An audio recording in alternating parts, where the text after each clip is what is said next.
Yo, what is going on around Sunday morning, the Lord's Day? Everybody get up in the congregation, yo. Get to the front.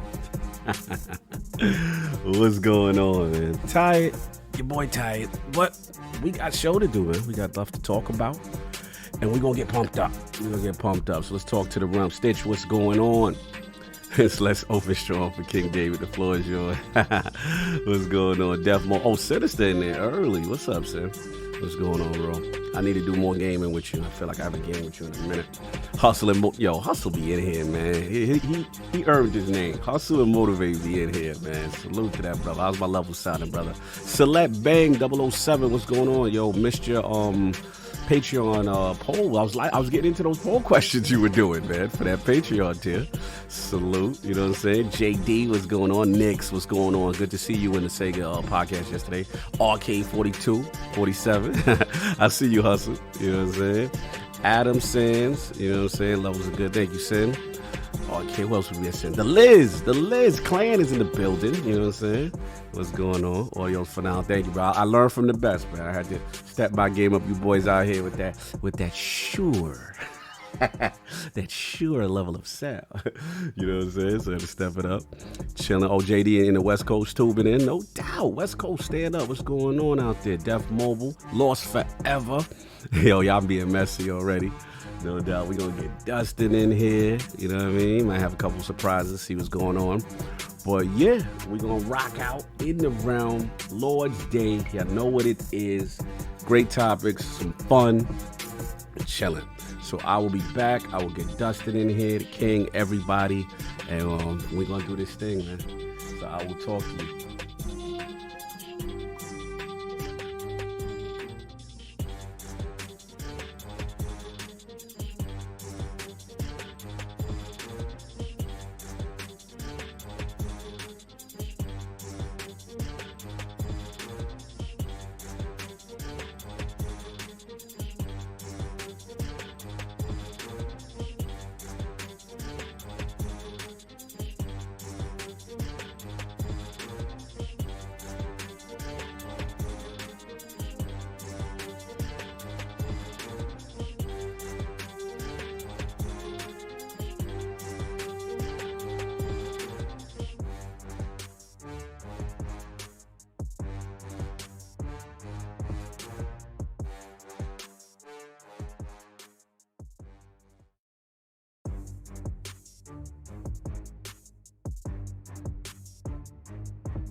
Hear you, man. Welcome to the show. If you would not mind, go ahead and find yourself a spot, get comfortable, grab a snack, do all that good stuff that we need to do, and we're about to get started. It's not important who I am. What's important is that you are pulling up to the Iron Lords podcast right now as we speak, and I guess I'm here to keep you entertained until it's time to get this show started. So, look. Y'all done messed up and turned me to an animal. And haters be swearing they real, but come to find out that they really mechanical. And yeah, I be eating these rappers, but that's all a part of me being a cannibal. And they say I'm better than money because you can bank on me being accountable. I know a million rappers that don't want to be on a song with me, that's understandable. I kill a beat and they want to compare me to Freddie and Jason. I'd rather be Hannibal. They be like, why use a video game? Just be original, y'all too dramatical. I know it's random, but I am addicted to flipping the sample and making it flammable. This is that yoga, fire, flame. They think it's arson up in the apartment, they call it department and I get the blame. Still I be running, collecting them rains. You just a target when I'm in the range. I was the hardest to start regardless back when you was messaging people on AIM. Check my vocals, all on Twitter, but I'm anti-social. Love my city, but I'm still bi-coastal. I got, nah, let's switch that up. What I want to do? Don't stop. Nah, that was dope. I'm just keep that going. Look, I guess you could say that I'm very spoiled. For them to be your dogs, they ain't very loyal. But I ain't gonna hold you, I ain't here to boil you. You ain't gotta say it, I'm embarrassed for you. Always been a nerd, never been a loser. Making Voltron with a gang of cougars. And I'm going places, better tell a Uber. Cause it's pretty hard to sleep on Freddy Krueger. That's, whew. Let's do that again. Hear ye, man. Welcome to the show. If you would not mind, go ahead and find yourself a spot, get comfortable, grab a snack, do all that good stuff that we need to do, and we're about to get started. It's not important who I am. What's important is that you are pulling up to the Iron Lords podcast right now as we speak, and I guess I'm here to keep you entertained until it's time to get this show started. So look. Y'all done messed up and turned me to an animal. And haters be swearing they real, but come to find out that they really mechanical. And yeah, I be eating these rappers, but that's all a part of me being a cannibal. And they say I'm better than money because you can bank on me being accountable. I know a million rappers that don't want to be on a song with me, that's understandable. I kill a beat and they want to compare me to Freddie and Jason. I'd rather be Hannibal. They be like, why use a video game? Just be original, y'all too dramatical. I know it's random, but I am addicted to flipping the sample and making it flammable. This is that yoga, fire, flame. They think it's arson up in the apartment, they call it department and I get the blame. Still I be running, collecting them rains. You just a target when I'm in the range. I was the hardest to start regardless back when you was messaging people on AIM. Check my vocals, all on Twitter, but I'm anti-social. Love my city, but I'm still bi-coastal. I got, nah, let's switch that up. What I want to do? Don't stop. Nah, that was dope. I'm just keep that going.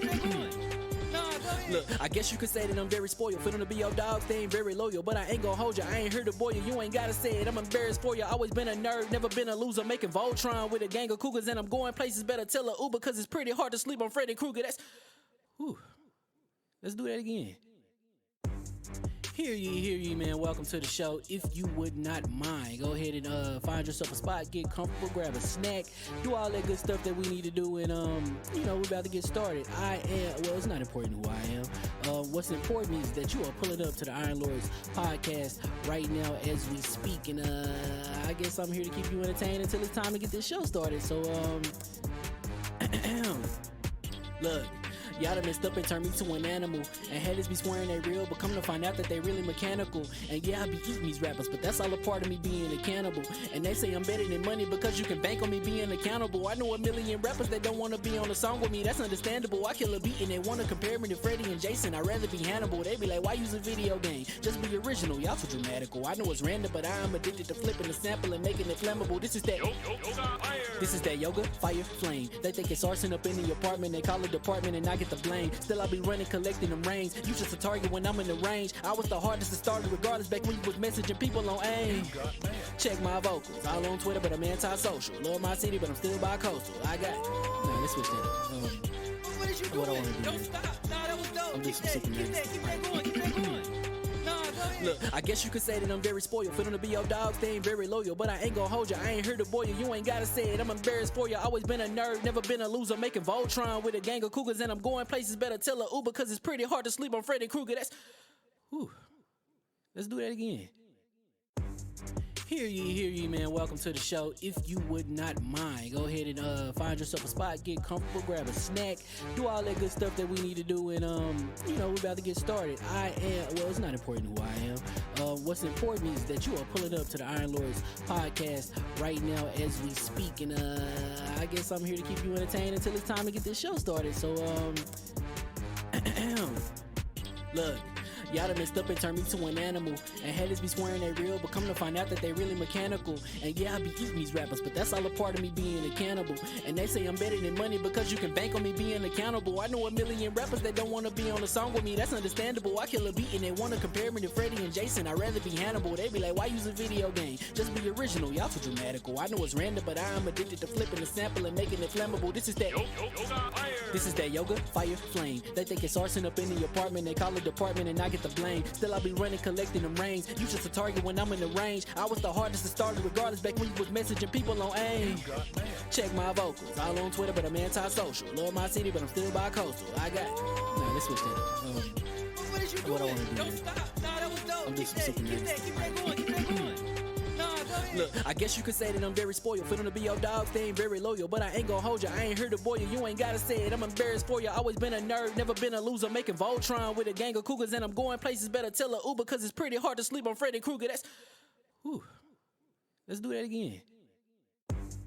Hear ye, man. Welcome to the show. If you would not mind, go ahead and find yourself a spot, get comfortable, grab a snack, do all that good stuff that we need to do, and we're about to get started. It's not important who I am. What's important is that you are pulling up to the Iron Lords podcast right now as we speak, and I guess I'm here to keep you entertained until it's time to get this show started. So look. Y'all done messed up and turned me to an animal. And haters be swearing they real, but come to find out that they really mechanical. And yeah, I be eating these rappers, but that's all a part of me being a cannibal. And they say I'm better than money because you can bank on me being accountable. I know a million rappers that don't want to be on a song with me, that's understandable. I kill a beat and they want to compare me to Freddie and Jason. I'd rather be Hannibal. They be like, why use a video game? Just be original, y'all too dramatical. I know it's random, but I am addicted to flipping the sample and making it flammable. This is that yoga, fire, flame. They think it's arson up in the apartment. They call it department and I get the blame. Still I be running, collecting them rings. You just a target when I'm in the range. I was the hardest to start regardless back when you was messaging people on AIM. Check my vocals, all on Twitter, but I'm anti-social. Love my city, but I'm still bi-coastal. I got nah, let's switch that up. What is you What I doing? wanna do, Don't man. stop. Nah, that was dope. I'm just Keep super that going. Keep that going. Nah, go ahead. Look, I guess you could say that I'm very spoiled. For them to be your dogs, they ain't very loyal. But I ain't gonna hold you, I ain't here to boil you. You ain't gotta say it, I'm embarrassed for you. Always been a nerd, never been a loser. Making Voltron with a gang of cougars. And I'm going places, better tell a Uber. Cause it's pretty hard to sleep on Freddy Krueger. That's, whew. Let's do that again. Hear ye, man. Welcome to the show. If you would not mind, go ahead and find yourself a spot, get comfortable, grab a snack, do all that good stuff that we need to do, and we're about to get started. It's not important who I am. What's important is that you are pulling up to the Iron Lords podcast right now as we speak, and I guess I'm here to keep you entertained until it's time to get this show started. So look. Y'all done messed up and turned me to an animal. And haters be swearing they real, but come to find out that they really mechanical. And yeah, I be eating these rappers, but that's all a part of me being a cannibal. And they say I'm better than money because you can bank on me being accountable. I know a million rappers that don't want to be on a song with me, that's understandable. I kill a beat and they want to compare me to Freddie and Jason. I'd rather be Hannibal. They be like, why use a video game? Just be original, y'all too dramatical. I know it's random, but I am addicted to flipping the sample and making it flammable. This is that yoga, fire, flame. They think it's arson up in the apartment. They call it department and I get the blame. Still I be running, collecting them rings. You just a target when I'm in the range. I was the hardest to start regardless back when you was messaging people on AIM.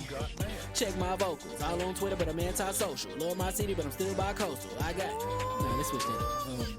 What is you What I doing? wanna do, Don't man. stop. Nah, that was dope. I'm just Keep super that going. Keep that going. Nah, go ahead. Look, I guess you could say that I'm very spoiled. For them to be your dogs, they ain't very loyal. But I ain't gonna hold you, I ain't here to boil you. You ain't gotta say it, I'm embarrassed for you. Always been a nerd, never been a loser. Making Voltron with a gang of cougars. And I'm going places, better tell a Uber. Cause it's pretty hard to sleep on Freddy Krueger. That's, whew. Let's do that again. Hear ye, man. Welcome to the show. If you would not mind, go ahead and find yourself a spot, get comfortable, grab a snack, do all that good stuff that we need to do, and we're about to get started. It's not important who I am. What's important is that you are pulling up to the Iron Lords podcast right now as we speak, and I guess I'm here to keep you entertained until it's time to get this show started. So look. Y'all done messed up and turned me to an animal. And haters be swearing they real, but come to find out that they really mechanical. And yeah, I be eating these rappers, but that's all a part of me being a cannibal. And they say I'm better than money because you can bank on me being accountable. I know a million rappers that don't want to be on a song with me, that's understandable. I kill a beat and they want to compare me to Freddie and Jason. I'd rather be Hannibal. They be like, why use a video game? Just be original, y'all too dramatical. I know it's random, but I am addicted to flipping the sample and making it flammable. This is that This is that yoga, fire, flame. They think it's arson up in the apartment. They call it department and I get the blame. Still I be running, collecting them rings. You just a target when I'm in the range. I was the hardest to start regardless back when you was messaging people on AIM. Check my vocals, all on Twitter, but I'm anti-social. Love my city, but I'm still bi-coastal. I got nah, let's switch that up. What is you doing? What I wanna do Don't here. stop. Nah, that was dope. I'm Keep just that, super keep that, keep that going, keep that going.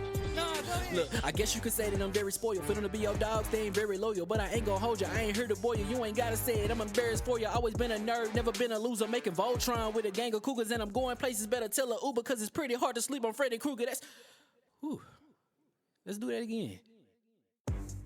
Hear ye, man. Welcome to the show. If you would not mind, go ahead and find yourself a spot, get comfortable, grab a snack, do all that good stuff that we need to do, and we're about to get started. It's not important who I am. What's important is that you are pulling up to the Iron Lords podcast right now as we speak, and I guess I'm here to keep you entertained until it's time to get this show started. So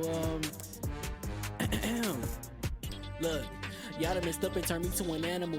And haters be swearing they real, but come to find out that they really mechanical. And yeah, I be eating these rappers, but that's all a part of me being a cannibal. And they say I'm better than money because you can bank on me being accountable. I know a million rappers that don't want to be on a song with me, that's understandable. I kill a beat and they want to compare me to Freddie and Jason. I'd rather be Hannibal. They be like, why use a video game? Just be original, y'all too dramatical. I know it's random, but I am addicted to flipping the sample and making it flammable. This is that This is that yoga, fire, flame. They think it's arson up in the apartment. They call it department and I get the blame. Still I be running, collecting them rings. You just a target when I'm in the range. I was the hardest to start regardless back when you was messaging people on AIM.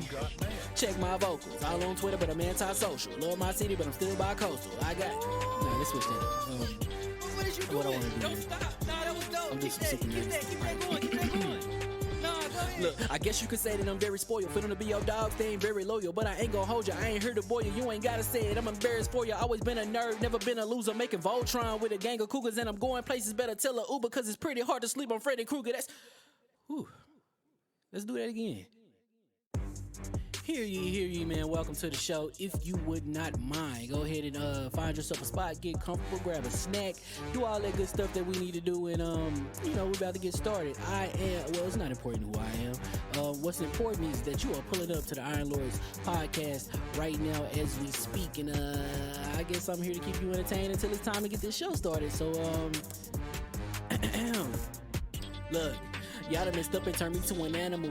And haters be swearing they real, but come to find out that they really mechanical. And yeah, I be eating these rappers, but that's all a part of me being a cannibal. And they say I'm better than money because you can bank on me being accountable. I know a million rappers that don't want to be on a song with me, that's understandable. I kill a beat and they want to compare me to Freddie and Jason. I'd rather be Hannibal. They be like, why use a video game? Just be original, y'all too dramatical. I know it's random, but I am addicted to flipping the sample and making it flammable. This is that This is that yoga, fire, flame. They think it's arson up in the apartment. They call it department and I get the blame. Still I be running, collecting them rings. You just a target when I'm in the range. I was the hardest to start regardless back when you was messaging people on AIM. Check my vocals, all on Twitter, but I'm anti-social. Love my city, but I'm still bi-coastal. I got nah, let's switch that up. What is you What I doing? wanna do Don't here. stop. Nah, that was dope. I'm Keep just that, super keep that, keep that going, keep that going. Nah, go ahead. Look, I guess you could say that I'm very spoiled. For them to be your dogs, they ain't very loyal. But I ain't gonna hold you, I ain't here to boil you. You ain't gotta say it, I'm embarrassed for you. Always been a nerd, never been a loser. Making Voltron with a gang of cougars. And I'm going places, better tell a Uber. Cause it's pretty hard to sleep on Freddy Krueger. That's, whew.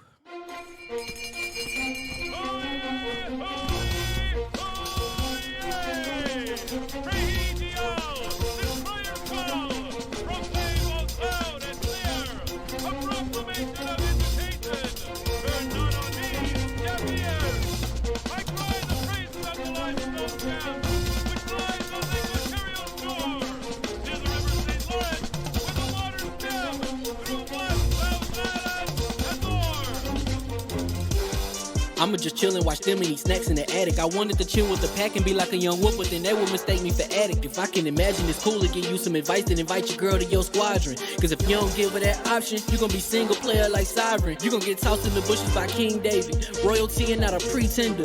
Detrimental to an elemental, what's an avatar to a knee bender? I gotta be me though. I know it's my destiny, word to Cognito. Who cares if you fly, if you still a mosquito? You swear you ain't something, but really be Steve-O. You like to collect stuff and that's cool, but I got bad news. Even if you really was that dude, King David still be the king of the statues. Since a juvenile, I've been cursed with a curse to be musical. And if you hate it, we'll meet in the crucible. Other than that, then it's cool and it's beautiful. We let you know that your dreams are pursuable. Whatever you wanna do, then it's doable. If you got work on a Sunday, it's suitable. Cause you can listen to this in your cubicle on the Lord's Day. Woo. If you got work on a Sunday, it's suitable. Cause you can listen to this in your cubicle on the Lord's Day.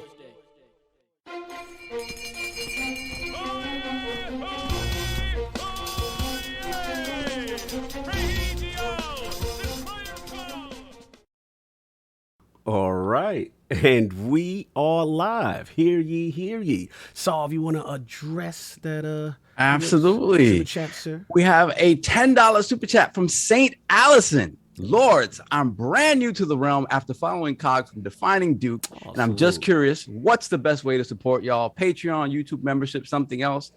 Either or is amazing. Thank you so much for your willingness to support us. Yeah, you can do it right here on YouTube, right here through the chat. You can see it right down there.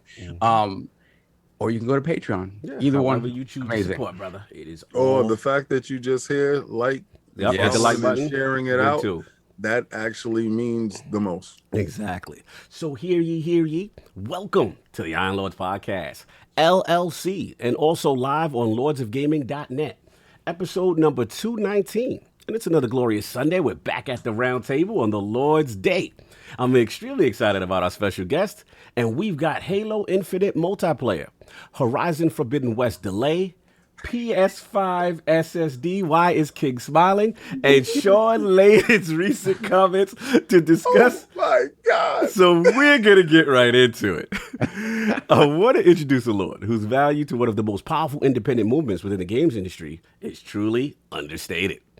Whether it be his super chill live streams, informative analysis as a co-host, or technical expertise, all done with a pure passion for gaming. Introducing the creator and host of the Dustin Can Fly Twitch channel, co-host of the Sacred Symbols podcast, and executive producer at LastStandMedia, the Lord of Tinfoil and Lockmort Edits, who easily assumes the role of the handsome Phantom. Live from Butler, PA, and making his debut into the realm of the Lords, my man, Lord Dustin Can Fly Furman. How we doing, sir? Damn, thank you. That was awesome. I've been looking forward to that since you first arranged. This was a few months ago that you scheduled me on here, and I remember when I saw Maddie on, I was like, "Whoa, that's the royal treatment." Which so I was looking forward. I was very excited. So thank you. I'm so happy to be here.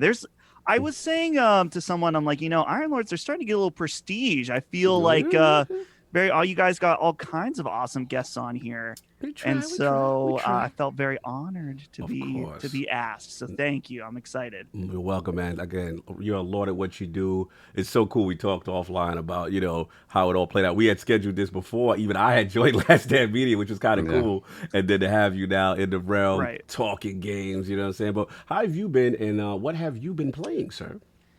I've been well. My parents have been here. So my parents live in Virginia, and they're up here visiting for a few days. And so we've been hanging out and just eating way too much, going out to restaurants and stuff. And so it's been fun. But other than that, as far as what I'm playing, what you been playing?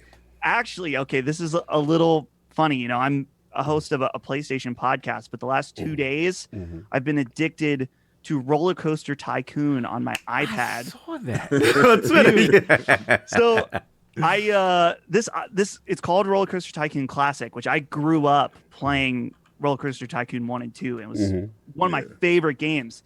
And they released it on iPad, and I was a little skeptical because some of these ports, I'm not even really interested in playing games on iPad, really. But then I just got a new one, and I was like, maybe I'll maybe I'll check this Check it out. out. And now it's like, oh man, it's all the memories. All the flooding memories come back. The addiction comes back. Yep. Yeah, and then other than that, I mean, I finished up Plague Tale the other day, and that was Solve's good. gonna like that. Yeah, I really like the story and the world of that game. And honestly, by the end of it, I was kind of frustrated with some of the gameplay aspects. But Yeah. it was one of those games that was like, man, the sequel is hopefully going to be Ridiculous. Yeah. awesome. So I'm really, really excited for that. No doubt. No doubt. But I'll tell you one thing I'm not playing either is Halo. Yeah, And I know you guys have. And so, I'm just going to go out on a limb. Halo Infinite, it's terrible. It's horrible. Don't waste your time. Forget about it. Did you get into the beta for the PlayStation SSD? Oh my! You stop it. We will I mean, because you didn't get in the beta for the Halo, so maybe you got in the beta for the SSD. I can't. I'm not interested in bricking my PS5. I'm good. I can already see what type of show this gonna be. Yeah. you King knows that Dustin has smoke for it as Yeah, well. 'cause Dustin be about Exactly. Listen, don't trust me. I study. Attic, what'd you say, sir? Attic, you muted. Oh, he's talking to somebody, so he's still muted. But Solve, let's get before I do Attic's intro, let's do the super chats. Boy, There's a lot of them. So I don't want to miss. Okay, give me 1 second. No doubt, no doubt. Okay, we have Black Ronin, 357, $5 super chat. I want a music video for that intro. I'll put 5 on it.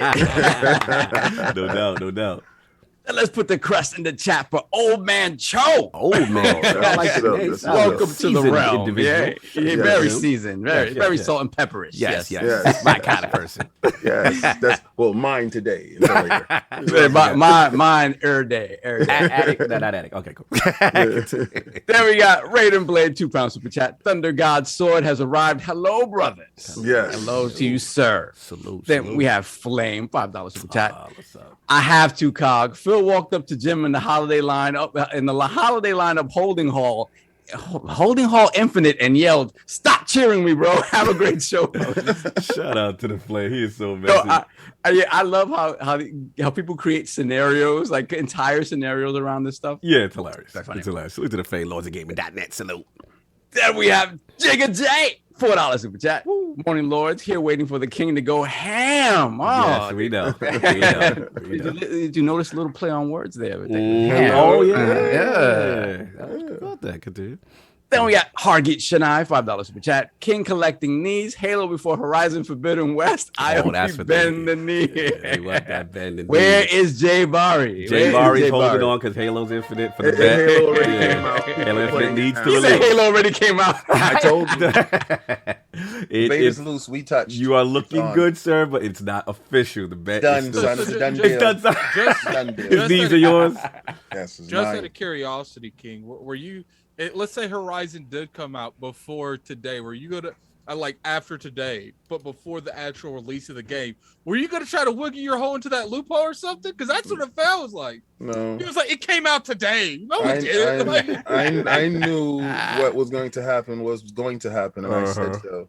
I am the prophet of Xbox for a Yes, reason. that is true. That's all right, though. He gets to hold on to his knees and then give them to me and Cog. Yeah, That's absolutely. fine. When Halo don't launch- How's when your Halo launches, backward compatibility working out for you, buddy? Listen, I never got proof of that, sir. You just know, made that up. yeah. Time. We got super Hey, chat. Santi, $10 super chat. Not only did we get the amazing Sega retrospective on thank you, Saturday, brother. now we're back at the round table on Yes. Sunday. Salute to the wives of the lords for letting our lords come out and play this weekend. Much love. Thank y'all for supporting yesterday. That was fun. Yeah, that was For real. great. That yesterday. Yeah, that was crazy. Then we have BRAP, $2 super chat. Salute Lord, to salute to Dustin. No doubt. You already know Basement Radio Arcade Podcast. BRAP. Salute. Then we have Stitch, $5 super chat. After the guest gets his time, cut everything else and let King loose. What is with this narrative here? They all clearly about excited smoke about some today. certain news that they want to hear King. You know what's crazy? We do have a guest. Thank you. This is no attack on anyone with the chat. But all you care about is smoke, and we have Halo Infinite to talk about too. Yeah, Like, you know how it is. You know That's how it part is. of the smoke. That is kind of true. Then we have Good deal. Raiden Blade, £5 super chat. I'm listening and playing Ascent. Yes, King. Hopefully next week I'll get my hands on Little Man. Oh yeah. Salute. That's my dude. That's my dude. What else we got? Then we got oh my goodness. You really wanna there's plenty. Oh, there's plenty. How many? Let's get like at least. I'll help you. All right. Joe Mac, $5 super chat. I'm just here to show support to the #1 podcast in gaming. All hail the ILP. Thank you. No Blessings. Man, we got Cowboys Fan 404, $10 super chat. The only game with Horizon in the title that's coming out this year is on Xbox. Oh my God. Messy. My goodness. Fan of Kraken. Welcome to the realm, sir. Welcome to the realm, sir. Put the crest in the chat. No Yeah, doubt. support our brother. Then- Support him. Raiden Blade, £2 super chat. SSD, the brick that bricks all random like. It's ridiculous. Wilhelm Scream, what up? We got Paul AFC, £5 super chat. Respect to the realm. Well. How the irony. PS fanboys looking in their fridge and saying, "Where's the food?" PS got no games. Get him, King. Thank you. Jesus. Thank You you know for what it your is. contribution. No games for the rest of the year. All right. Except for our game. Flame. Definitely. Then we have Flame, $2 super chat. Meant to say Halo and cheesing. Autocorrect. Oh, okay. Got you. Salute. Lords of Game down there. You got to do better. Sir. Yeah, there you go. Gaming Forte, $5 super chat. Have a great show, Lords. And as always, hey, King Boo Boo. Hey, Forte. All right, two more. Then we gotta go. Then we have it's crazy. Don Otaku, $2 super chat. Knees. King, get them knees. There's only 3 left. You might as well just. Yeah, might as well finish them. Fat Boy Horror, £5 super chat. Afternoon, gents, especially my Sega brothers, although Cog tapped out at the Saturn. Yeah. I exposed this Yeah, fraudulence. that was my fraudulence was exposed. Yeah. Continue. Then we have hold up, got jumped a little bit. Then we got Raiden Blade again, £2 super chat. Hey King, you need to collect the knees from hip hop. Listen, I already got his knees. They're in the closet right here. I got a special closet for those. Then we got Big Cloud Gaming, $5 super Big chat. Cloud. We in here, hit that like Salute, button. Big no Cloud. doubt. PlayStation, Salute, stand brother. up. That's Salute. right. Then we have King Doovie. King waking up on these topics, smelling like a kid waking up on Christmas and being the only child. All 3 topics being the presents he's about to open. Yes. Wow, they're really excited. crazy. They're excited about these topics. Then we got Kai Batsu with the $2 super chat. Hashtag there's more than just smoke here, people. there's fire. The smoke is fire. Fire. Oh All right. my God. Let's Oh, God. Last two. Last two. That's it. All right. That's it. Hargeet Sinai, $5 super chat. My Xbox brother. had great news and Sony again bad news this week. Horizon Forbidden West delayed, internal SSD mess. Yeah. And last one for now. Lord Nader, $5 super chat. Sav, can you What's read going my on, super Saul? chat? What's going on, Saul? What's going on? Can you read my super chat when Addict is talking? Hashtag 1,000 interruptions. All right, 108 Dragonfire super chat. Good afternoon, Lords of Gaming. Let's get it. Salute. We gotta Thank go you. on. Love y'all. Thank you so much. Thank you. And you know, we have the 4 horsemen of gaming, the original Lords of the Realm here at the round table with those updated, super time-sensitive intros because Dustin is here. My co-host with the co-host. My brother from another mother. The difficult game conqueror, Lord of his own world, and the how of the young wolf. My man, Lord Addict, how we doing, sir? Doing pretty good, man. I actually played that Halo beta for about. I went on an obsessiveness with The Walking Dead for some reason. Yeah, and you said, yo, I saw you. Once I finished that, like I played a good amount of the Halo for the people that's blessed with it. Yes. That's a lot. So I played that for a few hours and last night. We'll get the to it. third map is good. Yeah, I like the third map. We're going to get to that it. third map. Say the thoughts. We got a lot to talk about there. Anything else besides those two? That's about all. I literally watched The Walk because I was 3 seasons behind on The Walking Dead, and you know that they could be like 20 episodes a pop. Like I literally spent the last week watching The Walking Dead. Like So you're caught up, no doubt. now I'm watching The Fear of The Walking Dead. Jesus. Oh my God. All right. Another rabbit hole there. No doubt. Nick says Addict's camera game is on point. I know he stepped up on us. We're going to get there. We're going to level up there soon. And, of course, we have our most technical gaming lord, the solo gamer who lives for the single-player selfish experience, and also the Sostradamus, the Lord of Clarity and Lord Patreon of the Iron Bank. My man, Lord Sovereign, how we doing, sir? I'm doing great. Just doing fantastic. I want to give big shout out to everybody who came through yesterday for the Sega cast. That was amazing. Shout out to Ains. My God, who else was on there? I'm blanking Mike now. Mullis, Mike OG. Mullis. It was so great just to watch y'all in your bag. I popped in there to give some mental hating. We saw your super chat. Not in your bag, but shout out to it was fantastic to talk about Sega, man. That was so much fun. For sure. And a quick little anecdote on how Dustin made his way to the Iron Lords podcast today, because I'm integral to this. Yes. So, my first interaction with Dustin was unfortunate in that I called him Maddie. Oh no! Right. So well, that was whose show was that on? Because I remember you were on Games on Daily. You were on. I was like one of those that was like I didn't want to correct, so I was just like, oh yeah. Like, all those LastStandMedia guys look alike. They all look alike. You know, wow. Those stereotypes about those LastStand guys. Stereotypes. Wow. So I said the super chat, let me see what's up to my boys, Gaz and Ace for having these guys on. I see Colin and I see Dustin. Mind you, as a LastStandMedia Patreon subscriber, I know what these gentlemen look like. But for whatever reason, Maddie came to mind. It's funny when I'm listening to the show and Gaz reads the super chat. He says, a big shout out to Colin and to Maddie. And as soon as I say Maddie, you hear Dustin say, oh. He was appalled at this. Don't let him. I didn't realize till afterwards. I'm like, oh my God. So then I hit him on the DMs and I apologize. And of course, I brown nose like a crazy. And then, so all this to say, you're welcome, Realm. This is why Dustin is here. Don't let him lie to you, Dustin. He meant Maddie. He was thinking about Maddie. He meant Maddie. I have Maddie on the brain. Yo, shout out to Nick to the super chat. He said, "Wait, that's not Maddie." Yo, they messy. No. You need to stretch me out probably twice the height in order to be Maddie. I'm not quite. He's he's fit. He's handsome. I can't compete. That's the beast right there. That's the beast, no doubt. So that's been it, sir? Yeah. I play a little bit of the Halo, so we could talk about that as well. That's pretty much it. I didn't do much. A little bit of Flight Simulator. Wow. Oh yeah. Wow. Yeah, play it on Little Man. Didn't talk. But we'll get to that. And of course, we have the Incredible Hulk of this, aka the XS Gamer. Ooh. The prophet of Xbox, king of the statues, who demands nothing less than that premium experience, and is the leader of the fraud alert movement. Ooh. Beloved Lord King, how we doing, sir? Doing better than a lot of PlayStation 5. My God. Oh my God. Here we go. This is it. We are here, people. Why this is it? But yo, first. KOS is up. Go check it out after the show. I give you a great story about Electro and how I got electrocuted. Oh my God. It's absolutely nuts. I thought I was going to become Electro, but I didn't. I just got fried. But turn the beat around. That will be looking crazy. Reed up there. He's next up.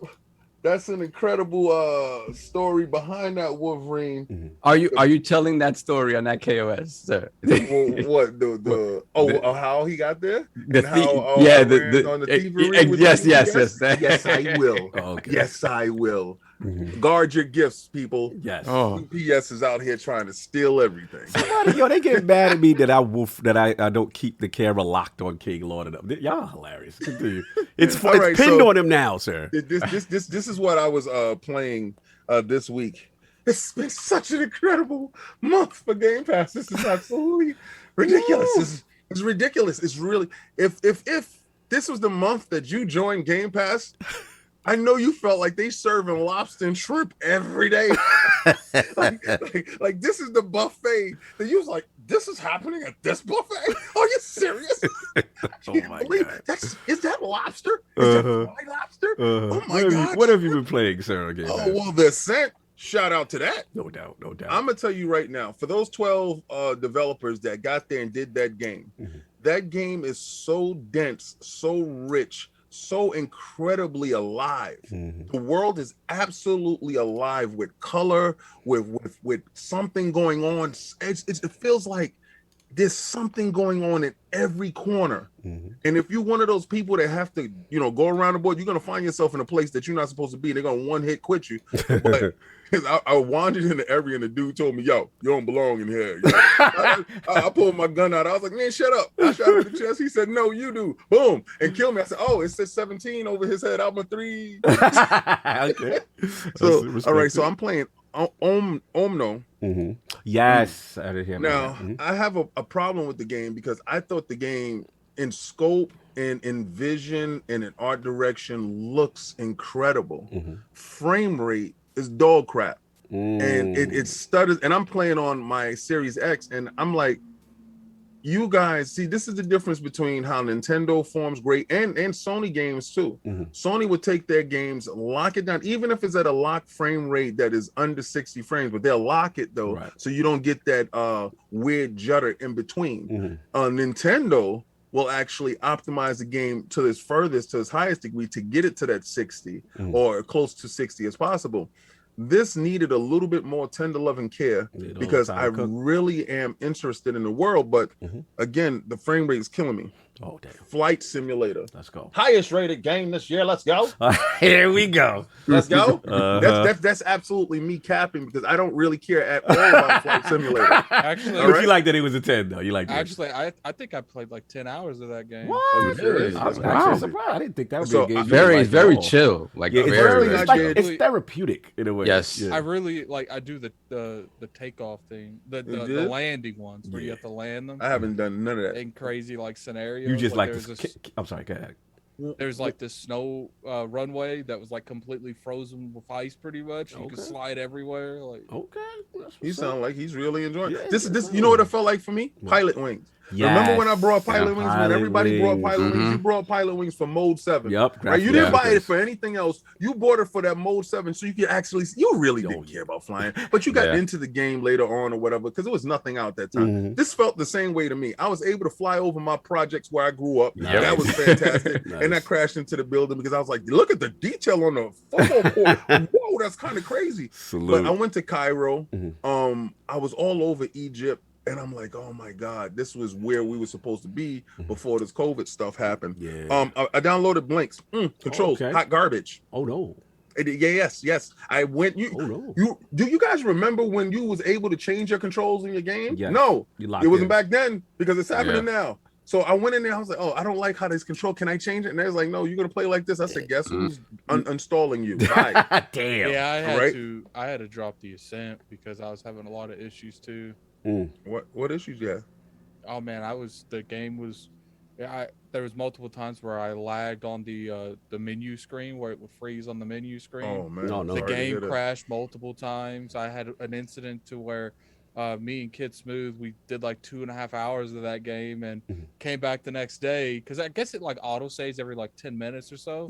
And I came back and we were the level we was, but we was at the beginning of the game. Oh, that sucks. Oh, sorry. Yeah, like this was like, just since then. Have you played since launch? I'm just curious. Nah, that got uninstalled, man. Maybe there's a patch. Well, he don't like those type of games. They're a couple days too late with that patch. Like look, before release. I don't mind having minor issues, but when I lose hours of gameplay, there's no coming back from that to me. Oh, okay. I understand. I know that's how people. Yeah, how people felt with Returnal. Yeah, and that's how I felt with Outrider. Good thing you didn't have to pay for it. So going back to the Game Pass stuff, Raja, Chris Tales, and Bloodroots. That's where I'm at. So much stuff that I'm actually playing, which is absolutely insane. And I got a game in of MOB to show just to give thanks to Sony for allowing them to drop their first-party titles on the platform. And everybody else had to pay for it, but we didn't. Yeah, it was. How was that, Chris Tales?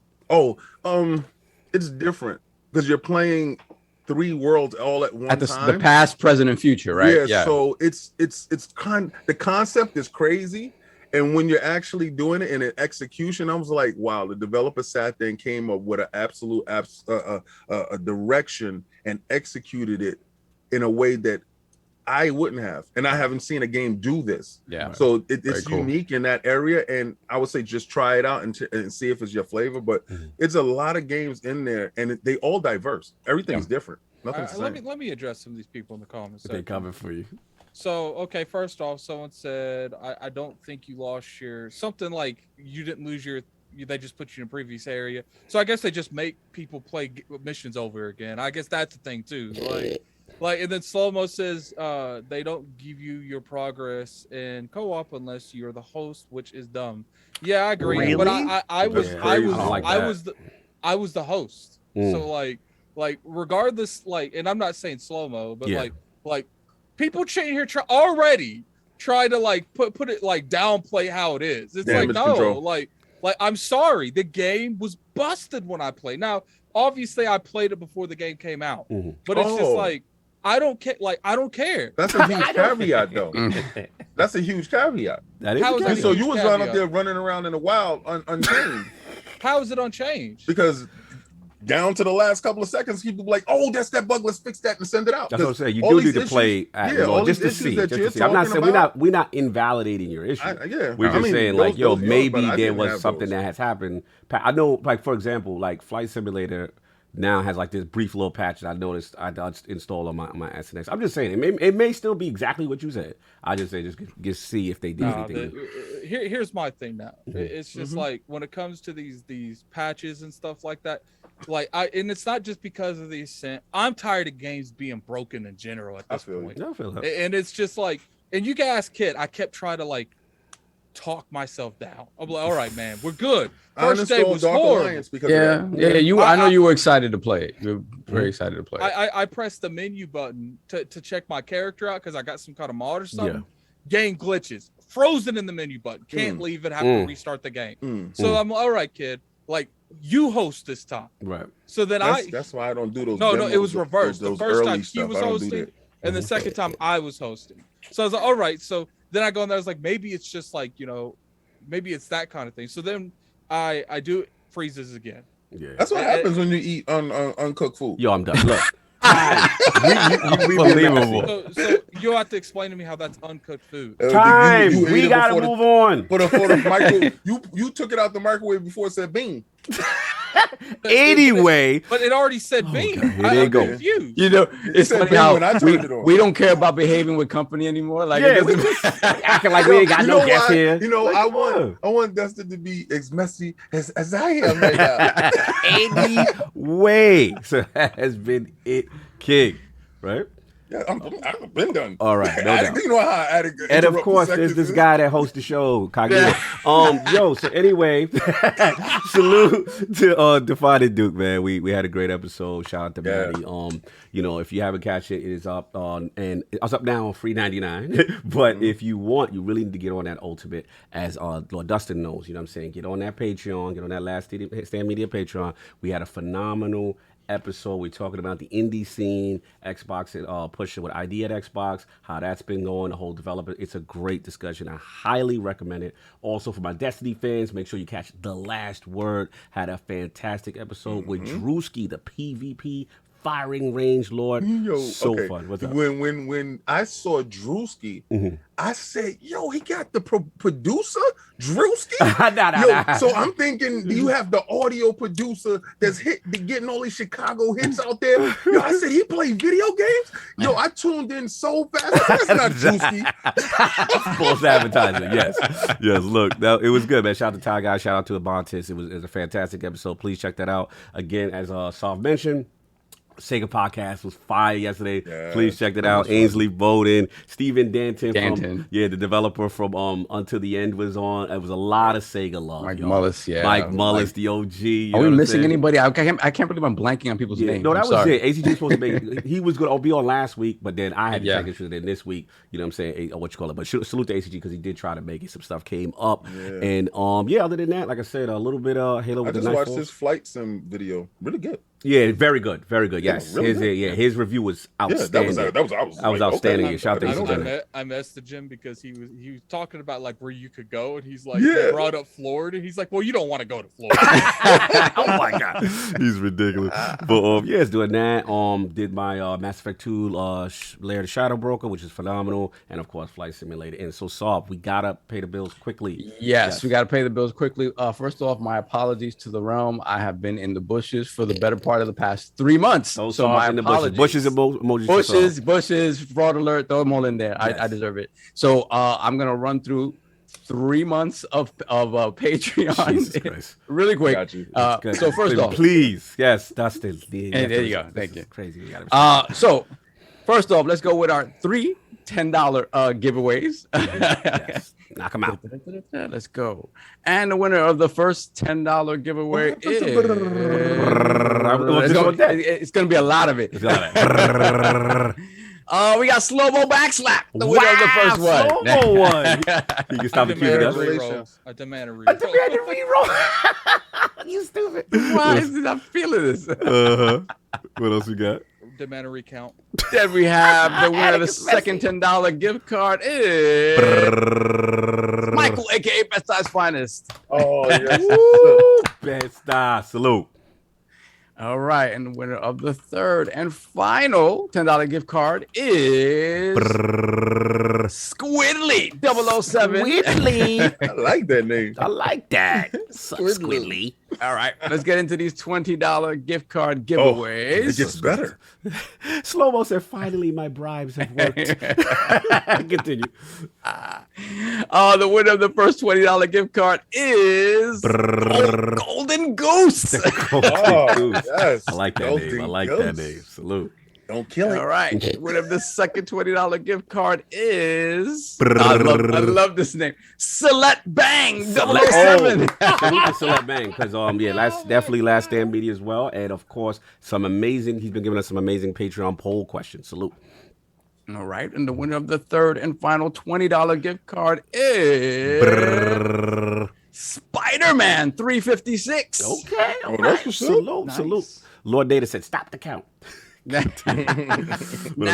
it's time to get this drip. Let's go. drip. Want that ILP drip. All right. Ooh. So the winner of the first Teespring giveaway is Suicide Kings. Oh, yes. I love that movie. Okay. Salute. Why is the chat can't stop the count? They mad that they're not winning. Stop the count. Nobody's winning. It's ridiculous. Continue. Then we have the winner of the second $20 gift. The Teespring giveaway is Who gets the second drip? Super Swan 117. Oh, that's what's up. Very random. Super Yes. Swan. No doubt. All right. And the winner of the third Teespring giveaway is I'm gonna have to re-roll this one. Why? It's slow-mo again? It's one of them. It's one of us. Jamie Andujar. No, that's nepotism. No. No, Kai Bites. Reroll that. Reroll this one. Yes. The winner of the final That's his Teespring brother. giveaway is Fabian Winkler. Yo, Kai Bites in the chat laughing. I don't know what business you and Solve got going on with our giveaways, but that's gonna stop. He just got a stack of things in his house, selling them on the black market. No. Are we all caught up, sir? We are caught up. My apologies, Rome. I will be on time. No, in Solve's defense, there's a lot been going on. We want to shout out Hogue Law. Solve has been helping us with that, but we formed the LLC. Solve's plates were busy. We just giving him a hard time, but we had to give back to the realm. And quickly, I have to do my last business before we do the deal with Dustin. It's that time of the month, y'all. You already know what it is, that LordsOfGaming.net time of the month. We've been blessed to have some tremendous writing talent apply and aspire to be great scribes. Yes. So first of all, I want to shout out the entire LogNet team. Competition is always fierce for this award. That's every right. month. That website is the best gaming website. You've been promoting very strong. So I'm very proud of you. You even did that. It's out of control. You even did that with IGN. We had Ty Guy on you. I respect it. That was gangster. I love that, sir. It was God bless. We need him though. But, I love who we got, and I love what we have. But let's get to it. No doubt. But now it is time to celebrate a scribe at LordsOfGaming.net who went above and beyond in the month of July. An exceptional month. Has some very thought-provoking new articles. Incredible interview with the X-Screen Kickstarter devs. And look, man, we proud to present the Lord Dizzy Lognet Scribe of the Month to England's own Shawn the Sheriff. Quaintance, how we doing, sir? You're muted. You're muted, sir. You're muted on your You ruined the moment. That's You're muted. You're muted. All right, he's unmuting. There you go. Hopefully his mic device is selected in Zoom. Just make sure you click right. We really got started getting them in right before. Yeah, we got to get him in right before that. We got it. So yeah, if you click that little no, we don't hear him yet. But if he clicks that next to the mute button on the bottom, they should check your audio device there. Make sure it's picking the correct mic audio device in Zoom, and hopefully that can solve it because we want you to have your moment. Nope, he's going. You hear me now? Yes. The sheriff, Shawn, the sheriff, England's own. What's going on, brother? Congratulations on Scribe of the Month. Speech.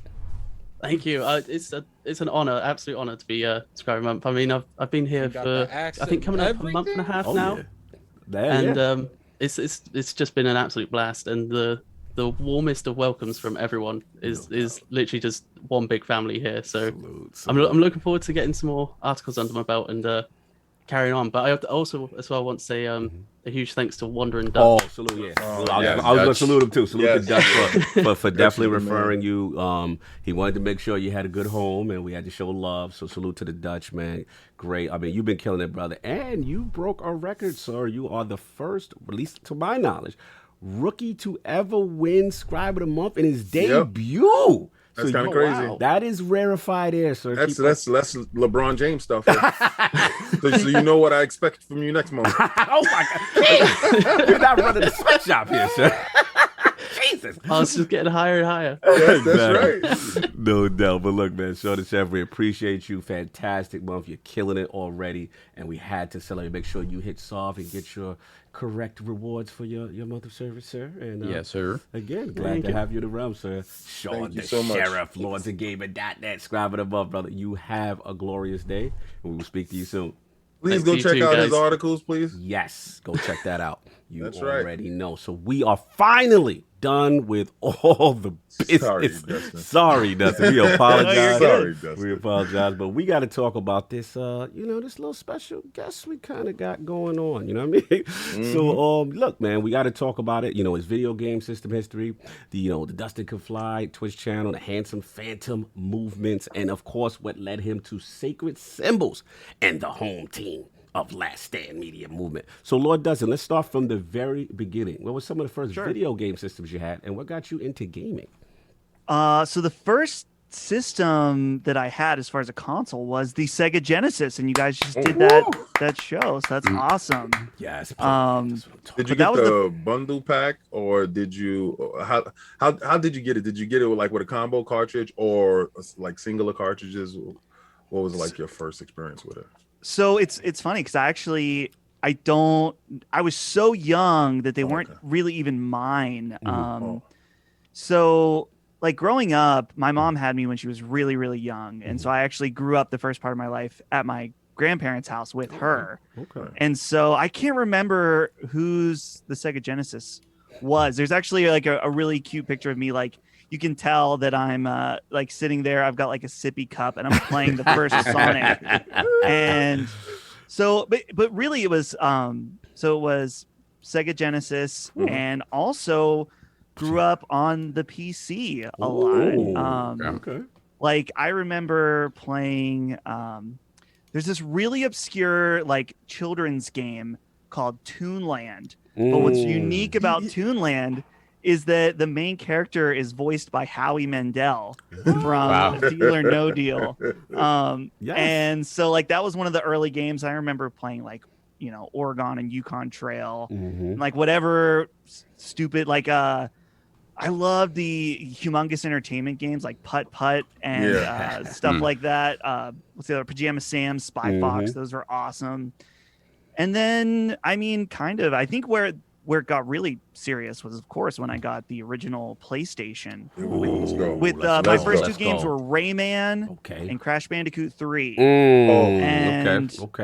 That's, I feel like everything changed at that, but that's when gaming became serious for me. I think that would have been 99. I'm trying to remember when Crash 3 came out. Was that 98 or 99? That's a good question. Around then. But so and then ever since then, it's just there's never not been a time when I'm playing games. It's just wasn't that the greatest console at that time for the level of diversity and how they were actually being so bold. Because I thought the 3D graphics engine that was in that machine was, I mean, of course we look at the textures and stuff now, and people can say weird stuff about it now, but but back then it was utterly amazing. Like you said, Rayman, that was nuts, and then Crash was incredible. Crazy. Yeah, I remember being visual. One second, when you like, I think Crash didn't have like side levels, the first one, and then like straightforward as well. And I thought that was revolutionary time. But go ahead, Dustin. I'm sorry, I cut you off. No, just dude, the PS1. What was so crazy about it, was for me at least, is that I remember. This sounds funny, but like 2001 or 2002. So I'm sorry, I'm gonna date some things here. I was in first grade. Oh my god, 2001. Wow, Alex should be able to relate to this. Wow. I remember playing and beating Metal Gear Solid 1. I was probably too young to play it, but really, yeah, of course. I just remember, like, I don't think I even realized, but like thinking back, I'm like, man. Is that the first like truly cinematic single player story experience? And it's funny thinking back to that now, how like influential that was, and how I feel so glad that I got to play that, and I remember the lead up to Metal Gear Solid 2, and it's made me recently. I've been thinking about that. I'm like, it might be time for a full series reboot of those. I'm thinking about it. It's a big commitment. But that's a big commitment. Salute, though. Those are movies, man. Those are truly epic experiences. Just the set pieces and Kojima with the storytelling. And, that's when Kojima made his bones. His name was. That resonates so much with individuals because a lot of people heard Metal Gear before, and it was that the NES top down stuff, and it had its place. But when it made it to the PlayStation, all that other stuff really didn't matter anymore. I mean, this was it felt like it was like wow, like he really utilized the machine. Remember, King, like when you first played it, it opened like a movie, and it was the cinematic, then written by Hideo. I was like, yo, what's happening? Like, what is going on with gaming right now? This is like a production. This was that CD power. Yes, like all that storage memory that they were able to put stuff. We didn't understand in the beginning how big CDs were. Yeah, good point. Sony knew, and Sony made sure that they stuck to their guns, even with the loading stuff. And the loading stuff wasn't that bad because developers learned how to hide stuff in the background. But how did you become hooked to Metal Gear after that? Because I was hooked. Like I couldn't wait for 2. Yeah, dude. I mean, I remember I was obsessed with the spin-off game, the VR missions for PS1. I love that. And it's funny now because like I think about Hideo Kojima, and sometimes I'm like, maybe he's a little overrated. But then other times I think about the way he went from bloviating to just storm in the bushes. He's not quite what he appears to be. I can answer that for you. He's definitely overrated. Oh my god! At the same, dude, I think about it though sometimes, and I think about Metal Gear Solid 2 and the topics that he was, presenting, the idea of the free flow of information and how that's going to affect us. I'm like, the dude's a genius. Like he was a genius 20 years ago, Dustin. Dude, but his it's so funny because even Death Stranding too, he had such like this insight, and I think that maybe a lot of it was, not necessarily providential, but on accident. But it's like these games that are so great, I love them, but then it's like Norman Reedus sucking down a monster.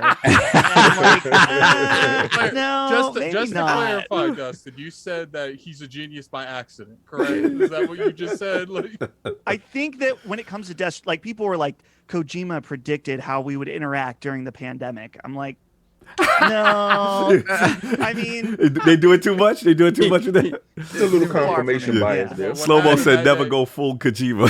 What happened that day is Kojima.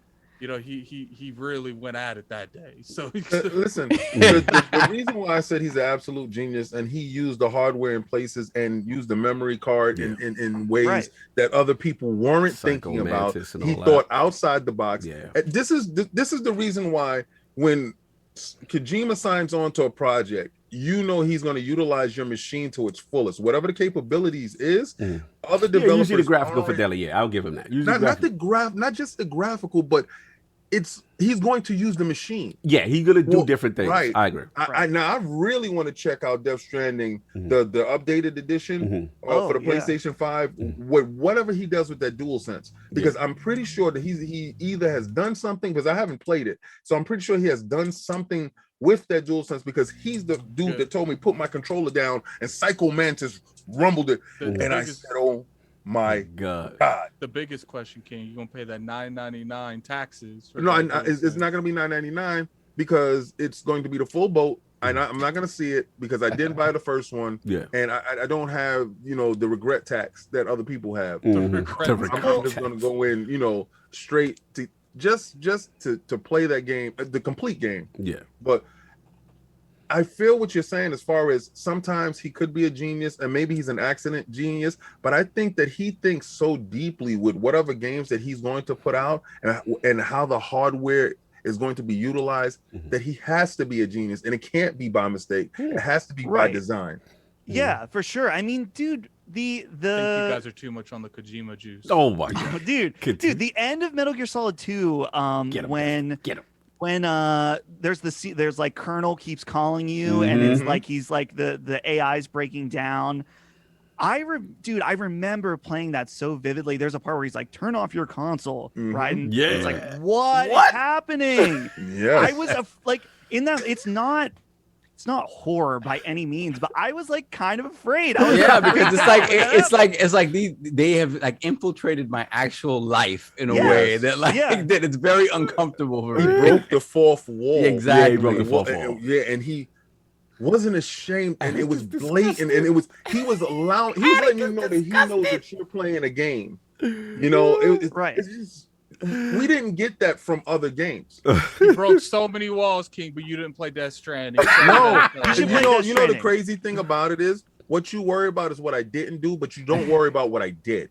Like when you was playing with your little cars and stuff like that, I was playing Metal Gear. So now I went over to Metal Gear 2, and I went over to Metal Gear Snake Eater. And when I was finishing and completing all those games, and I didn't have to have a trophy up to say I accomplished something, you weren't saying that. But you can go and say you didn't play Death Stranding. No, but see, the difference is I'm not capping for him. I just didn't play Death Stranding. His interrupt per second is crazy. Interrupt per second, so I can't say anything without me considering. Well, if you're gonna talk about games that you can literally make some kind of time frame for everything. Moving on to Dustin, our esteemed guest. So about what we were saying, so the whole thing about the Metal Gear and staying in that ecosystem, you know what I mean? Was it what? Give me some other franchises, because I did hear rumblings of this other game called that you've been championing to bring back. This other game with a T. The T? Yeah.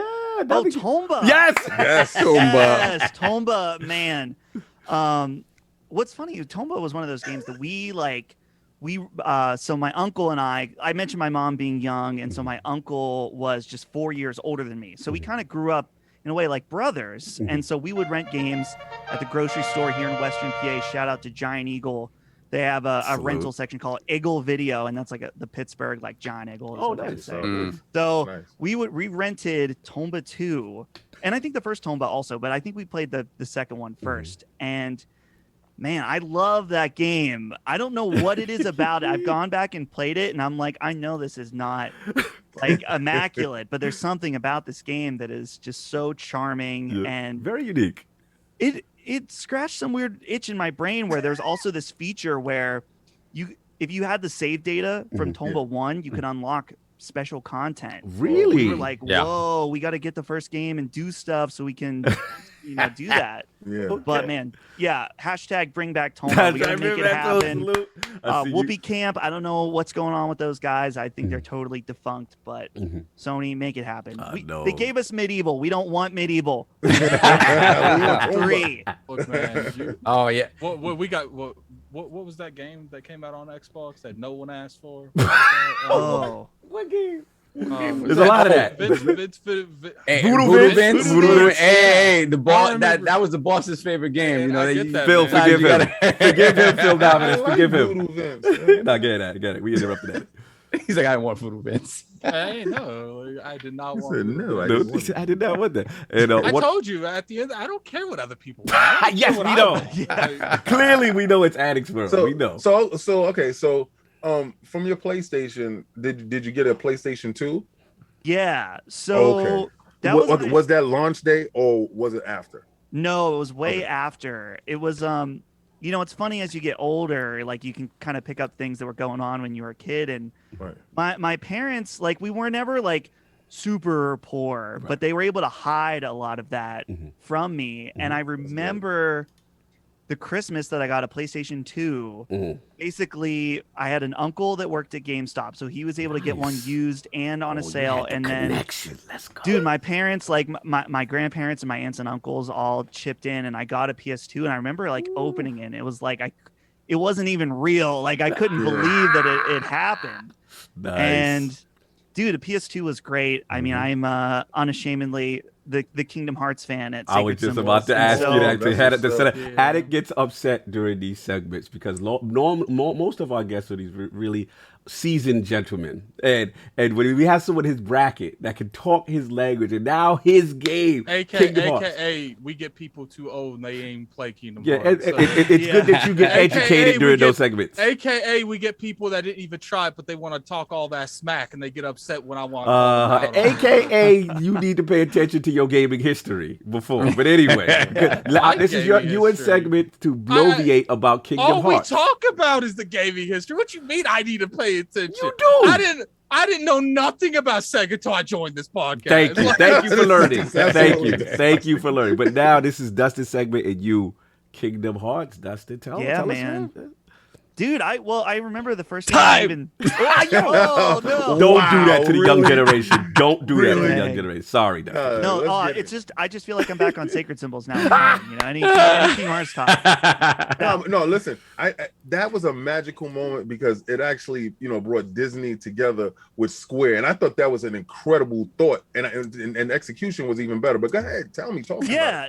So I remember seeing an ad for it in Game Informer, and I was like, whoa, I'm not like a huge Disney guy either, and I wasn't big, like I knew about Final Fantasy, but I was pretty young at the time. That's awfully funny. I saw an ad in Game Informer how I got into it too. It was the ad about Sephiroth, the mini boss. Nice. Oh yeah, I don't remember which ad it was, but like I don't know, something. I think it was because I really liked the combat, and I knew some of the Disney stuff in it, and it's funny now because like I replayed all of them before Kingdom Hearts 3 came out, and I was like, I know that these are cheesy and I know they make no sense, but I kind of like that about it. Like I don't need it. It's just like Addict says the same thing. Stupid and fun, and Kingdom Hearts 3 was not maybe all we wanted it to be, but I'm happy that it happened, and that's all I can ask for, really.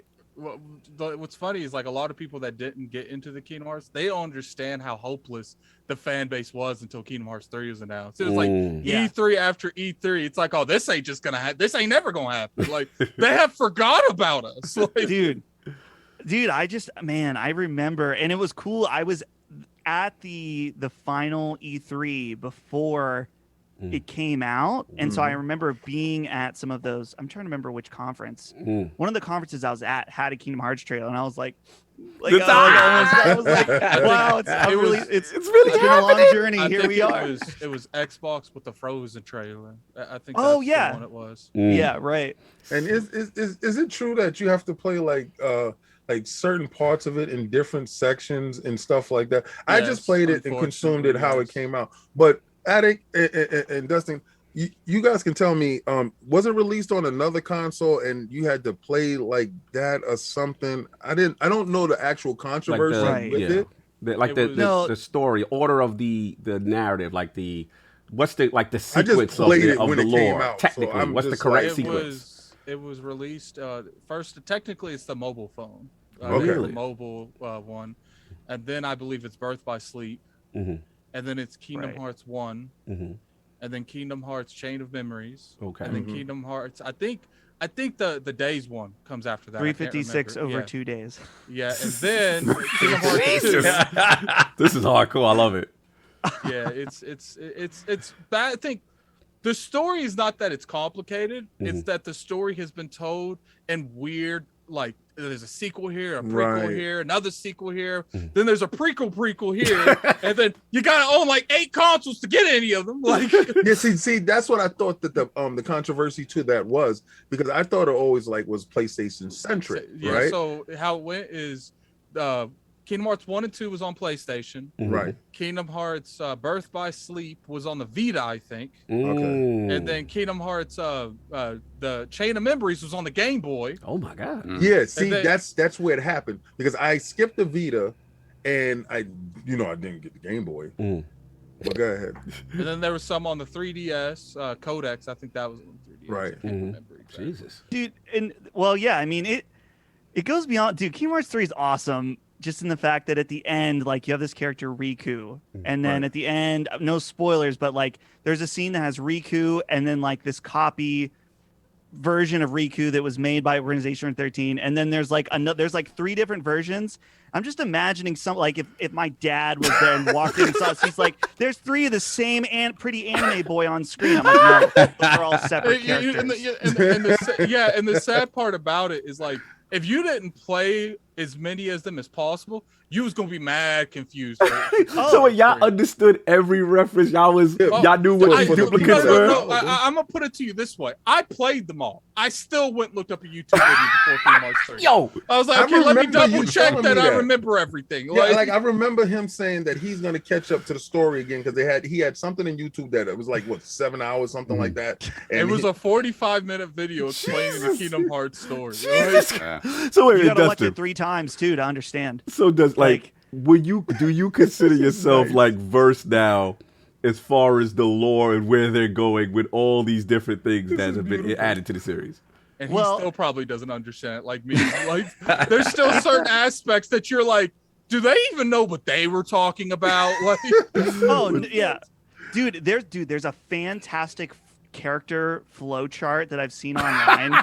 You gotta like zoom in, and it's like, this is Sora, but Sora's spirit went into Roxas, and that's what made him. And then there's the copy of Sora's memories that's actually a girl that looks like Kyrie. She's in 356 over 2 days, but she shows up again in Kingdom Hearts 3. Give me the Kojima game. Give me the Kojima game. I'll take the Layli Lalulu. Exactly. I'll take the Layli game. I'm sorry. You know what's funny? Give me Kojima. No, you know what's funny? The person that designed the story for Kingdom Hearts, he's helping with the Final Fantasy VII. Oh no! Yeah, Nomura. Yeah, he doing my remake. Why you think so many people are blaming Kingdom Hearts for it? Because they're like, I wanted Final Fantasy, not Kingdom Hearts and Final Fantasy. Back up. I know we go along in a segment. I know the chat's like, time on Kingdom Hearts. They mad. But real quick, I don't know why. They mad. I think this is great. See, I can talk about things that I don't play, but at the end of the day, my question is, so this guy that is not well received in the community that y'all guys are talking about with narrative, he's currently doing Final Fantasy VII remakes narrative. He's one of the lead people there. Oh my god! Right. So, Addict, let me ask you one quick question: do you think this is responsible? Without spoiling, I can already answer. Yeah, without spoiling, for what has happened at the end of Final Fantasy VII remake, they're blaming him. Oh yeah, he's definitely getting blamed for that. Like, there's no denying that. Gotcha. And I'll go above and beyond it. He's the responsible one for it all. Dude, in addition, he is also the creative producer and character designer on the Final Fantasy Origins. Oh, wow. And he also designed the concept. So all the like, I'm here to kill chaos. Yeah, that's the King That's him. Okay. All right. So we did PlayStation. Yeah. Did you deviate from the PlayStation 2 to any other console? Or did you? Yes. Yeah. You cheated too. Good. I like to hear these stories. Let's dude, talk about it. I've been all over the place in the fact that, I mean, that was right. I was in 6th grade. This is right when Halo Combat Evolved. Oh man, let's go. I remember getting an Xbox, and then I remember getting Xbox Live, the original Xbox Live, and I was there. Day one for Halo 2, and man, Halo 2 online. It's like, I know that Halo 3 is probably a better Halo multiplayer experience, but I'm always gonna be partial to Halo I'm 2's with you. online because of that experience. It was revolutionary at the time. It was transformative. It was like, wow, we're talking to our friends in this game and the proximity.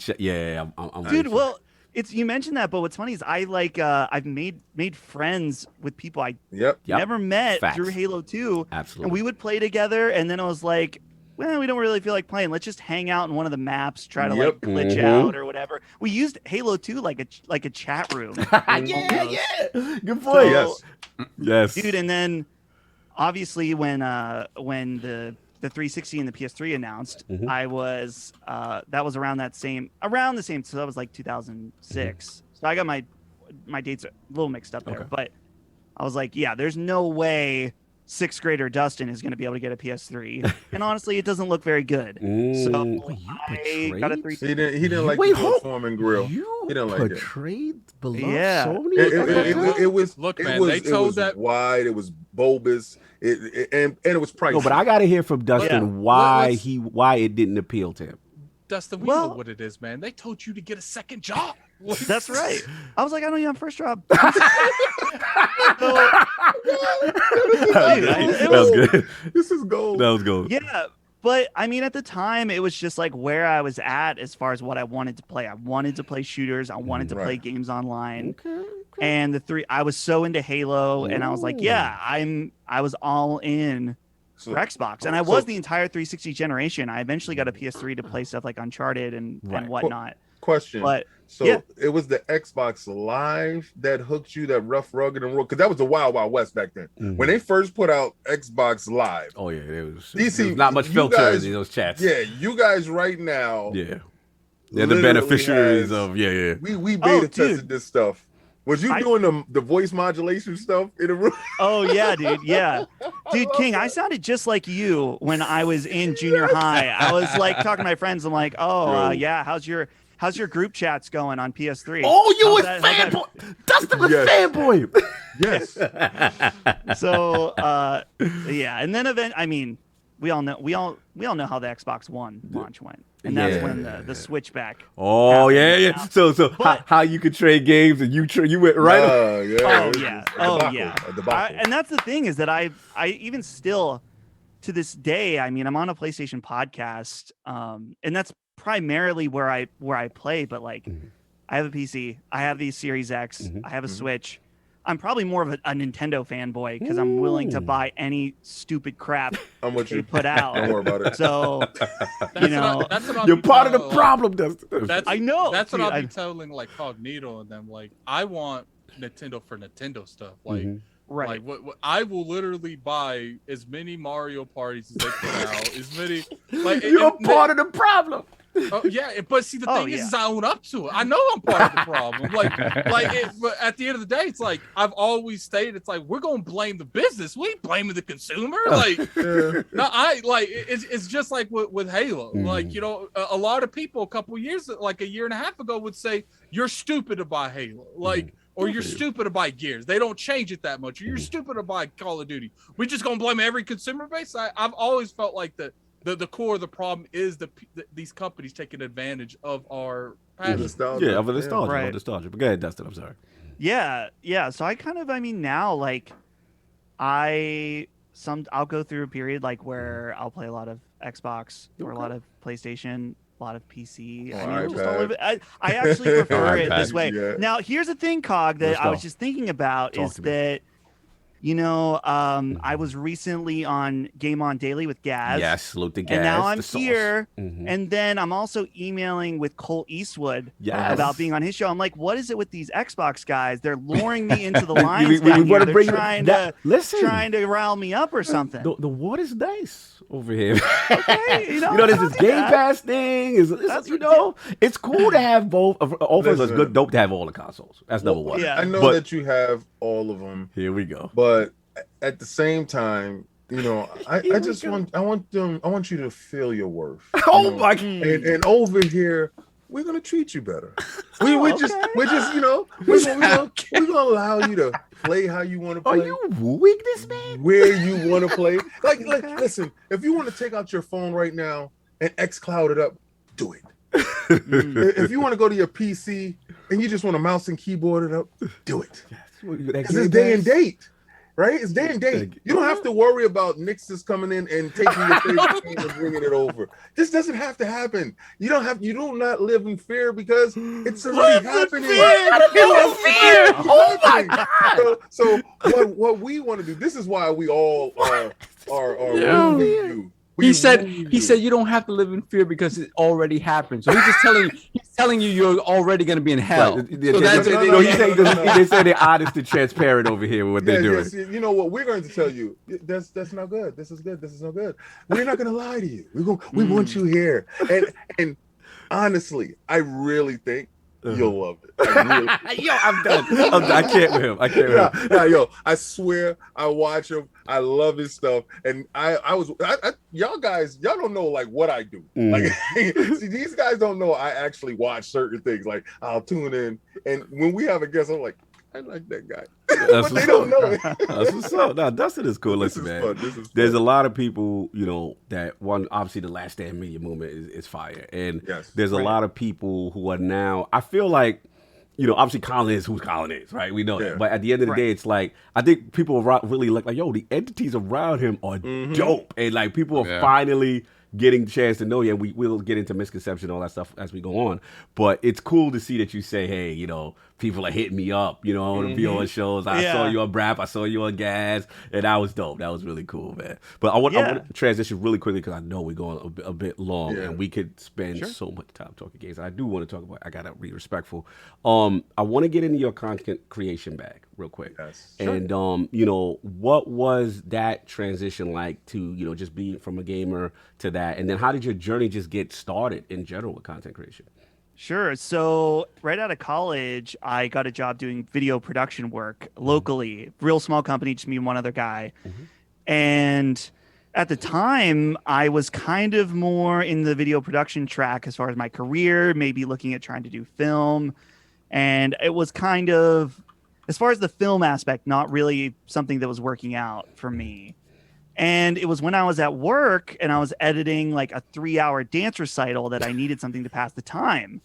So I started listening to podcasts, and I listened to a show called Podcast Beyond with two guys, Greg Miller and Colin Moriarty. And I was like, wow, there are people that their job is to talk about games and to make content. I'm like, this is really interesting. I feel like I had a little bit of experience making gaming YouTube content, but I'm not like that. And so I was like, man, maybe I should try to do that. I don't know how, but I got to figure that out. And so I eventually started a podcast with my friend Brandon, shout out to him. And we, through that, we eventually started a website called handsomephantom.com, which really picked up when my really good friend Ben Smith became our editor-in-chief. And we were able to expand and start going to shows like PAX and E3. And I actually, Cog, I've told you this, but I remember seeing some of you guys in the press room at PAX. And I think that either Brandon or Ben, one of them would talk to one of you guys. I just remember seeing, I think you got the drip. We had the drip. We had the drip on. That was the conference room, the media only conference room. I'm gonna assume, maybe, possibly. Yeah, we was working. Yeah, we was definitely working. So we had a big team come out for that one. It's so funny. We probably crossed paths with each other, bro, so many times. And never realized. So cool. Continue. Yeah. So. I was doing Handsome Phantom stuff, and that was really cool. It was like the first time you're at a gaming event like that, you're like, wow, this, we're doing something. I don't know if it's big, but something's working. And then I ended up meeting Colin through Ben because Ben was on Fireside Chats, and so I met Colin when he was on Fireside Chats, and then Colin was looking for someone to edit his podcasts. And so I just emailed him. I was like, hey, we've met before. Shot your shot. I knew Colin, from listening to him for years. I knew the strategy. I was like, hey, I made the connection. This is how we met. And here's my portfolio. I heard you were looking for somebody. Look at this Let me know. It was like 3 or 4 sentences in and out. Concise, short, to the point. Look at that. Yeah. Love it. So he gave me a chance editing Knockback, and it worked out. And then he threw me Fireside Chats and eventually Sacred Symbols until I was editing all of his shows, which was cool. Mm-hmm. And then since then, like that was in 2018, I think, when I started doing just editing. And he started to slowly give me more responsibilities. And then eventually he promoted me to executive producer. Okay. And then it wasn't until this year that when we rebranded the company from Colin's Last Stand to LastStandMedia, right. that he started experimenting by putting me on Sacred Symbols here and there. Perfect transition. I was just about to ask you. Continue.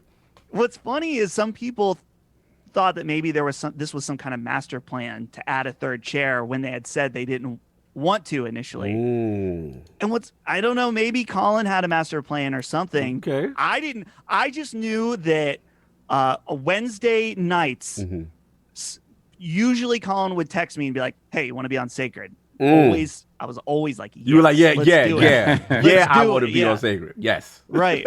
And then it wasn't until like 3 or 4 weeks before we announced that Colin offered to have me as the third chair, which is just like, seriously, it is one of the great honors of my life, really, to do that. That's dope. Just, there's such a legacy, Colin being probably, I mean, I can't think of who else is more prominent in the PlayStation ecosystem. That's what I'll question. That's what I'll question. He really, took me under his wing and was able to give me a platform and let me, not only that, but take Last Stand.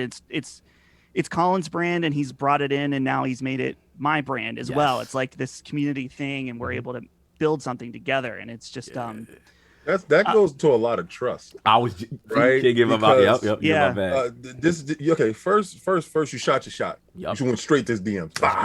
Right. You shot your shot, and during that whole thing, you got rewarded, but you also got rewarded for your hard work. But then he also realized, when he was putting you on, it might be a gem here.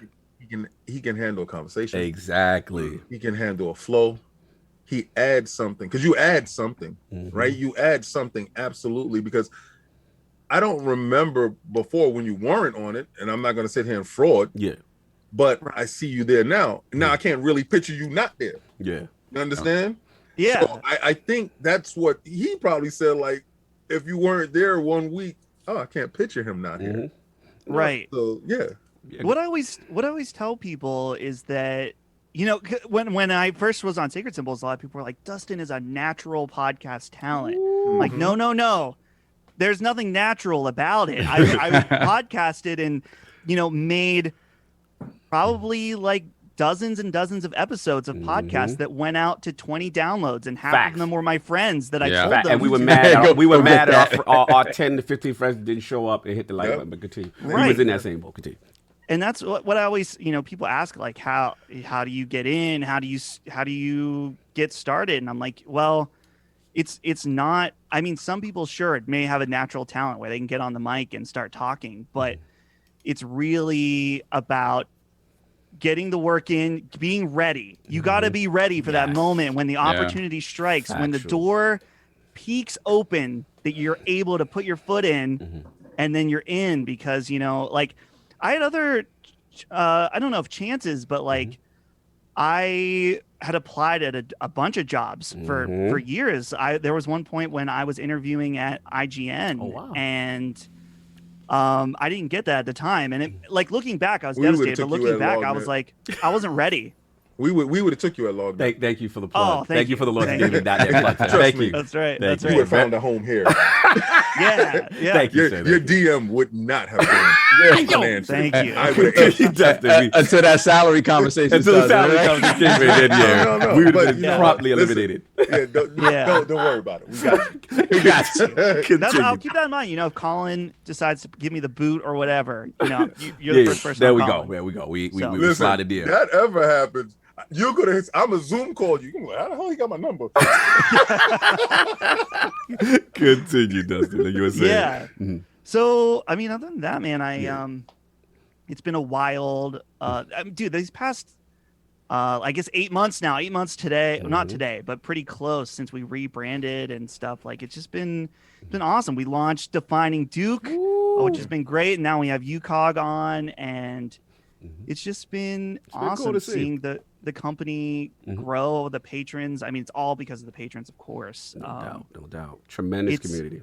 Yeah, it's been very awesome. I wake up every day and I think about like the years that I was hoping that I would be able to do something like this, and it's like, wow, it's a blessing, bro. It's actually happening. This is crazy. So it's not lost on me at all. I'm thankful every day. No doubt. Just two quick more questions before we wrap up in this segment. You know, now obviously we are teammates at the LastStandMedia now. We're teammates. And you know, I got a chance to interact with you. I affectionately call you the Shadow Broker. That's your new nickname behind the scenes. I call you the Shadow Broker. Because I think you're very understated, you're quiet, but you hold weight, sir. You hold a lot of weight over there. And it's cool to see. You know, so as King mentioned the trust, King mentioned all that stuff. Yeah. But I wanted to ask you, like, how do you deal with like helping to manage this huge empire, obviously, that Colin's built? And then let's be honest, like sometimes, you know, LSM gets some unnecessary smoke, shall we say, on social media and things like that, or just maybe because of a difference of opinion on certain things or whatever. Like, how do you deal with all that responsibility and that external stuff sometimes? Right. Man, I almost don't even know how to answer that, because it's like, I don't know how we, like it's good because we've like grown this past year. I mean, I guess it's fast, but it's like we've kind of layered things on in a way that that worked out. And just recently we hired Micah to be our coordinator. And that's great because she is able to handle some more of the like the day-to-day planning of like, okay, who's going to be on what? Let's schedule this. That's stuff that I was doing that is really, I'm capable. I was able to do it, but it's not exactly my strong suit. My strong suit is doing production and producing the shows and stuff. He makes my audio sound pristine. Thank you, sir. Right. Yeah. So, you know, it's just a lot of it has been figuring out just like who does what, who's best at what. And, you know, one of the most integral people, of course, is my associate producer, Ben Smith, who I mentioned earlier. The mayor. The mayor, of course. He edits all of our audio. And dude, no, for real, he's a real mayor. He's the real mayor. He's the real mayor of Butler, Pennsylvania. The mayor. For real. He's the mayor of where they're gonna have the event. Yeah, he is the mayor of the town. What say the name of the town? Butler, Pennsylvania. Butler, That's absolutely insane. Lockmark got some funny edits on him that I almost peed on myself about him hating anime. It was I teared up laughing. Continue, just. Dude, that Lockmort edit, so it starts with his campaign ad that's actually his campaign ad that I made for him when he was running. So King, it's hilarious. Imagine if they took like a presidential joint, your real joint, right? And they Lockmort, who they have, like edits him out of context. So let's say one day you say, yo, I hate anime, right? So he got that part and then he merged it with his campaign and they're like, yeah, vote for Ben. I don't like anime. Yo, it's hilarious, bro. You gotta watch these Lockmart edits, man. Fine, continue. So good.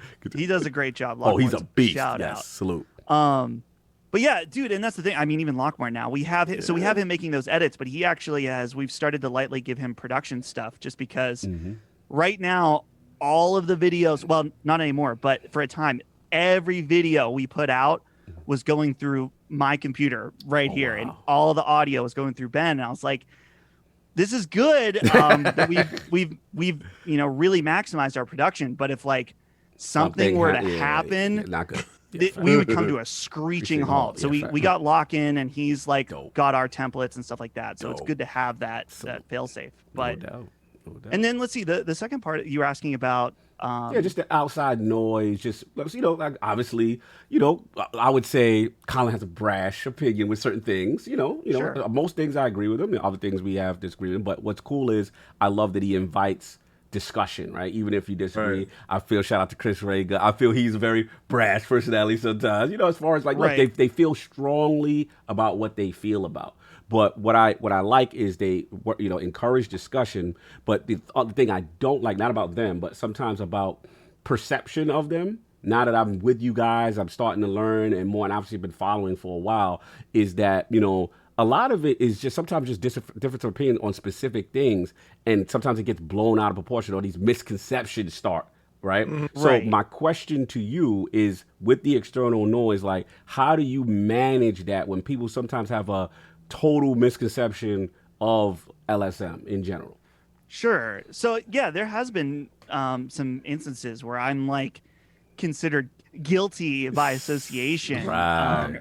Like particularly when I was still doing stuff with Handsome Phantom, and this has affected Ben, who's still doing stuff with them, is that like we had media contacts for a pretty well-known publisher that just, when Ben got hired, completely ghosted us. Someone that we had regularly covered their games, whether it's review or previews at PAX, like really extensive stuff. That's unfortunate.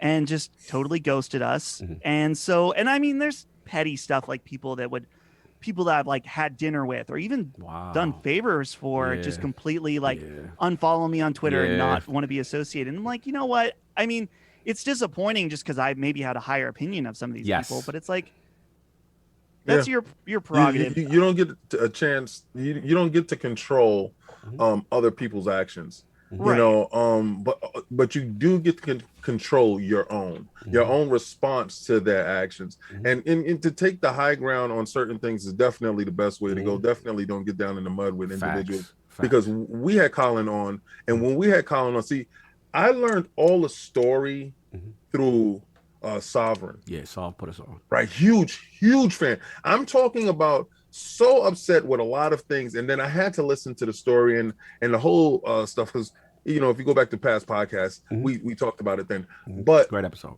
When we had him on, his openness to listen and to have conversation is amazing, and I find that to be with a lot of people that people have problems with. They see everybody wants to struggle. Everybody wants you to fight, right? But if you don't, and you're like, oh yeah, you know, I just see it this way, and that's it, there's no fight. That's the problem. That's when they have an absolute problem with you, because he sees it his way. And if you do come with a valid point or something, it may sway a little bit, but he already thought the issue out a long time ago. So for the question to be how you deal with a situation is you deal with it the best way you possibly can, which is probably the least resistance with no response to a situation, to an individual taking something out of context. Get at it, then I gotta say something. The biggest issue we have here is it's no longer we want to have discussions, we want agreements. Yes. That's the problem. Like you can disagree with it, with what I say with Cognito, especially what I say some off the wall. Thank you. It's just like at the end of the day, it's like, just because you disagree with me doesn't mean that we have to beef. Like, It's like, as long as I ain't being off the wall, calling you some crazy stuff, why is it an issue? People don't want to engage in debate because it's a lot easier to not have any repercussions for what you say. A lot of people throw things out there and, you know, say bad things about people, run people's name through the dirt. And then when the person actually responds, which Colin does, and Colin always responds respectfully, and he says, hey, let's talk about this. Right. That's where the fear comes in. That's where it comes in, because now you got to defend. It's easy to bully and do this gang culture behind an avatar. To be honest with you, I don't even think it's even like that anymore. I think that people are actually too scared to not agree with the ways because they're scared of going against and having independent thought. Because it's no longer the days where you can have your own opinion on something and people are like, well, that's just your opinion. Now it's like if you don't agree with the group, facts. People trying to hit up your place of employment and say this dude speaks. He's saying this on Twitter. He's disagreeing with this on Twitter. And now it's no longer let's have a discussion and learn from each other. Now it's let's get everyone canceled because you disagree. But here's the point that Dustin said. I'm gonna give it right back to you, Dustin. That really resonated. It's like it hit home for me when you said, you know, people that you went to dinner with. That you had a physical, real relationship with, right? Because I've experienced some things like this, and it's like wow, I met you in real life. It's cool. And because of this, something that I'm doing that really doesn't affect you, right? Now, like whatsoever. Now my friendship means nothing to you. And now I have nothing to do with you because of this. It's pretty disappointing. But to your point, Dustin, I love the way you said it and the way you handle it. It's like, the way I look at it is like, well, if that is all it took for you to get rid of my friendship, then were you a friend to begin with anyway? Yeah. Exactly. You're probably better off with that. You're better off with that. Yeah. That's what I learned. It's like, you know, when Carl called me the morning that, you know, Maddie offered him that, you know, the initial thing before him and Colin spoke, he brought it up. He's like, do you think we'll have a lot of, you know, backlash? I'm like, dude, if we don't, then they weren't really down with this in the first place. Like, right. Yeah, I mean, you know how we are, man. Yeah, like, listen. it's like, we are how we are. We pride ourselves on being a place where, you know, everybody can come here, speak their mind.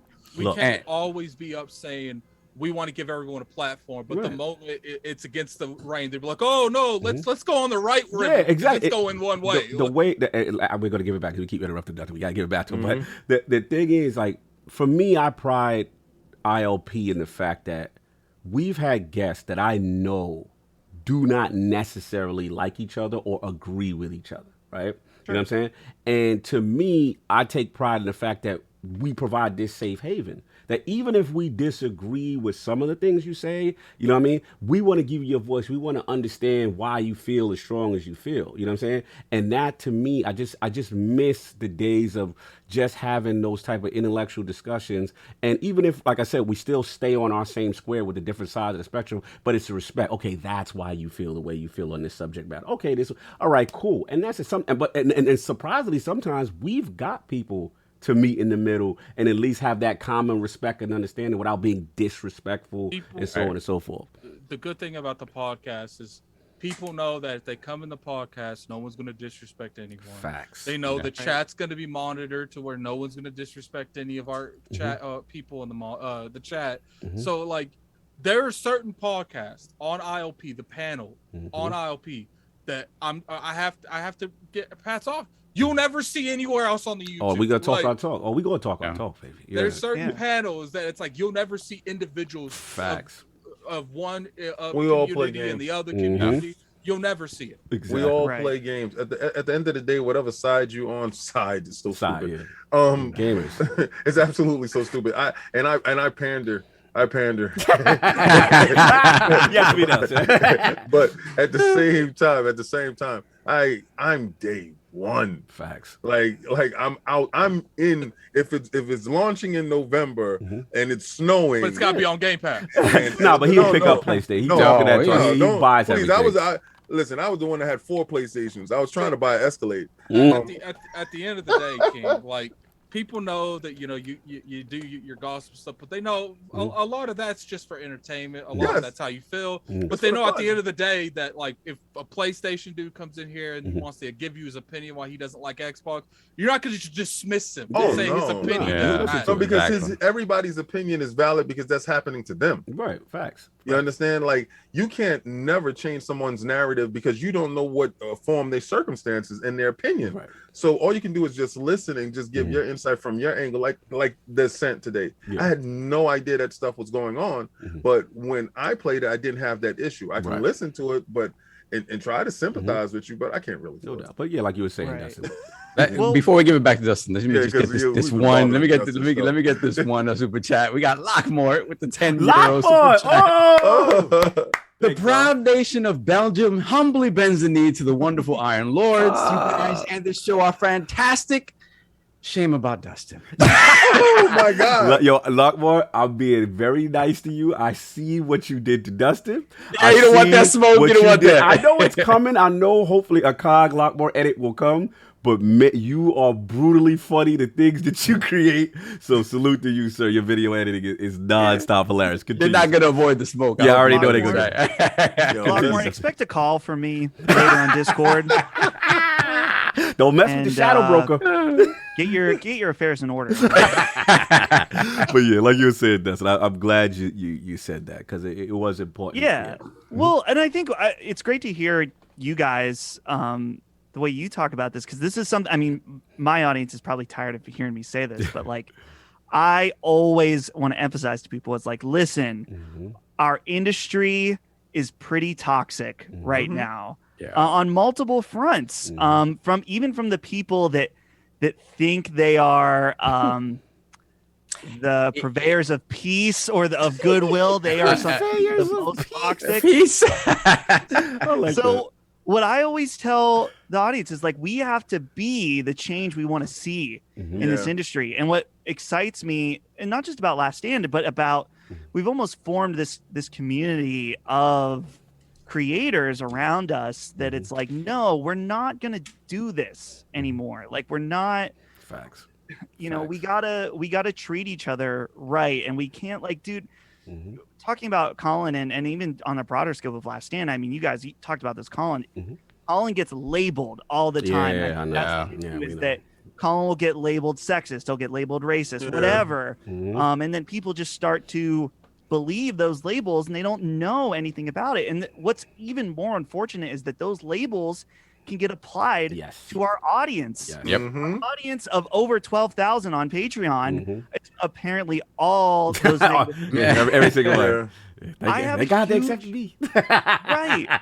Dude, I have such a huge problem with that, because I've seen the kindness and the goodwill and the great people in our community, in the Last Stand community. I'm sure here with Iron Lords as well. It's like, it's been tremendous love since I came over. Like, you know, me and you talked, you know, offline and Colin, so forth. And yeah, you know, of course, like, obviously, I'll be honest, say, hey, you know, I had a little trepidation just to make sure, because you heard things, right? But until you do your research and then you actually interact with people, and you're like, nah, it's not any of that. And again, you know, I'm a firm believer, King would understand. It's like, I'm a firm believer, like, even like if I didn't know you, right, and someone's like, yo, don't mess with that Dustin kid. Yeah. Don't mess with him, son. Like, me and King, we don't come from that. Like, unless you haven't done anything to me in our interactions, then I have to judge you by our interactions and how we've been.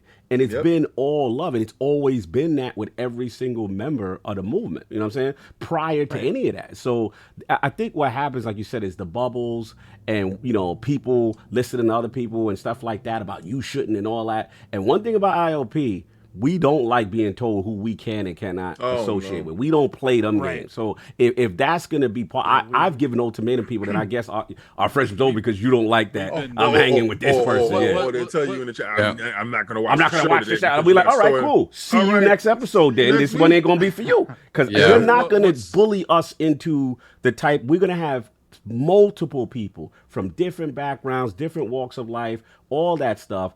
And the importance of it is, we're gamers. That is the unifier. That is something we all love. All this Bloods and Crips and gaming. We're not doing that. You know what I'm saying? The crazy thing about it is that we've seen people that have been steadfast in one direction or the other change because we refuse to budge. Facts. And us refusing to budge made them look inwards just for that moment to see, okay, maybe I'm not being fair in how I'm perceiving this. Let me actually take in more information and come to a real decision. Listen, if you come to the same decision after you informed yourself, more power to you.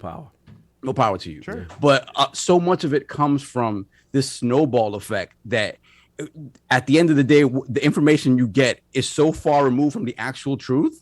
And what bothers me is people's willingness to accept that without doing even a little bit of the research. I've seen so much stuff online where people just calling people this or sort of pigeonholing people as they are this type of person. This person does this, that, and the other. The human being is the most nuanced creature on the planet. Like, there is so much to us. There's no way you can put us completely under a single umbrella. It just can't be.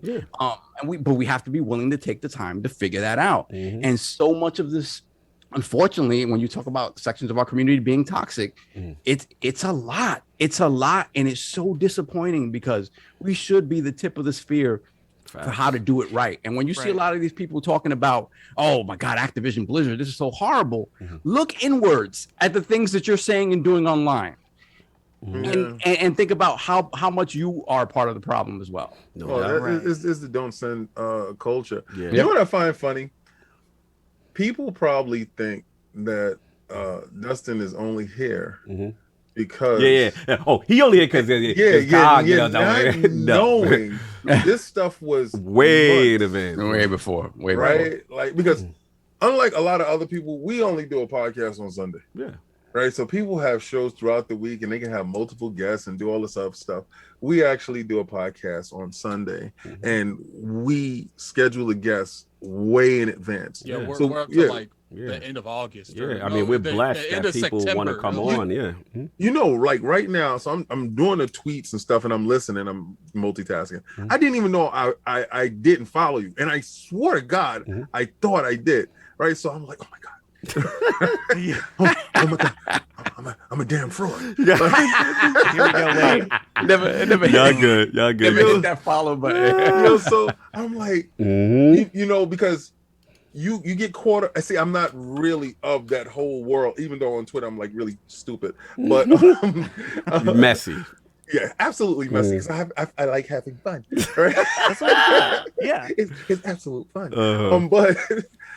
You get caught up watching people and you think you followed them just because you actually follow whatever videos that you are seeing. So you assume that, oh yeah, I'm connected. He knows. Yeah. But no, he didn't know. For real. I'm glad you brought that up. I'm glad you brought that up, brother. I mean, important discussion. If you had anything else to add on that, I don't want to interrupt you if you want. Yeah, let's then we'll move on. Yeah, but yeah, man, powerful stuff. So you know, we got to ask the question that we ask all the lords in the realm.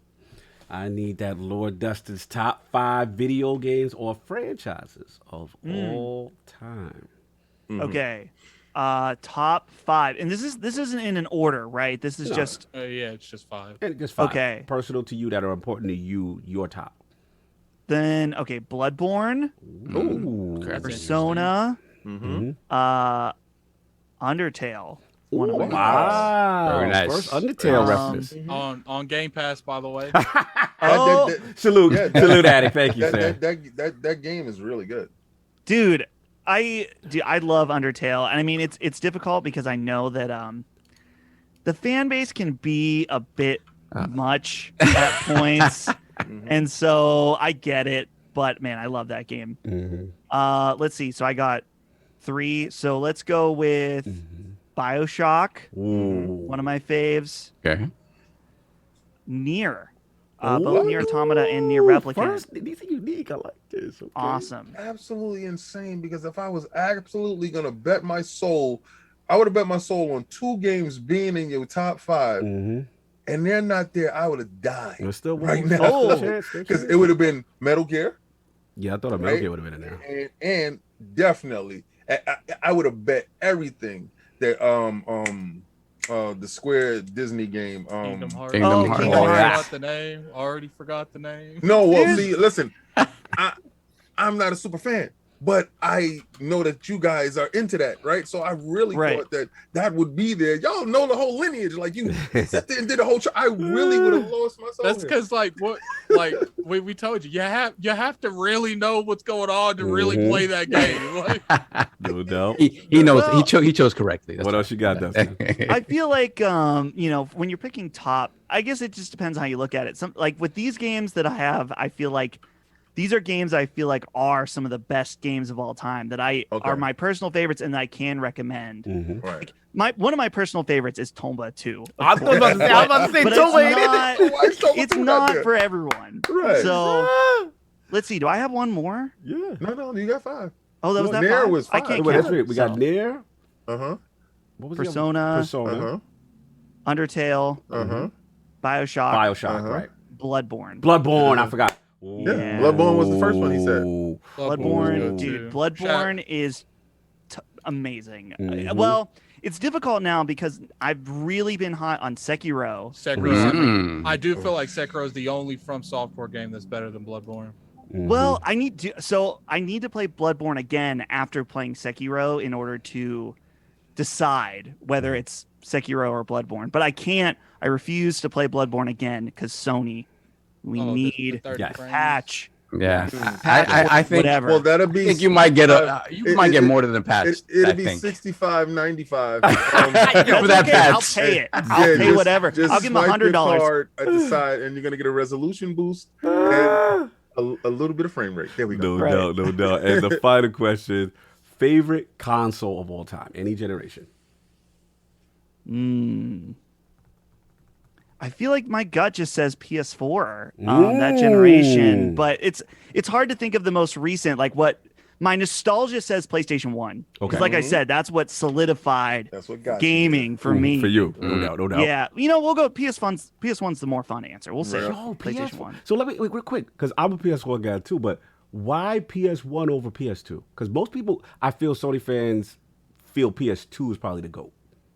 I think because I was pretty laser focused on PS1. I didn't have a Nintendo 64 or anything like that. And by the tail end of PS2, my eyes were on another. My attentions were divided. You To cheating. the Xbox. Actually, you cheat with Xbox. It's cheating. That Xbox Live, that at night it allowed you to do different things. Salute. Oh, yeah. Wow. He messy. These analogies. These analogies are messy. Well, look, man, fantastic history, brother. I would love to keep talking to you, but we got to get a little bit of the show going. Let's do it. This is a lot, and we got my man. We got formerly the Grounded Gamer, Games Talk Live, coming up next with Lord that I'm holding up. What's going on, Fonz? Snuck in the back door, man. Snuck in the back door. It's good to be here with Mr. Matty. I'm just kidding. That is not. They do not all look at him. No, I don't understand why they would even say such a thing. Completely different people. I mean, it's not even just a look. It's the persona and everything. It's completely different. That's gonna happen. I have way better gaming opinions than Matty. I mean, come on, KOTOR, get over it. That was years ago. Hot take. It's never coming back the same way. Listen, y'all not coming for the Duke, my man. Y'all can't come for my man back. You know what I'm saying? But salute the boss call up, man.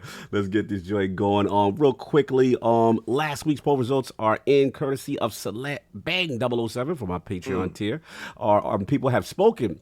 Weekly poll: if and when Phil Dominus Maximus Aurelius Spencer time is up as the head of Xbox, who do you think should take his place as rightful successor? You said if, as in like he's never going to retire. I know, he's forever. Who's going to take his place as the rightful successor to the throne? The winner, highest ever in ILP should be 99%. 92%. Sarah Bond. Sarah the Queen Bond. Yes. Leading the flag. Coming in at second place at 4% was the Messy Lords. I'm going to let y'all finish, but Don Matrick was the best Xbox president of all time. Throw him in the bushes. Coming in third place at only 2% was the Deacon, Pete Hines. I told you he's a no. And once you apologize, it's a no-go. This is even worse. Shockingly, last place. The first time in ILP poll history, 0%, not one vote for this person. The realm was very disrespectful to God Howard. No Todd Howard. I don't once you bend the knee. I don't think. See, here's the thing. Like God Howard is a good figure stop there in saying Bethesda. Nah, that doesn't even fit him. I think. At the end of the day, I don't see him leading a platform. Like yeah, I see him leading a studio, and I think that's the reason that no one brown leather jacket is that good? Nice. Look, he can go up there. He can go up there and he can make a game look amazing. Yes. But as far as like leading a platform, I don't even think he wants to do that. Like I was shocked. I thought he would get at least one vote. No votes. So no too. votes. Yeah. No votes. No votes. No votes. No votes. Done. Once you bend the knee and you submit, it's it.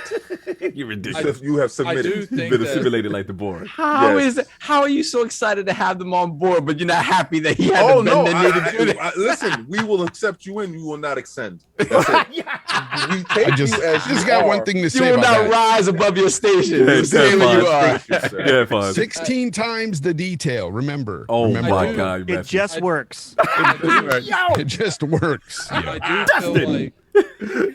I do feel like that out of all the people, it's going to be. I personally feel like it's going to be between Sarah Bond and Pete Hines. Like, Yeah, I feel It's so not too. Pete Hines at all. He All hates that me. apology. I go with Sarah. it's not that. No. It's not that. I feel like there's a possibility that because No. I don't think can you let me finish? I can hear you interrupt all the time. You don't like when I do it. Get at it. Go. I'm good. Go ahead. He's like, good. All right, I'm moving just not on. gonna keep answering when he just gonna keep saying no. I'll let you answer on Games Talk Live. Yeah, there Alec. you go. You'll have the Yeah, floor. they got floor to itself. All right, so Yeah, look, the we got floor. to get this going. All right.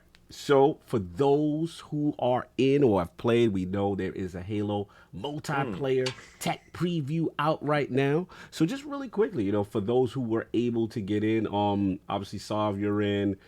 Dustin didn't get in, sadly, but we try to work on that for him. King does not do betas, so I'm not even going to ask him. Fonz, did you get in? Just want to be curious.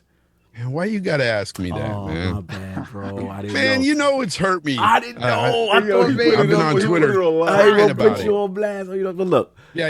So You know what? But what I will say about the whole thing, seeing everybody's videos and stuff on it, all these clips, has got me so excited for the game. Okay. Honestly, Fair it enough. looks amazing. Fair Looks enough. really good. Also, let me start again with Dustin. As far as from what you're hearing, what you're seeing, does it look a little promising to you? Even though I know you haven't got a chance to play it yet.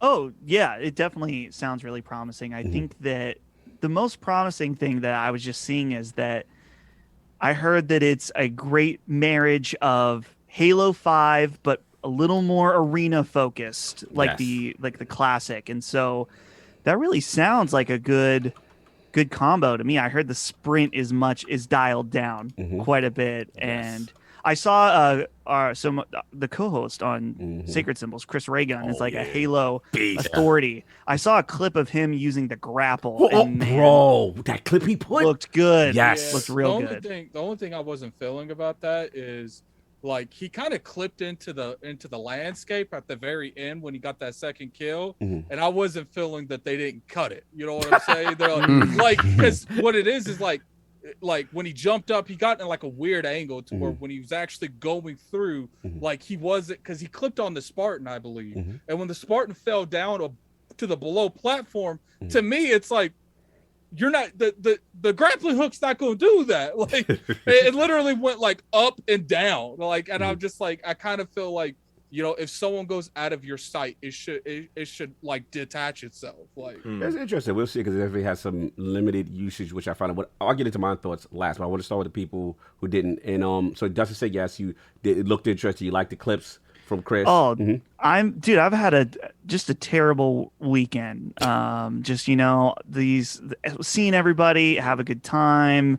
And Cog, that tweet with Maddie where he was like, "Can't wait to play it." I'm like, I know you're crying, man, just like me, bro. I was we're there. just sitting here. I was part of the not in the cool kids crowd for a minute, and it was one of those situations. I was like, "Look, I'm gonna have to open up a support group for all my brothers and sisters who didn't get in." I was like, I put a big tweet out, and then the next day I got in, and they were like, "You traitor guy!"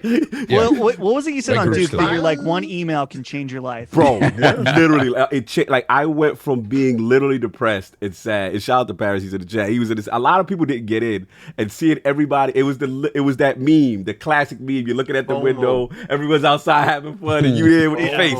Yeah, no doubt. But real quickly, in the realm, in the back door, my man, BRAP, Basement Radio Arcade Podcast. Enrique, are you there, sir?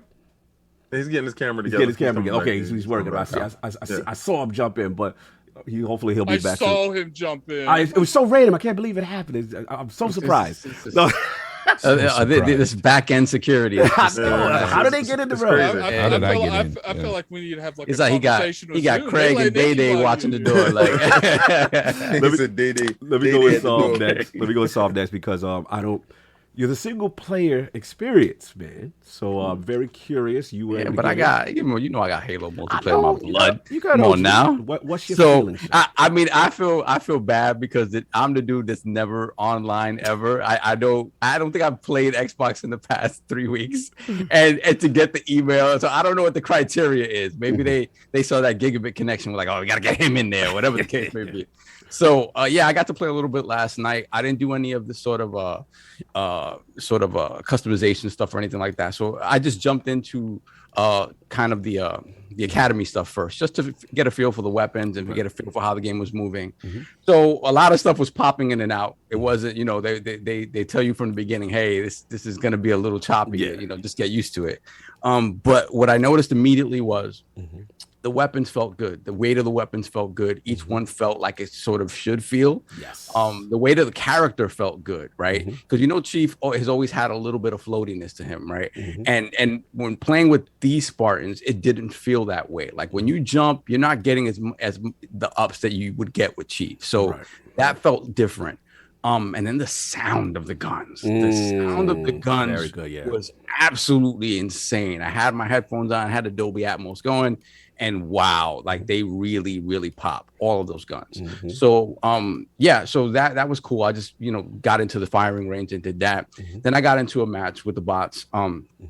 And one thing I noticed is that the bots are pretty damn smart. I don't know if they've been sort of elevating their AI each day. Elevated, yeah. Right. So, so again, I came in just yesterday, so I guess they're, you know, they're a lot smarter than they have been. The day one bots was getting that smoke. We was roughing the day one bots, and these bots were still doing getting that smoke. Yes. With these bots, they were smart. I mean, they were doing things like if they were in a tight corridor and you chuck a grenade at them, they wouldn't roll back. They'd rush you. They'd rush you. They'd pull out their close proximity weapon, rush you, and then try to melee you, right? Things like that that human players would do. Right.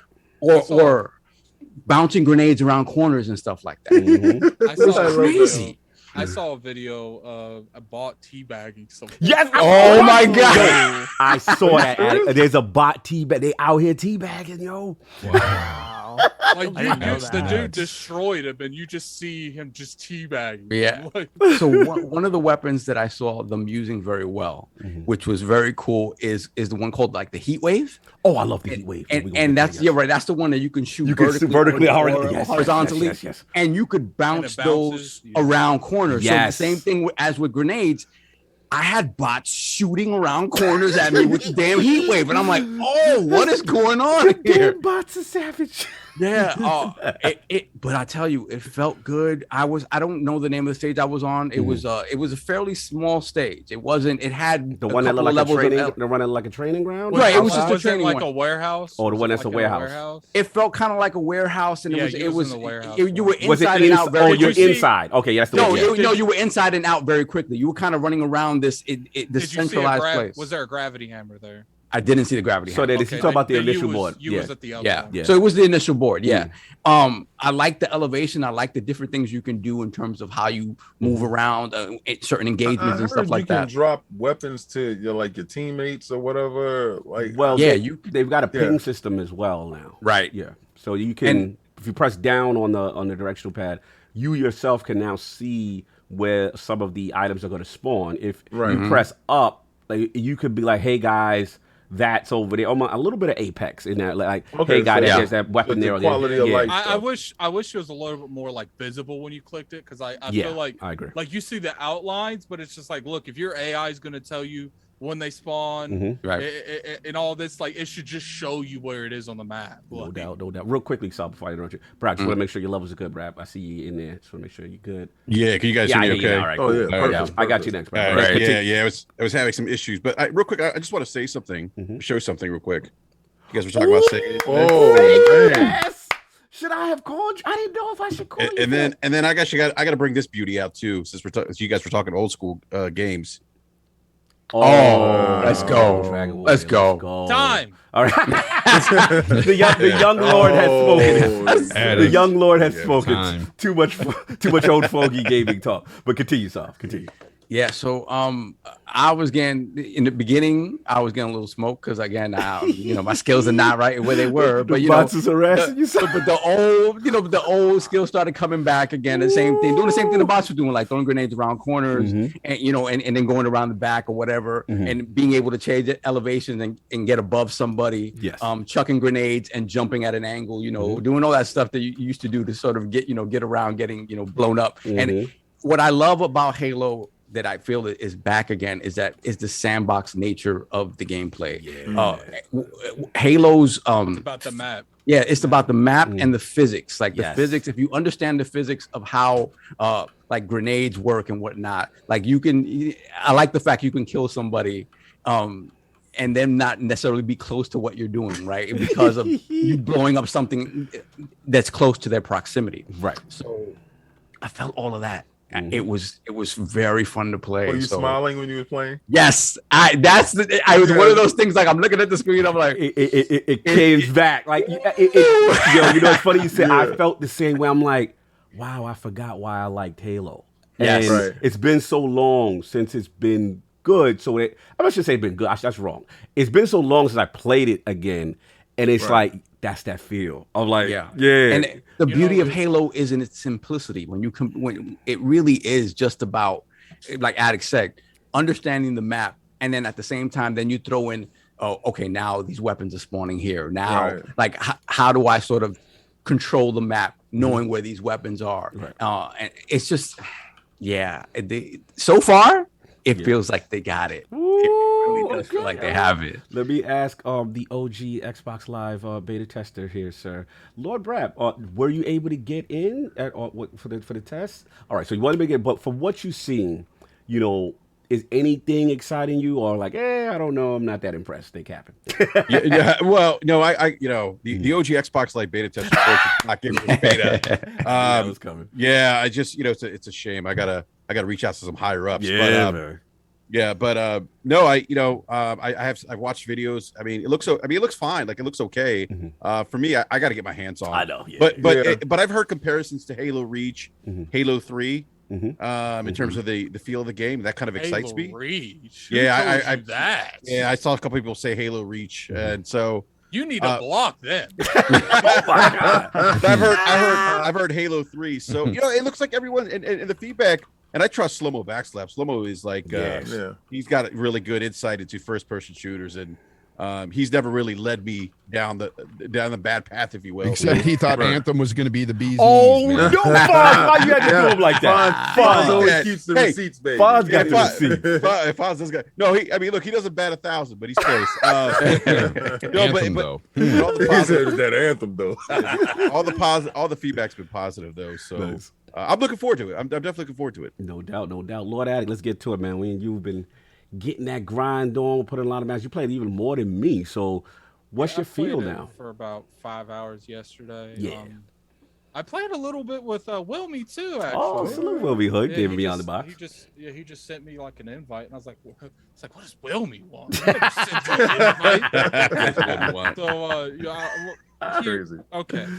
Let's get it. I enjoy. This is coming from someone that enjoyed Halo 5. Halo 5's multiplayer. Yes. For the most part, when it comes to people talking about Halo, I don't listen, because it's just like, I feel like more people are too obsessed with Halo changing from what the game is than people actually wanting Halo to be a better Halo. The only person I really respect when it comes to, and I'm not just saying like it's no one, but the only person I could think of is like Chris Raygun, because like when Chris is not a fan of some of the stuff that they've made, but he still liked the game. And it's just like, I don't like when people say, I don't like this, I don't like that, and I ask them why. Crickets. They don't understand why they don't like it. They just hear the overall anarchy. Right. Listen to the noise.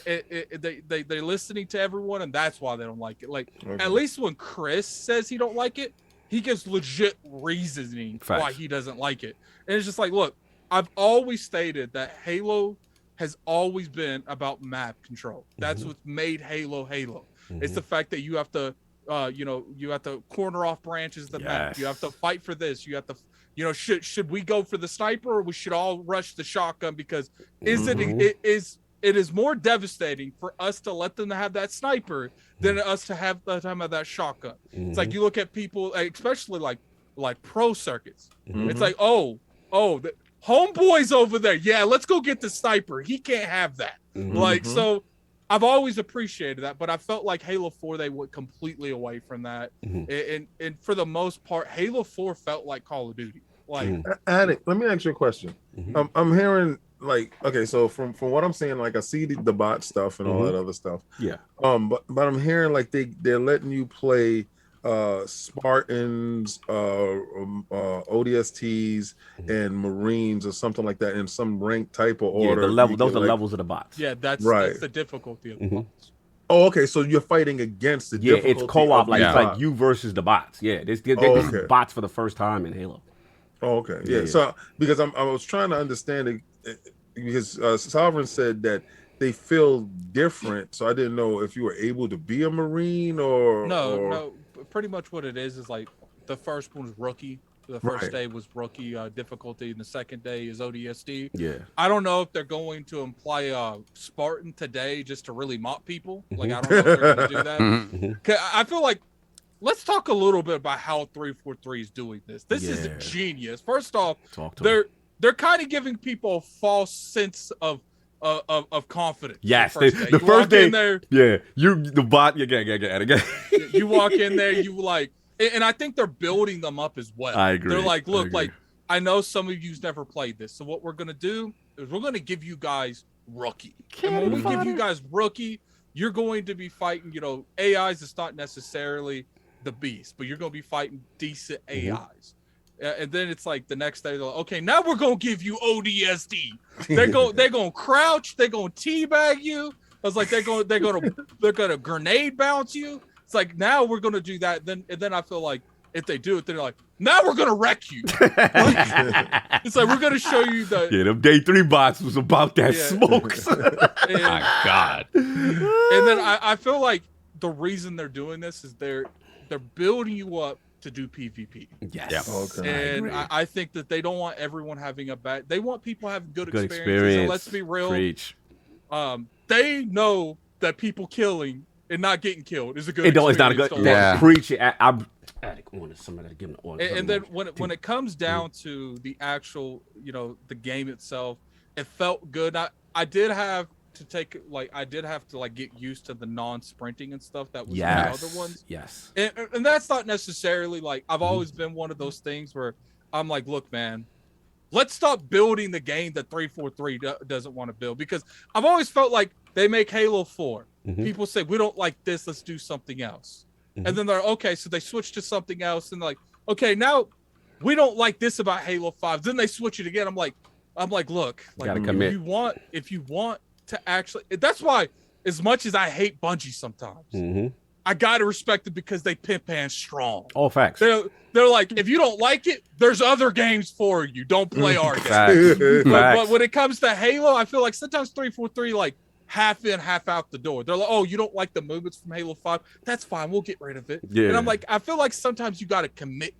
You know what I'm saying? But I feel like they're like, look, they're like, we got to appeal to a newer audience, and we got to appeal to our older audience, and that job I would not wish upon anyone, because the Halo community is savage. Brutal. Yeah, they're brutal. So I do feel like they came to a good middle ground. I feel like they did in Halo 5, but obviously people didn't like the thrusting and the stuff going on there, so they bounced it back a little bit. And I feel like this is, once I started getting a hold of it, and I felt like I'm back to how I played Halo 3 and Halo 2. I don't really sprint much anymore. Like I sprint to advantage points, and I peek corners now. Like because now I feel like if you sprint, you're gonna hurt more than you. I do have an issue with how things look in terms of fighting people. Yes, I know where you're going. They don't have the classic red versus blue anymore. Because everybody got their own color now. Yeah. So now I feel like when I see, like, I'll be on team red or whatever that team is, and I see someone on blue, I'm already beefing, and I'm like, oh, that's my own dude. Never mind. I feel like that needs to change. They need to do something on that. Yeah. Shout out to Ainsley. Ainsley has put out a good tweet, because I remember when it was me, you, Rand, and Forte our first day, all 4 of us, right? And you were having the issue I had, which was when you see, because everyone's got their own color, and they have like this, they had this slight little red hue, but it's sometimes hard to discern if it was the enemy at first. You know what I'm saying? So Attic was having a problem. I was having like, it needs to be a little bit more distinct. But then shout out to Ainsley, he put out a tweet. You could go into the UI options, and I forgot whatever color he picked. Cerise or something. That, when you put that, it's almost like a very distinct purple. It's very bright, almost like a purplish pink. So now when I was seeing somebody in the distance, I was like, oh yeah, definitely he the enemy. He got that hue on him. You know what I'm saying? So that's the only thing I think that I agree with Attic, because when Attic said what he said when we were playing, I'm like, yeah, I was having that issue. It takes about 2 to 3 matches to adjust. But to his point, that was a huge concern with me. Yeah. And then when they walked away from red versus blue, right? How do I discern what team I'm on? Right. Individuality, and your Spartan is going to be your Spartan. Part of me, jazz it up. But I know when they run past, like you don't know who's who. And then no, you can't with that. I'm just listening to you guys right now because again, I'm the Lord of not. I know you letting us beta test for you. We know. Yes, please, thank you. Continue.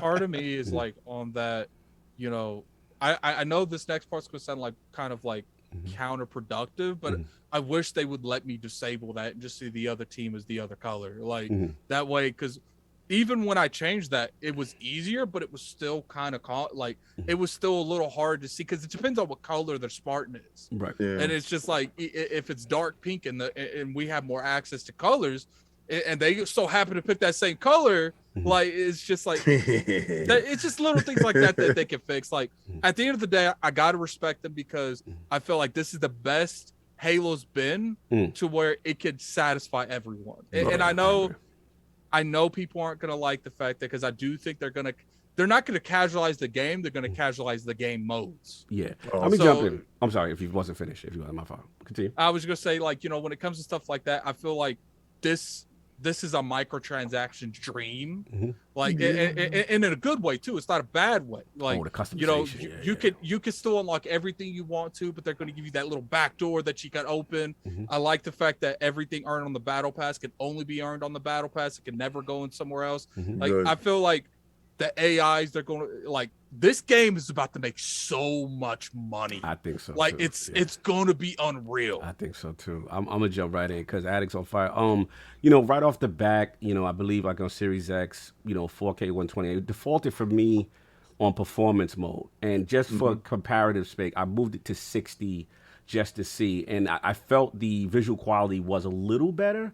But let's just get it out there. Like, I'm not gonna sit here like, oh my god, this is the graphical showcase. This is why this ain't like a flight simulator mode, but it looks solid. Like it looks solid. It ain't. Don't come in here expecting to be God's gift to graphical fidelity. It ain't that. Do you think that is because it's playing on the old Xbox? Possibly, one as well? Possibly. This could be a design decision, as BRAP I would say that it could be a design decision as far as not be so that the base consoles could still play it.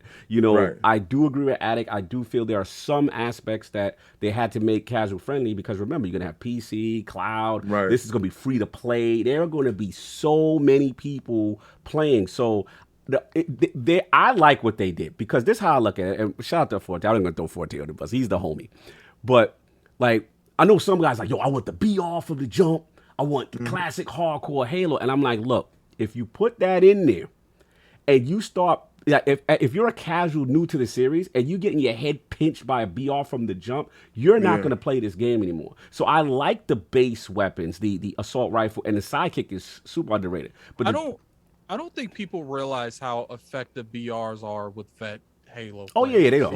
They don't. I think people when they because I said, look. You should have to fight for that BR if you want to use that. In the right hands, a BR is more effective than rocket launcher. Preach. Yeah. So I'm just like, and they're like, oh, then you're just giving one person. I was like, but that's better than five because you don't want to discard this. They're opening up Halo to a whole new generation of people who have never really played. Halo resonates to us old OGs. You know what I'm saying? Like, these kids are playing Fortnite and Apex and Wars. They're not playing Halo, so you got to get this new base in. But the thing I like that they do, King, and because, again, I'm like average, right? So the thing I like is the training ground. The training ground was the smartest decision they ever made. Because one thing about Halo, it's all about map control. So let's say you're a casual, you finally get one of these guns on the map. You don't know how to use it. You get killed. And then now when you drop it, someone else can take it. So the thing about it is you go in there, they give you a good feel of the weapon. It's like a shooting range with different positions. You can get a score. So cool. And a lot of these new weapons, y'all, are fire. I have to give it's it. the banished weapon. Oh my God, the banished weapons, the gravity hammer, got it. So it's many. Just like I said, like what I really enjoyed that they did is like, look, like we got to casualize this game, but at the same time, we want to keep it hardcore. So they're like, what we'll do is we'll keep stuff the way it is, but we'll give a very in-depth AI and a very in-depth tutorial mode to where you can build yourself up. Yeah, it builds confidence because now you have a feel of all that. Shout out to Forte. He's like, he wants me to correct the statement. He's right. He didn't say that it has to. He just wants a playlist with a battle rifle as part of it, as a starting track. Hopefully you get that, sir. But I just don't want the casuals to go away if they have. I think if they do that, it's gonna be like kind of like how Destiny brings in certain game modes every now, like a couple of times like every couple months you'll be able to play like Mayhem for a weekend. Like I think that's most likely for the BR only thing, but I think for the most part they want everyone going to one or two modes. Like, they're not trying to make 15. Keep the base up, keep the populate, because if you start splitting the base up in all these different queues, you said I'm saying trials. You want that big unified base. So look, I'll keep it short. So far, the favorite new weapons, like I said, the default sidekick pistol is lit. I don't care what nobody say. That I was popping. Is it as good as the old pistol? It's not that dominant because the old one had a scope from that joint. Yeah. But this joint, but it's fast. You could click heads with this. It's fast. Yeah, and you know what I do since I So is it more like a sidearm and but it hits harder and a little bit more accurate. Hard. Yeah. Okay. You gonna like it. Go ahead, Saul. You know what the whatchamacallit, the expensive controller. the elite too. The elite controller, excuse me. Yeah. You can said that expensive one. You can the bougie controller. Yeah, the bougie controller. You know how you can shorten your sort of your trigger distance, right? Yes, so I did that. Yeah. If you have very good. If you have an elite controller, you outside out here. Well, you should have an advantage. You paid that money. Oh my God. Anyway, okay, you gonna love this. Speaking of which. Well, we got the specs out so far, and it looks like the base consoles are only doing 30 frames per second. So if you pay for the elite experience, King gonna love this. Yeah. If you pay for the elite experience, SX, no TCLs. You are at a frame advantage. Continue. The Series S is doing 1080p 120 frames. 1080 120. That is little man's outside. Is always out here working. Shout out to little man. Yes, doing this thing. I did have a couple questions. We are working on the little man game. Yes. Okay. All right. So I just want to address that really quickly. Yes. I'm going to put out a video exposing a situation that we have having a problem with. Yes.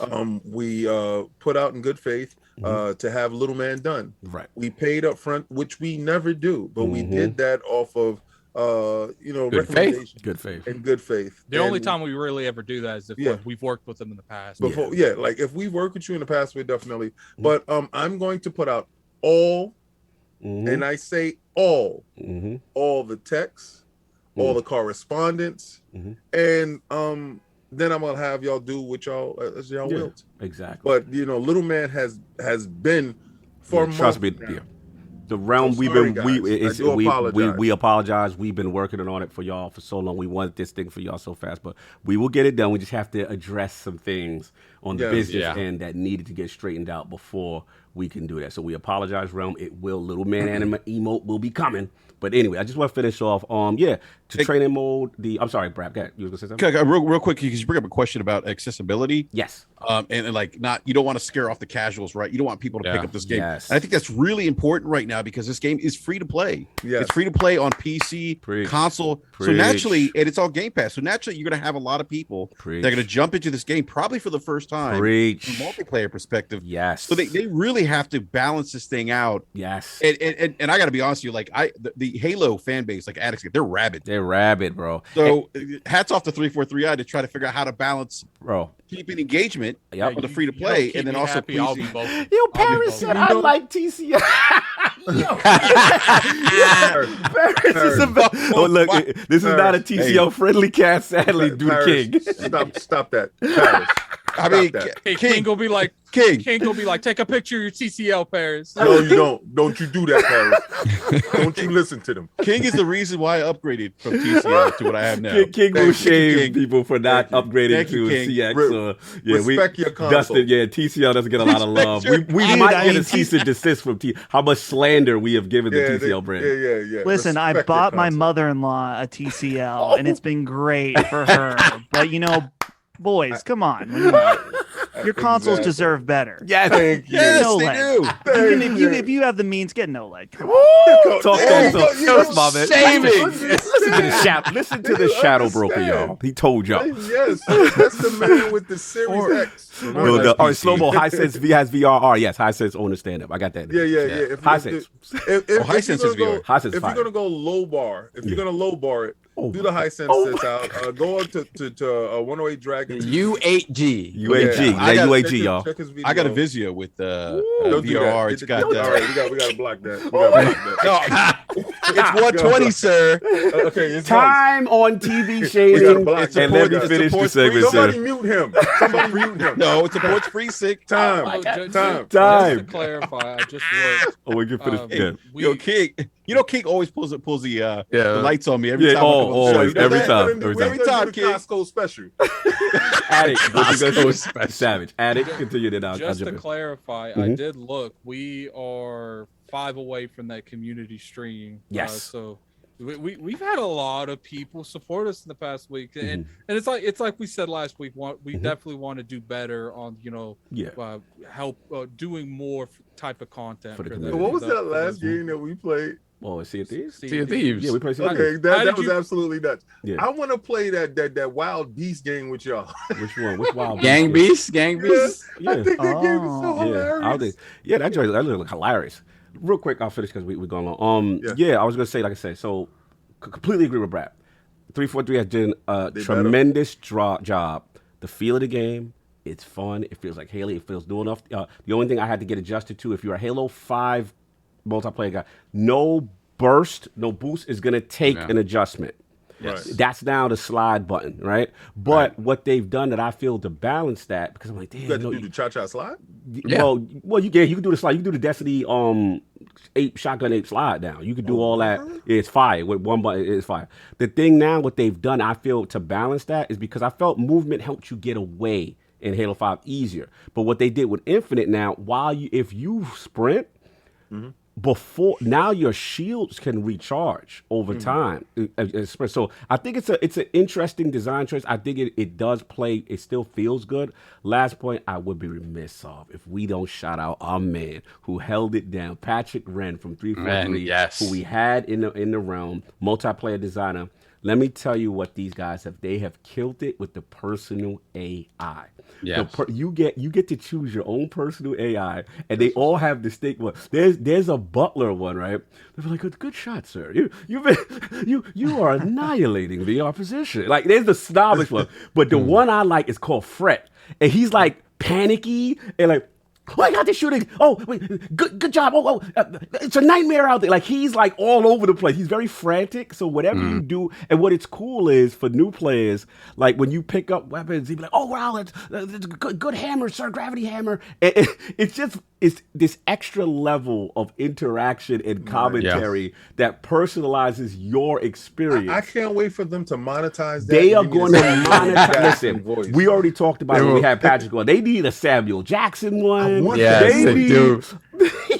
I think they got a Samuel Jackson one? No, I said that's what they need. Because you could choose your AI before, like a loadout with the customizations. So to me, the options are going to be tremendous. Like 343 is sitting on something. And the last thing for Destiny fans, what I really love is like the post-start animation and post-finish. Like you could pick emotion, guys standing there with your arms folded. You know, I saw that. Yeah, like you could do fun. Like they stole that from Halo. From Destiny. So Destiny, like complete rip-off. Salute, Joseph Staten, baby. That's my man, Bungie. Yo, you know what? Because I had a question. Yeah. So do you believe that the station effect is really visible? Yeah, I feel so. Are you seeing it? I feel there's a lot of it that I'm like, yo, PvP wise, I'm like, yo, this feeling like Destiny in trouble for me. Like when I was playing it, I had that feel like Saul. I'm just smiling. I'm like, yo. Yeah, that's why I asked if this is fun. I think I didn't think that it was possible for Halo Infinite to come in and compete with the free-to-play market that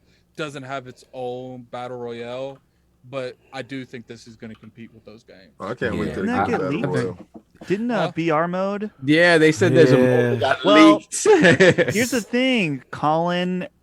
I think it was like over a year ago. Said Halo Infinite has a BR mode, and they were going to show it at E3, and they decided not to. And no one's ever reported or picked up on it, and now it sounds like sadly, the only negative that has happened, well, not only, but one of the big negatives that stayed away from that. Stay away, y'all, because somehow I don't know how this happened, but the campaign, certain aspects of snippets of the campaign were leaked into this technical preview. So yeah, Staten put out a statement. He's like, hey folks, we unintentionally included a small number of Halo Infinite campaign files in the tech preview build. Unfortunately, these files contain spoilers. Leaks like these are painful for the dev team and can ruin the campaign experience for everyone. So please keep your eyes peeled. So for what I'm hearing, there are some chapter spoilers of, like, I guess when a chapter starts to give you a preview of what might happen in the mission. And this is going around, so be careful. They're out there.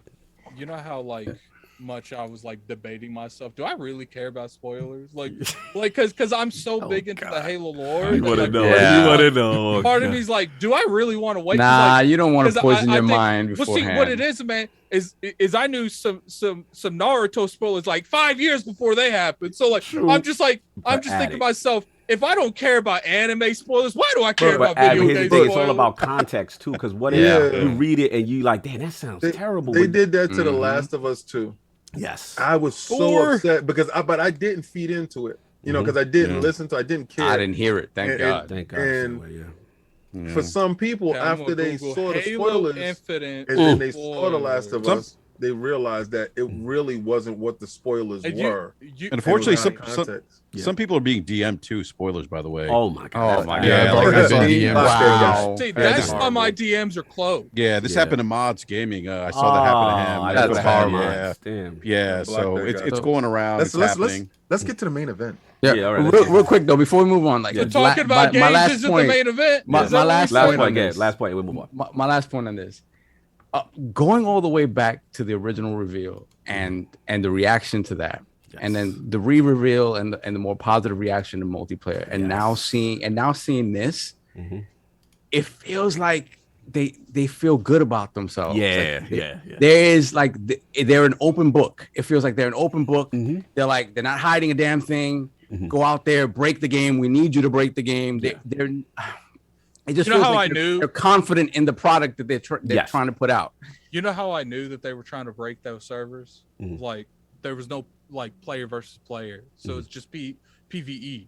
So like now you have to account for all that AI. Yeah, so now it's not even just that. Now you're not pitting two teams against each other. You're having two entirely different lobbies now. Right. Yeah. So instead of it just being together, now it's two different lobbies. So you're doubling the traffic. Yeah, no, it's impressive. I have to admit, obviously there's some technical bugs. We're not going to act like it's flawless. Yesterday played pretty good. No, I will say this: getting into a match, they had an update and it played really very, good very quick, very seamless. The only thing they got to work on is I hate these black screens where it doesn't show you any type. It's technical beta, but if I'm loading for a second or two, I don't want to see a black screen. I think my console crashed. So you know what I'm saying? So that's all I got on that. But look, we got to move on because King wants to get.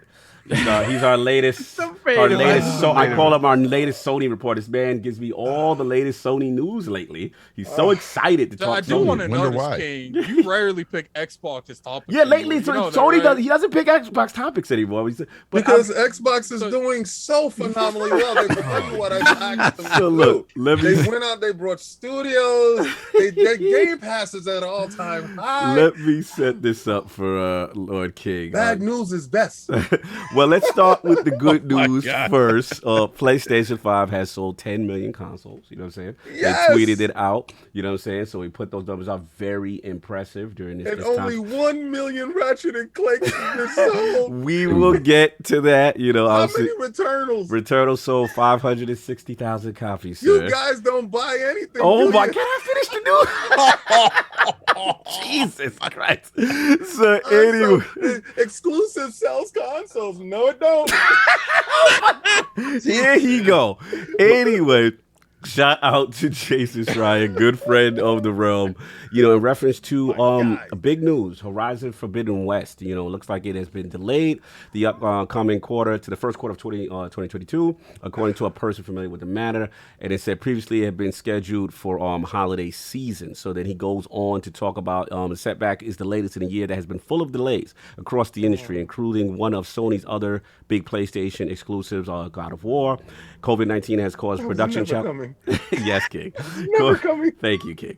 It has caused production challenges, forcing developers to work from home for months. But the pandemic has also provided a cover for developers to bump games that were facing obstacles regardless. And then the final news that King wanted me to report on was the PlayStation 5 SSD. You know, so it looks like there is a beta out right now.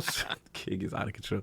That laugh, bro. He's chomping at the bit. He can't wait They to jump got in. a beta. Did you get into the beta? I just want to know who got into the beta. In this beta, you got to pay $275 for SSD. For PlayStation users, it's a technical document out right now how to add the M2 SSD to a PlayStation 5. So they put out a document pretty much giving the requirements, how to expand your to access it. Hey, Cog, yes. did you see the document? Yes, Does it I'm looking look at like how to put together a nuclear bomb? it.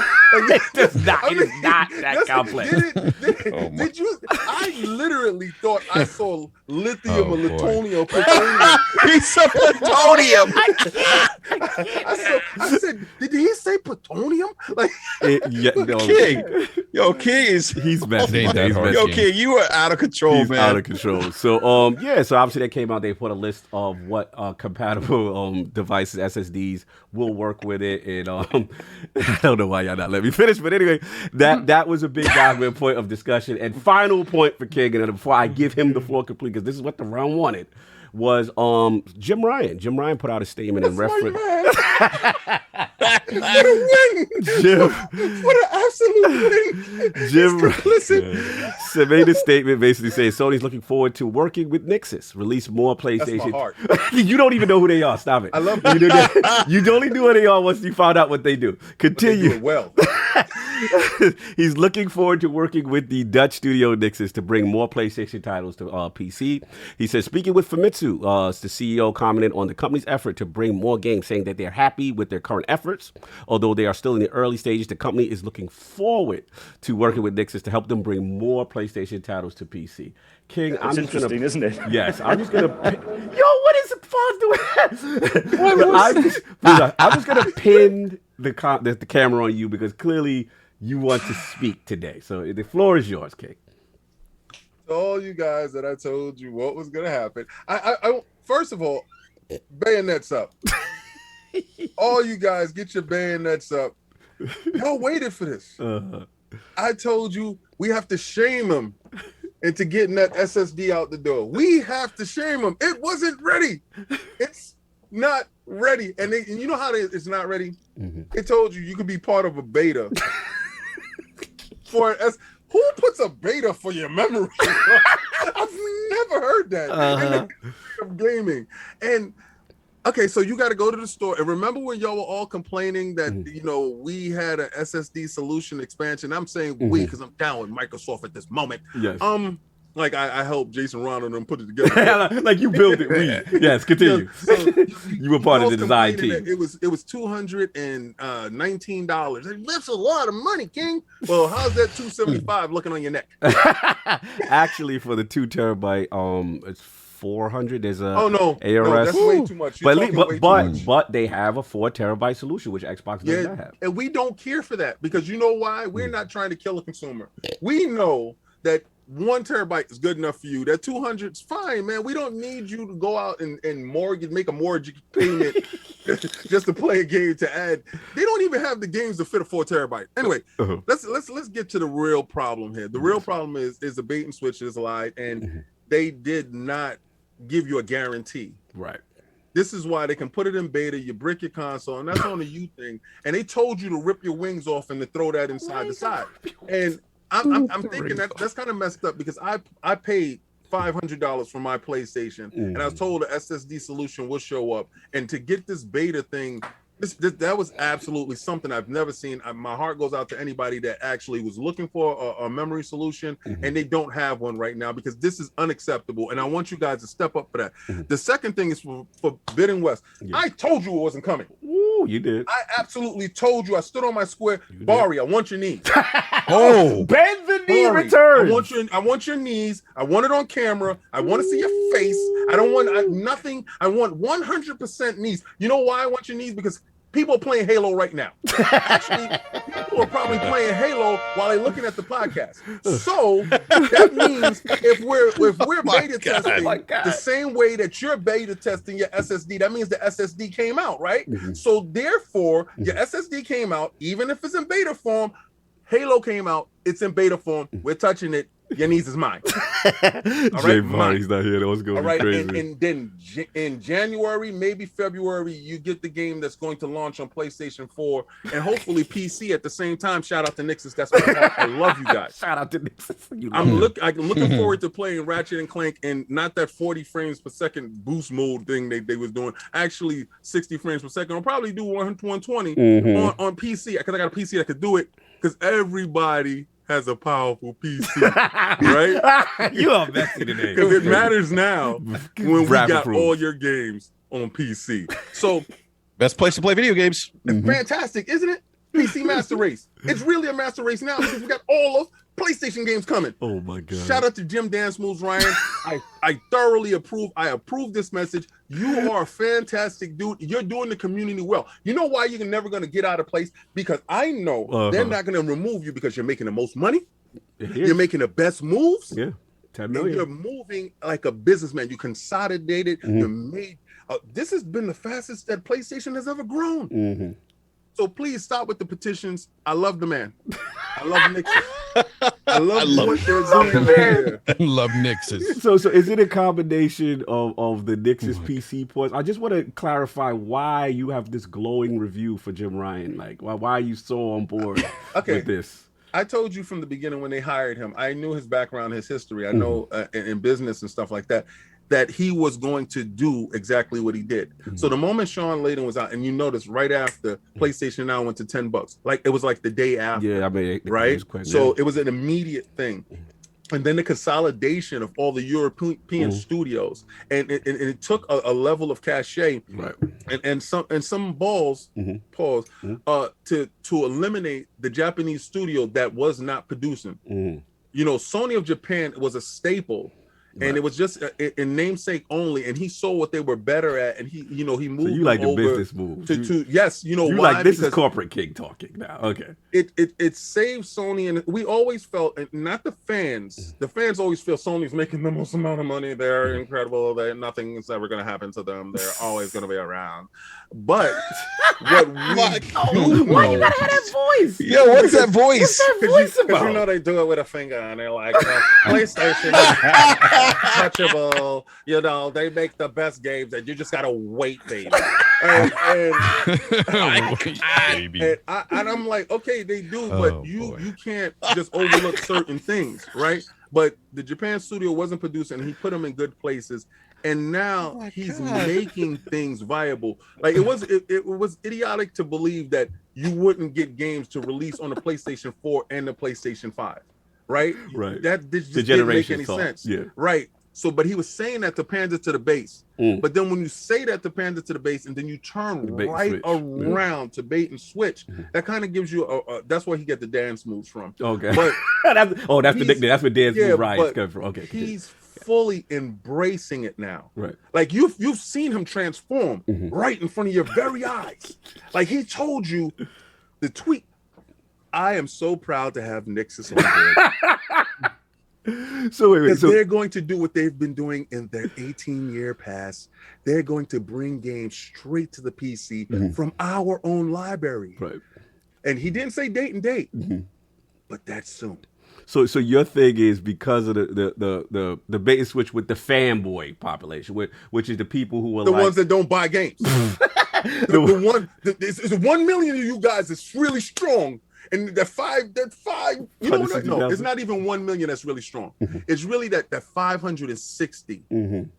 Those are the strong ones. Salute you know what what I'm saying? Because they brought Returnal and they knew what was going on, and they still brought it. That 500. I respect you guys, right? And then it's that 1 million. Y'all are same dudes. Y'all do it. Every game is like 1 million or whatever, and it only reaches a crazy threshold after it hit the bargain bin. And, you know, you guys. So you this is affirming your point as far as they overstate the exclusive, and then your point is that he did Jim Dance move, Ryan, as you go, did the bait and switch, and for the people who were like saying like, yo, our games would never, PlayStation games would never come to PC, you know what I'm saying? Like, you all about this. Like, you all about it because it's okay. I get it now.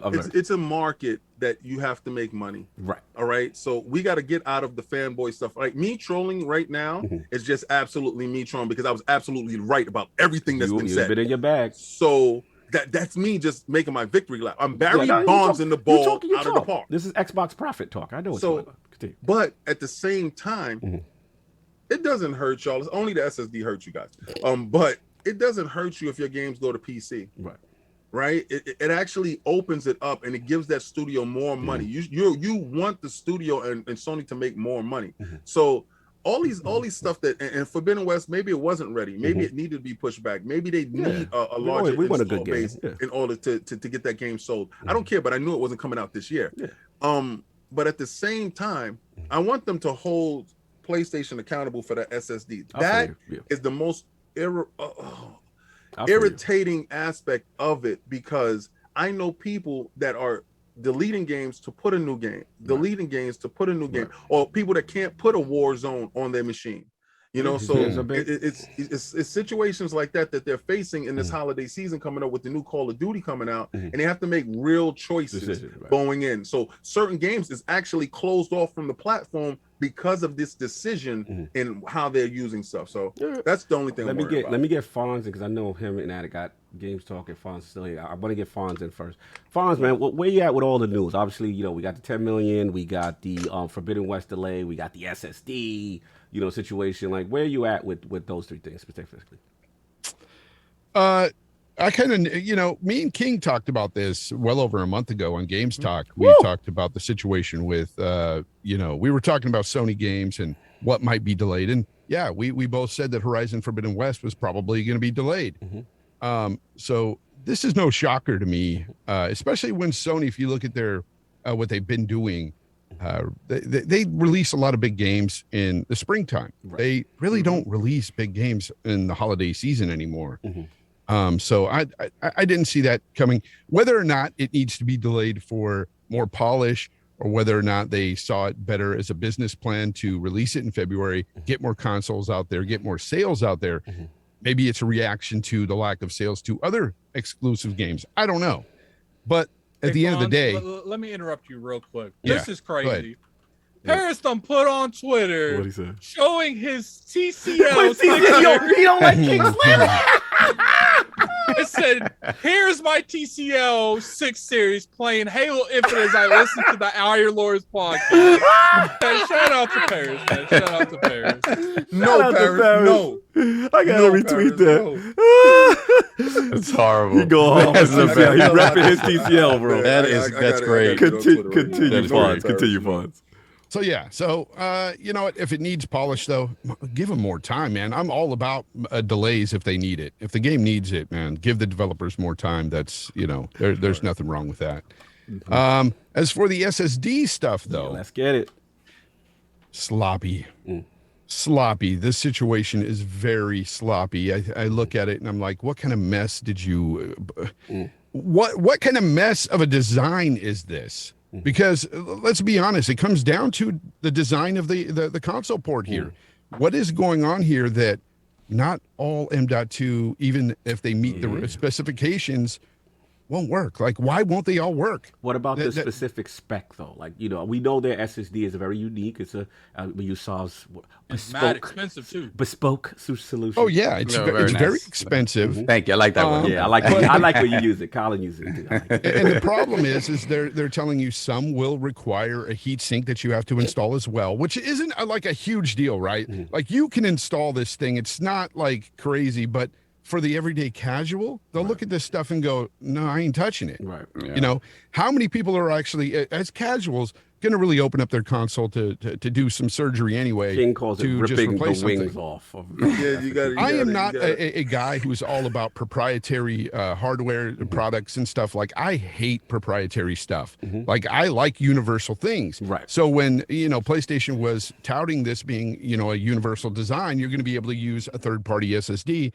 Sounded great, but now with the way it's looking with a beta and everything out there, and the fact that they are telling you that it can break your console, and if it does, oh well, your fault, too bad. It's scary. It's kind of making the proprietary cards over at Microsoft on the Series X looking a little bit better. So, I mean, that's the bottom line there. It's a situation where you just have to think, what were they thinking when they designed it this way? And why couldn't they sit there and do a lot of testing and beta testing in-house and make sure they had some concrete cards that were flawlessly performing to at least put out there and say, hey, these are the ones that you guys need to, you know, use. These actually work flawlessly. Right. They're not saying that, yet you got Cerny out there today who put out a tweet and says, you know, he put out a tweet and said that one of the cards he pushed out there that he's personally buying, it's a WD card or something, Western Digital. Oh, okay. He put out a specific card. Okay. Yeah. And he said, this is great for his and hers. And I'm like, what are you talking about, his and hers? First of all, his and hers, she's probably not going to get in there and freaking, you know, your wife's not going to get in there and put her own memory card in this thing. It's not plug and play, you know, or he or whoever it may be, but it's not the thing. It's not intuitive. That is the major issue here. It's not that it's hard.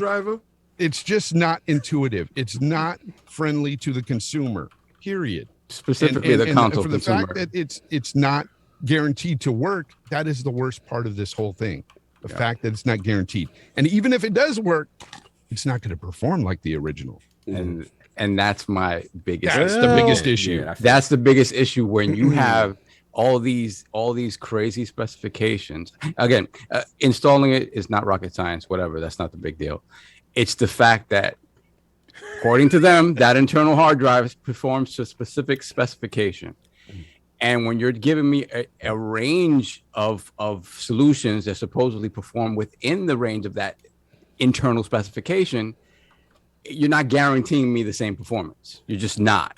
So now you're telling me that to be in the realm of that internal hard drive performance, even within the choices you're giving me, I'm going to have to be even more specific about what I buy. And more than likely, that's going to drive the price higher and higher. Right. It's like Fonz says, it's the sloppiest thing that I've seen. And it doesn't make any sense. Let's play devil's advocate. In fairness, let me play devil's advocate. Like, so what about? God, Attic hates me. No, the sake. How dare I be fair to Sony? I mean, you know, they have been transparent early that their solution is an extremely unique. I mean, we sat during a live stream watching that Mark Cerny, you know, very tech oriented and heavy. Shout us to making that better. And we made it pop, you know what I'm saying? But you know, we came away from it knowing that was an extremely unique situation. So what about from a technical standpoint? Well, maybe there just isn't anything that truly matches it. What do you say to that, Saul? Well, that's not what they said. Okay. They said there would be solutions that match it. And now they won record for that. I mean, when he said that, he said we're working on solutions that are comparable to what you're going to see in the internal drive. Now that isn't necessary. They haven't said no, but when you give me a specification that gives me this much of a range to pick from, then you're telling me that it might fall in that range. It won't always necessarily work that way because that's just the nature of piecemeal hardware, right? So it's just that it's when the reality hits, it's not going to be quite the same. And I know people have had issues with their proprietary stuff in the past, obviously the Vita and the super expensive memory cards, but at least they built that to a specification that works directly with the hardware they built. Right. That's why when you look at the Xbox solution, yes, it's $200, but it's literally plug and play, and they built it to the exact same specification of that internal drive. Here, unless they build their own, right, at some point, which maybe they still will, if they get enough backlash from this, right, you're not sure, right? You're not sure. Like, if you just care about having more storage to keep your games on, then all this other stuff maybe doesn't matter to you so much. Right. If not, if the speed and getting the Ratchet and Clank effect out of all of your games or whatever matters to you, then the solution that you pick doesn't necessarily run as quickly as the internal drive, then you're going to be swapping back and forth games and doing stuff like that. That is inconvenient. Right. No, I mean, shout out to Slow. We having a friendly little chat war right now. He was like that. Us PlayStation fans, I don't need all that space. Yes, I do, sir.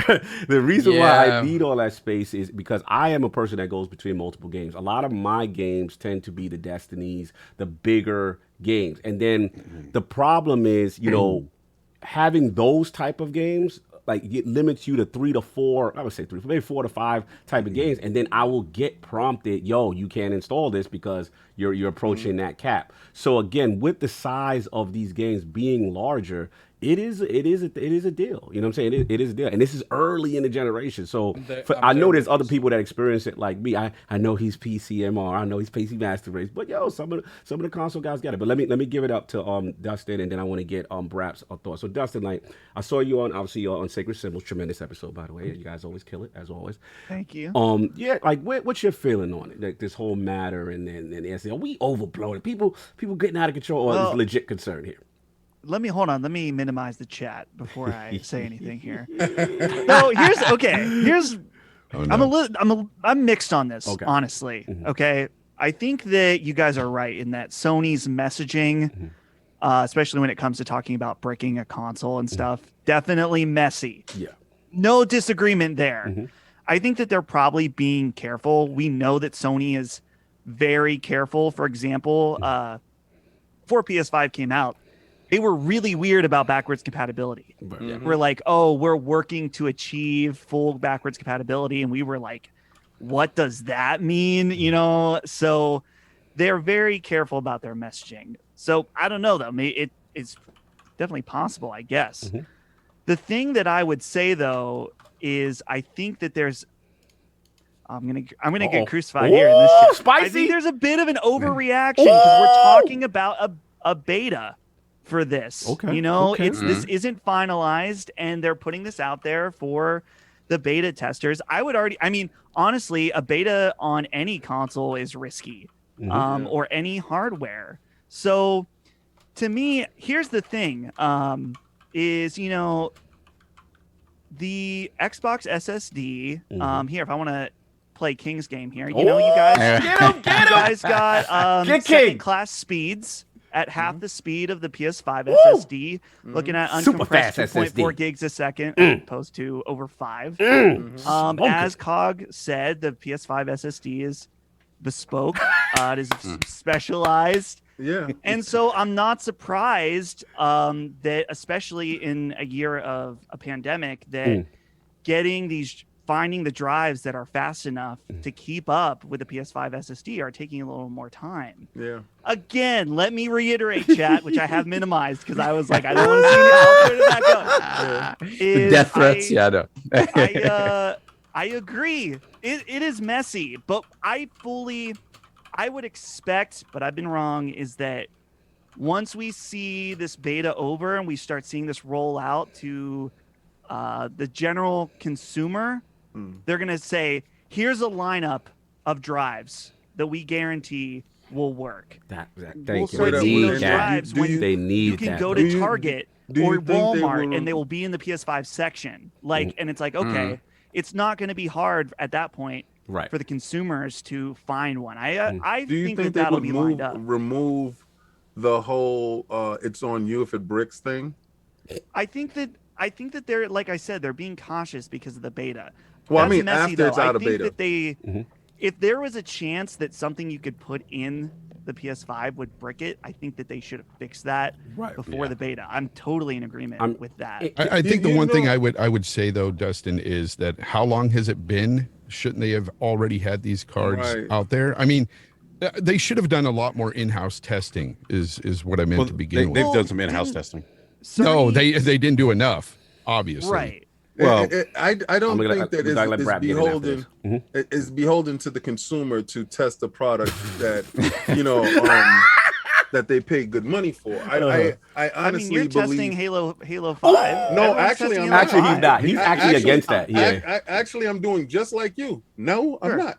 But and I'm actually opposed to that whole type of, because unless you're paying me, I should not be doing this. I feel you. Right? You've been consistent with that. You've been always been, if you, because they have a beta testers, they have play testers that they used to pay, and it used to be a job.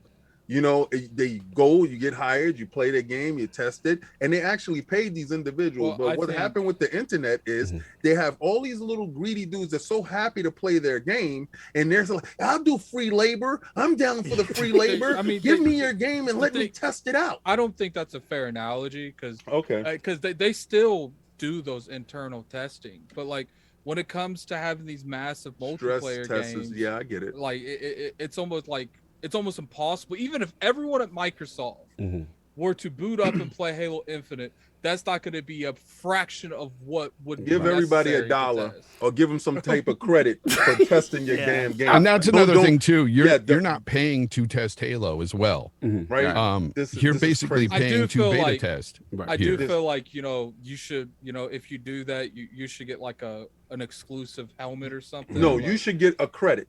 You should have a $5 credit for your time. I don't care. They're doing the work, you paying them. But this is different. Right.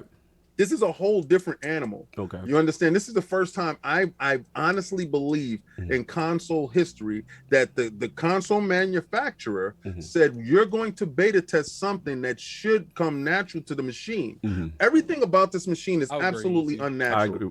The fact that you got to get a screwdriver to get busy inside your console, part ain't that unnatural. That is absolute no.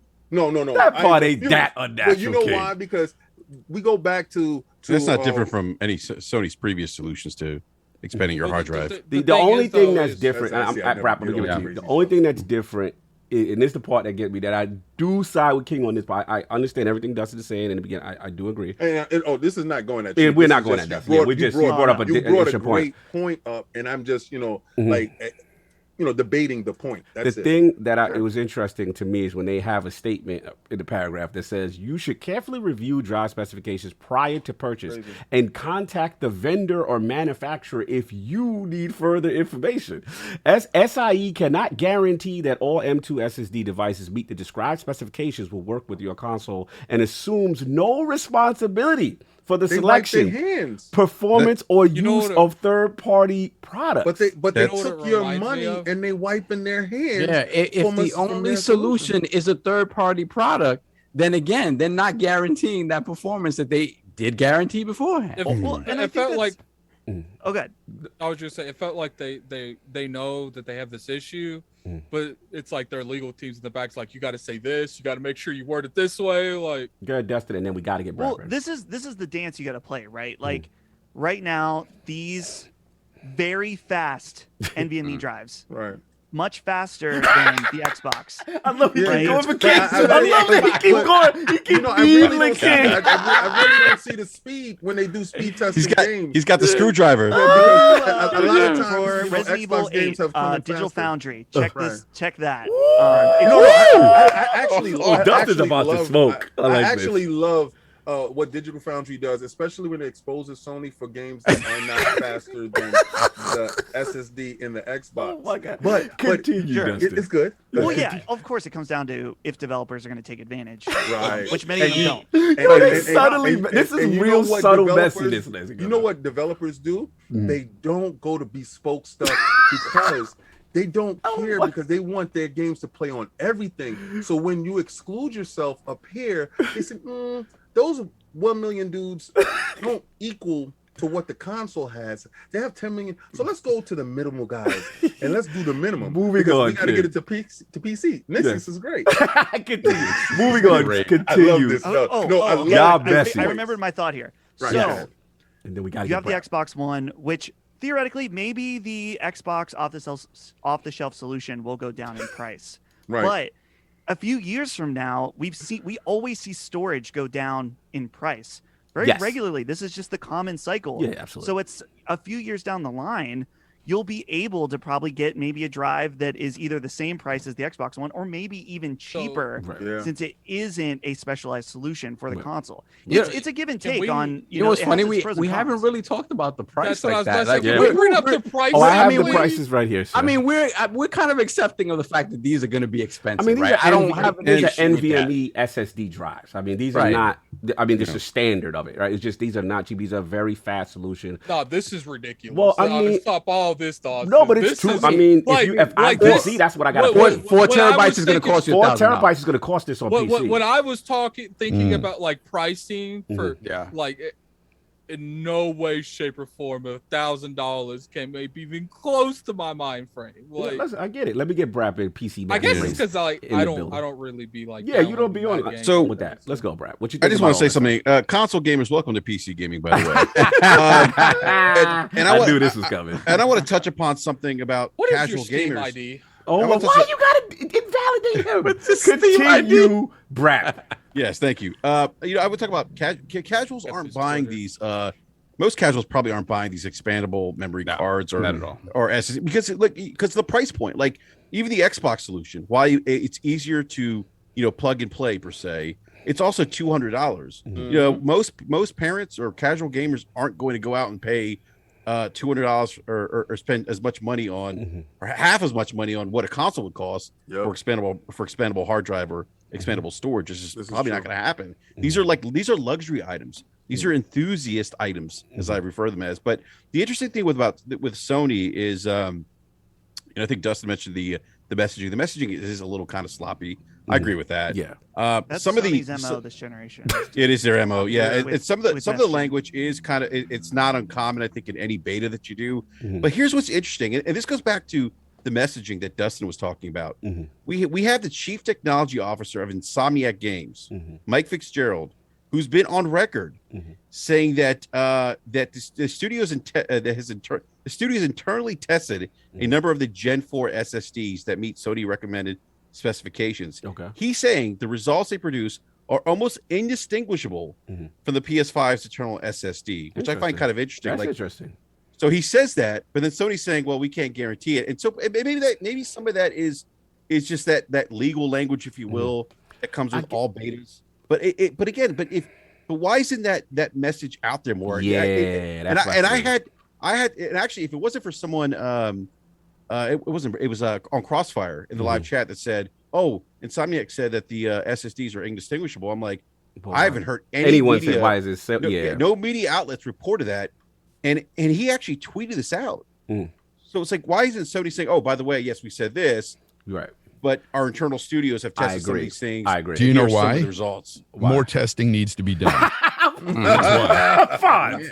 It's not a joke. But more testing needs to be done. But maybe on a larger scale, they have to say, okay, let's not look at the internal studios. Red Ring of Death Part 2. Oh my God. Don't say that. Let's look at this. And that could be like what Fonz is saying. Maybe they have to, and you're gonna pay to brick it. All right, look.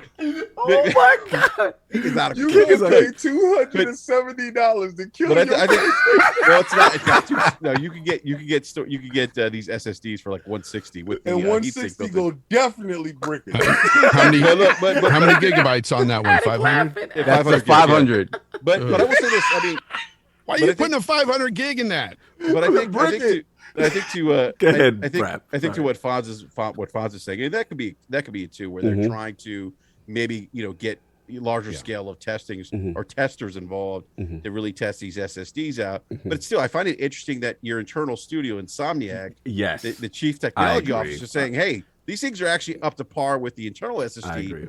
Which when I read Sony's messaging about it may not work as well, or some games may not perform as well, it made me think, okay, maybe it's because of the customized solution Sony has with the PS5, but it sounds like that may not necessarily be the case. Gotcha. So that goes back to it goes back to then how customized is that solution then? Exactly.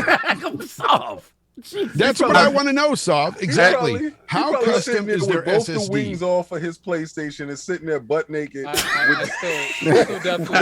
the memory card and his breathing in his natural environment. But I will say I do agree with Dustin. I think there's a little bit of overreaction. Real quick, I really do. Brad, before I pass it from you, I didn't get your thoughts on the Horizon Forbidden West delay. Yeah, I'm not surprised by that. I think they kind of hinted at it. They said they were trying to get this game out, and I think Grubb, big shout to Jeff Grubb. I think Grubb mentioned on his show on Friday that the teams were actually back in the office working. Okay. You know, Delta hit, the pandemic, you know, kind of that wave, that third wave, whatever, and people have actually gone back home now. Maybe that has something to do with it. I mean, like COVID's really impacted a lot of games. I try to tell gamers, people were like, it's only one company. No, this is all COVID is real, and it's affecting all developers. What it was is Sony just ironically had games almost out the door, so it looked like that. Like, No, I get it. Get at it. I want to get you that down. I'll jump in because I got to get your thoughts on the delay and the SSD solution. Oh, we got a grunt. He got to stretch his legs out. First off, I want to point out that I called this Horizon thing. Yes, you did. For months and months. You said and months you and like months. Cog. I don't believe it's coming. Said for the most part, they're like, "Oh, Addict, it's coming out. It's coming out this year." I'm like, if you guys think this game's coming out this year, I need whatever you're on because I want it.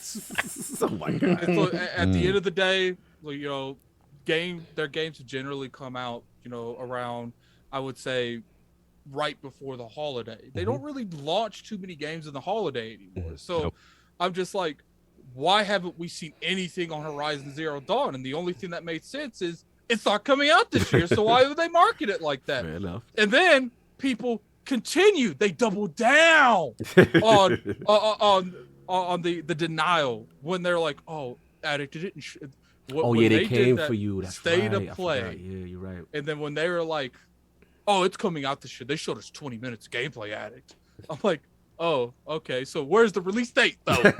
Like, it's just like, look, like the game needed to be delayed. Obviously, I was told 6 months ago it wasn't coming out this year. So it's just like, told Jay Barry. Yo, I did. If you remember, I told him not to do it. We all, well, I didn't know. What hey, can you guys get Barry on next week? The bet is not over until Halo Infinite is actually in stores and released. I think King won the bet. I mean, it's looking good for King for sure. I think so. The bet is over. It's a wrap. At the end of the day, the game just isn't ready, and let's wait for it and not them push it out. Yeah, absolutely. Like, obviously, that makes their year look a little bit worse, but you know, they still got Deathloop. They got our game. Shout out to Deathloop. We get that in Game Pass next year. Y'all can pay it first. Y'all can beta test it since y'all like beta testing. Oh man, King. You know, here's the thing, King, is that you mentioned about Sony fans having to wait for some games. That's fine. At least I didn't have to wait an entire generation for some good games. And I totally respect that, and you rewarded Shawn Layden with giving him the boot. So with that, Phil Dominus Maximus Spencer said, "You know what? I'm going to give y'all everything y'all want. We're going to buy ZeniMax, and we're going to crush the competition." You know what? I like Dustin's messy though. I believe I do this, too. right? I love the messiness. Listen, Someone to fight King. I love this. Dustin, you're back more time, sir. You know why I was anticipating today? Because unlike all the Sony dudes that come on and they just backpedal and they fall down, I knew he would give one hell of a fight, and he has witty. That's LastStandMedia right there. That's LastStandMedia. But smoke. I honestly believe this is Sony's last console. Oh my God! Moving on. I know where you're gonna go. It's gonna go into another bag. It's just very, very simple because he probably haven't heard my rhetoric on because you spit your balls, right? Okay, yes. Right. So I believe this is Sony's last console because it looks like they've I just want to point out he interrupted my entire. Yes, I know. I got you. No, don't worry, Attic. I got you. I do apologize. I got you. It looks like they his have IPS is very put this situation together, and they're muddling through it. One thing they do that I can never ever take away from them, they make fantastic software. Right. And I honestly tell believe, Dustin what you want them to eventually be. Oh, under Microsoft banner, making games. I don't understand the muddling piece though. That's you didn't understand? No, what do you mean muddling? Okay, so they put out an underpowered console. That's outpacing one of the most successful consoles in history. Oh, because Microsoft is actually buying their stuff, putting it in servers, but you can't go to. No, I'm talking about the sales of the PS5. We already told you. Jim Danspell's Ryan is fantastic. So which one is it? Are they fantastic? Listen, it's not going to be another one. They're going to make more money putting their games all over. You want them to be a software. You want PlayStation to devolve from hardware into a exclusive. You know why? He's describing Microsoft. They waste more money on research and development and putting out consoles. Could you imagine if they didn't have to worry about this? If they didn't have to worry about putting out a console and they actually have their app and their stuff run. Shout out to Azure service. They're actually going to do this for us. Oh my God. King, I don't think this is their last console. Just like I don't think Microsoft's coming out with a Fire Stick type device. No, I don't think it's gonna be the last console. You want to bet your knees on that? Yeah, I will. I don't think it's Don't follow Jay Barry down that road. We doing a bend the knee with BRAP? No. Are we doing like a 5-year bend the knee? We doing a 5-year bend the knee? This do bend the knee 7 years.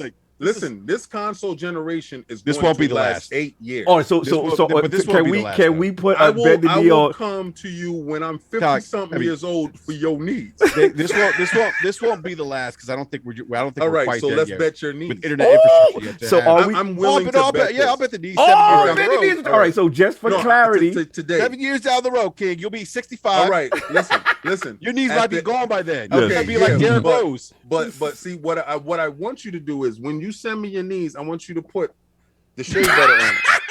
All right, I want your knees to be nice and greased up. I don't want no ashy knees showing up at my house. I want them nice and greased up because I'm telling you today, just today's day, right? This is August. This is Xbox Profit talking now. All right, I'm explaining to you everything I've said has come to pass. It's a whole topic about me telling you. He's been on fire lately, bro. I don't know. King, I'm not disagreeing with you. I just don't think it's gonna happen. Mine. I don't think it's going to happen next generation, my boy. Okay, so let's do the bet. You ready?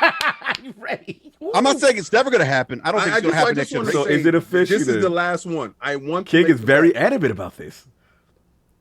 King, does that include a mid-gen refresh? Possibly. Yeah, good question. That don't count. It doesn't count.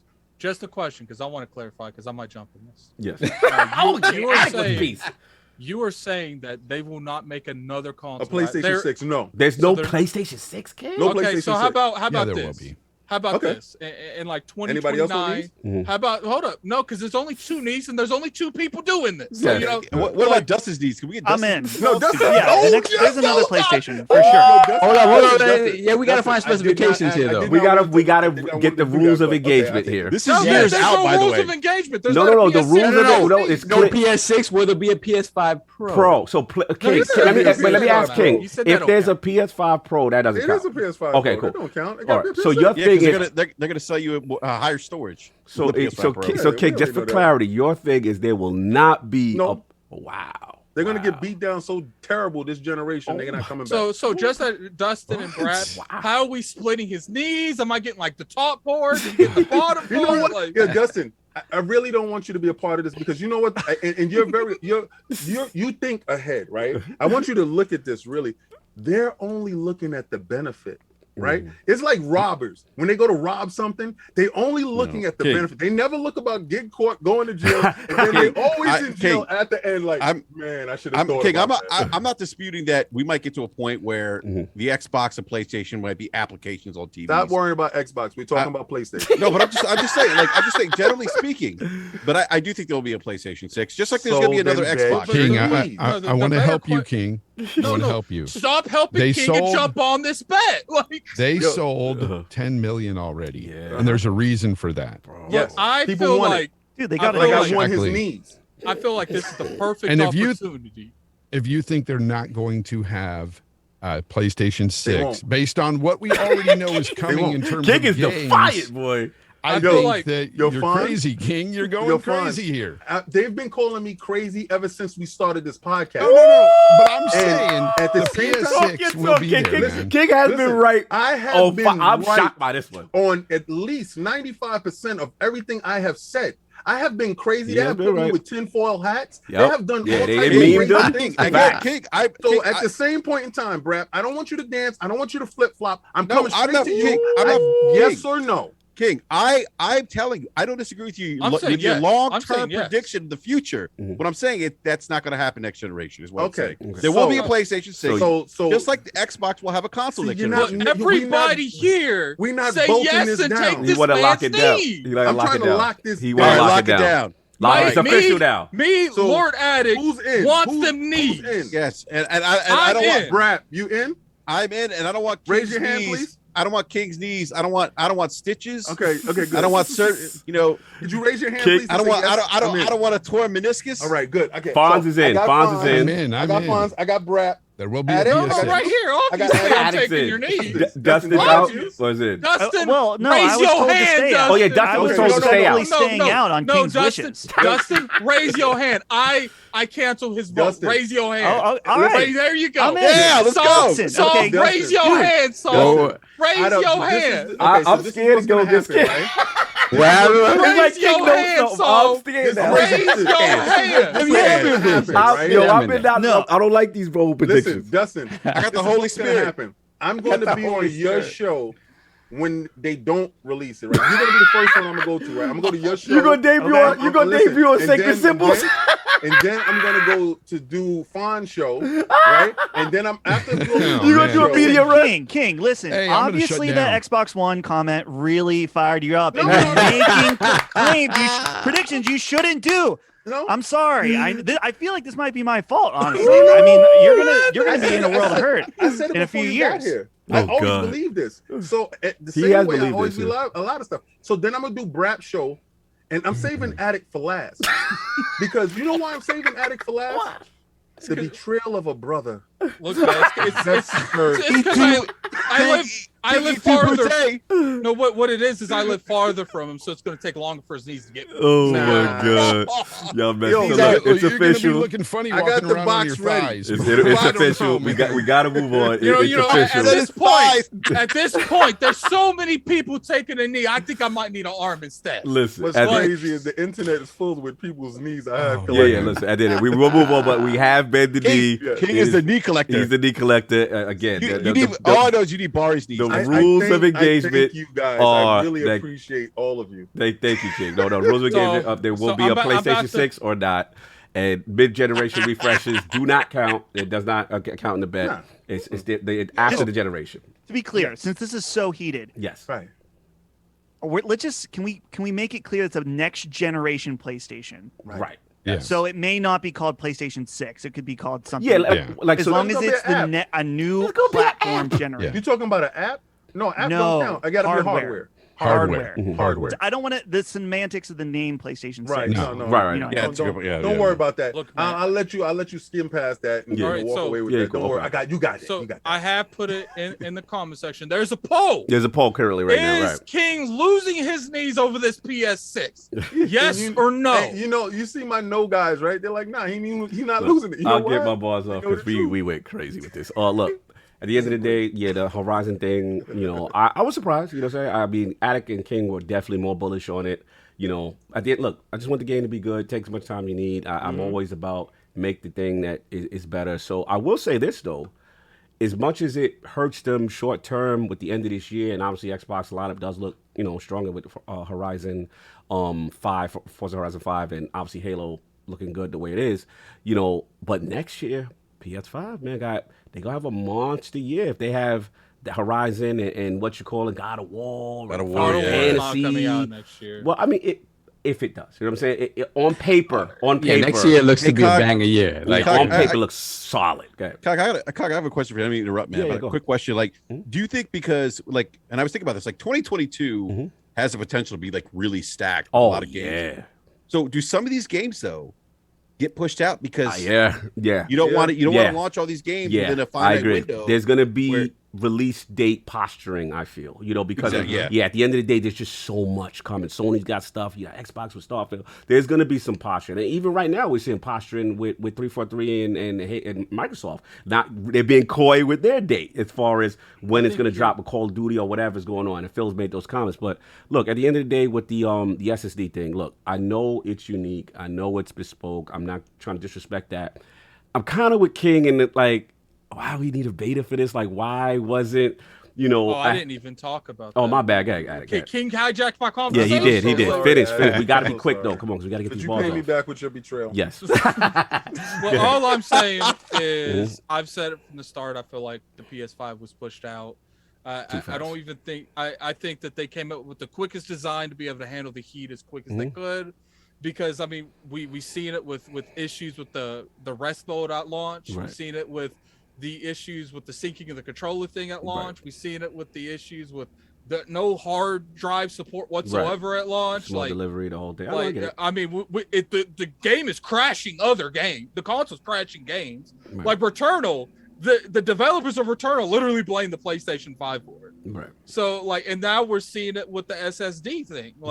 I honestly feel like it was one of those. Yeah, I think that they were so high on the success of the PS4 that it's like, they were working on it, but it wasn't like a huge priority. And you know the pandemic for both. Let's be and then they turned around, it's like, oh man, like 6 months from now the PS5's supposed to come out, like because to me, like, remember it was supposed to come out a year before that. There was a lot of rumors, and the only reason I believe the rumors is because the only time I've ever seen Sony ever replay the same game at one conference is that year that Days Gone went twice. Right. There was no reason for them to show more Days Gone at the end. And there's huge rumors saying that initially the PS5 reveal was supposed to be there. Right.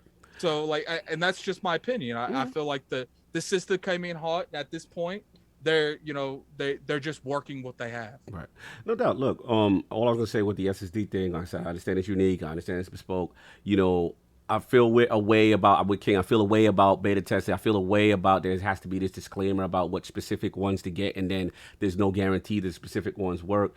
And at the end of the day, what Dustin said, I'm firmly agree with, which is like, why not have a proprietary solution or partner with manufacturers that say this is the definitive joint for the SSD, that this has the logo. You like Dustin said beautifully. You go you go into your Target. There it is, right next to the PlayStation. Sony has like, to Brap's point, if Insomniac has a statement, but up top ain't saying it, that's a disconnect. That to me is a problem, and I don't understand why that is. As far as the pricing, look, y'all, PC Master Race guys, right, Brap? Like, this is what NVMe cost. You know what I'm saying? So I'm not going crazy with that. I will give them credit, though. I mean, they even though it's $400, they do have a 2 terabyte solution. That's kind of cool. You know what I'm saying? So 4 terabyte too. Yeah, exactly. So if you got that bread and you want to just go, I know Slow-Mo hates that, but some people want that space and they don't like the OS of these consoles taking up a lot of this space because you don't get that full space. Yeah, you're gonna pay for it, but a lot of people don't realize, like, the console OSs are eating up a lot of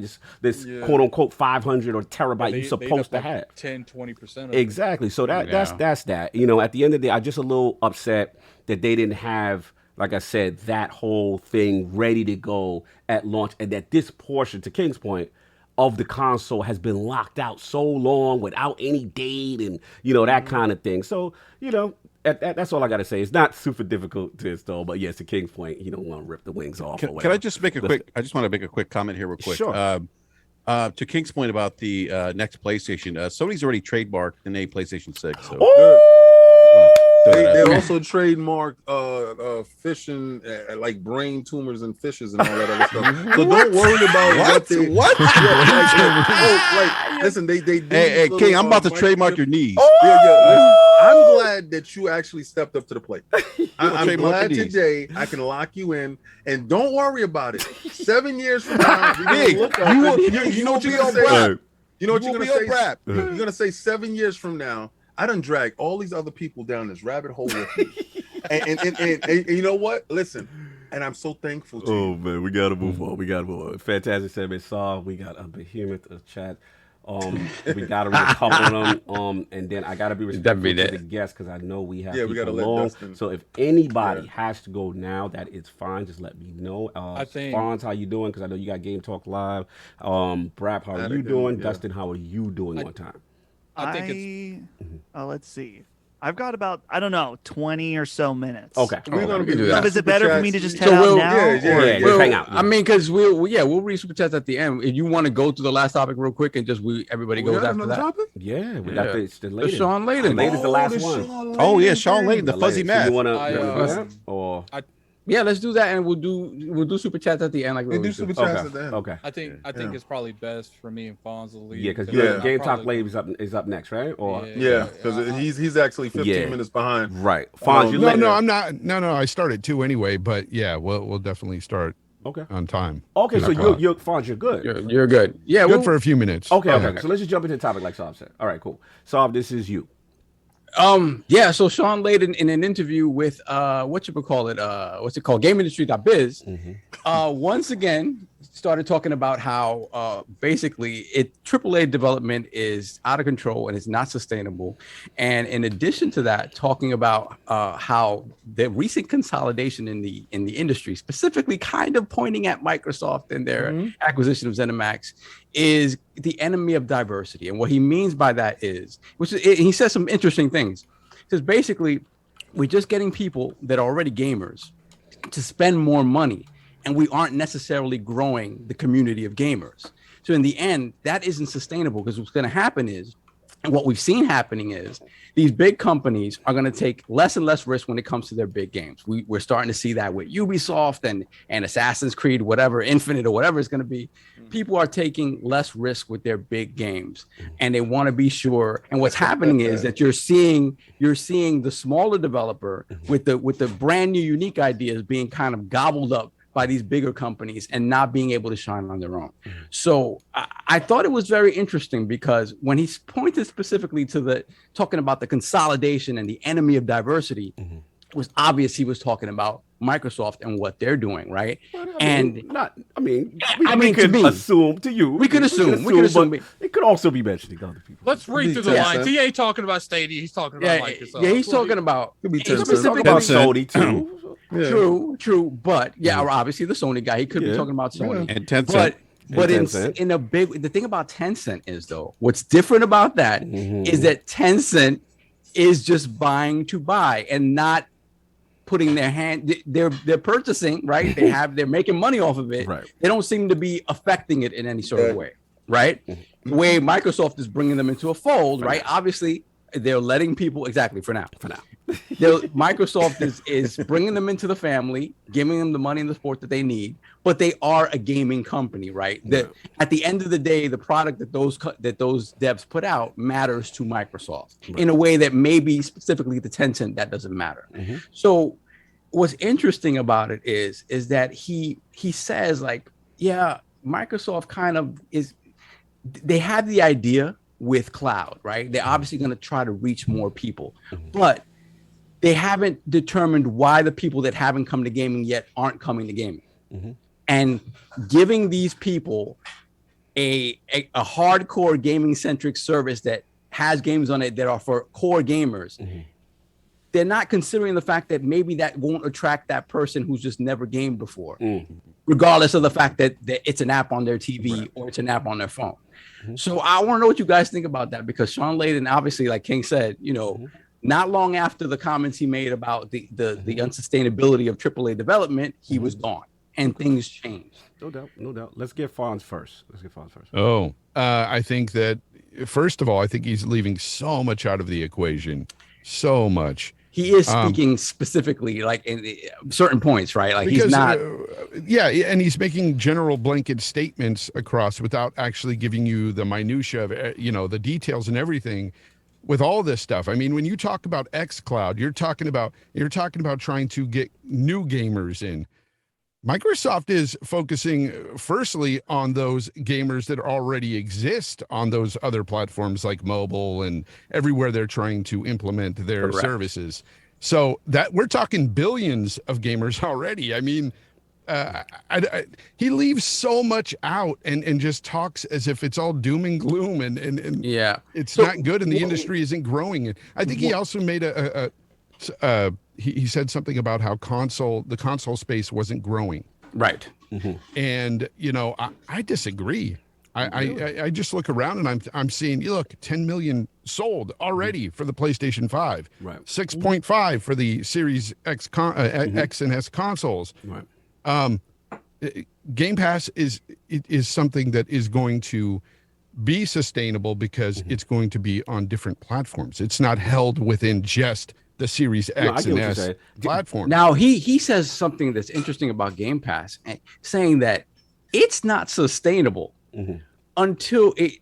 He said literally, he's talking about like 500 million something subscribers, right? 500 million subs, and I'm thinking you need $5 billion $10 for these games.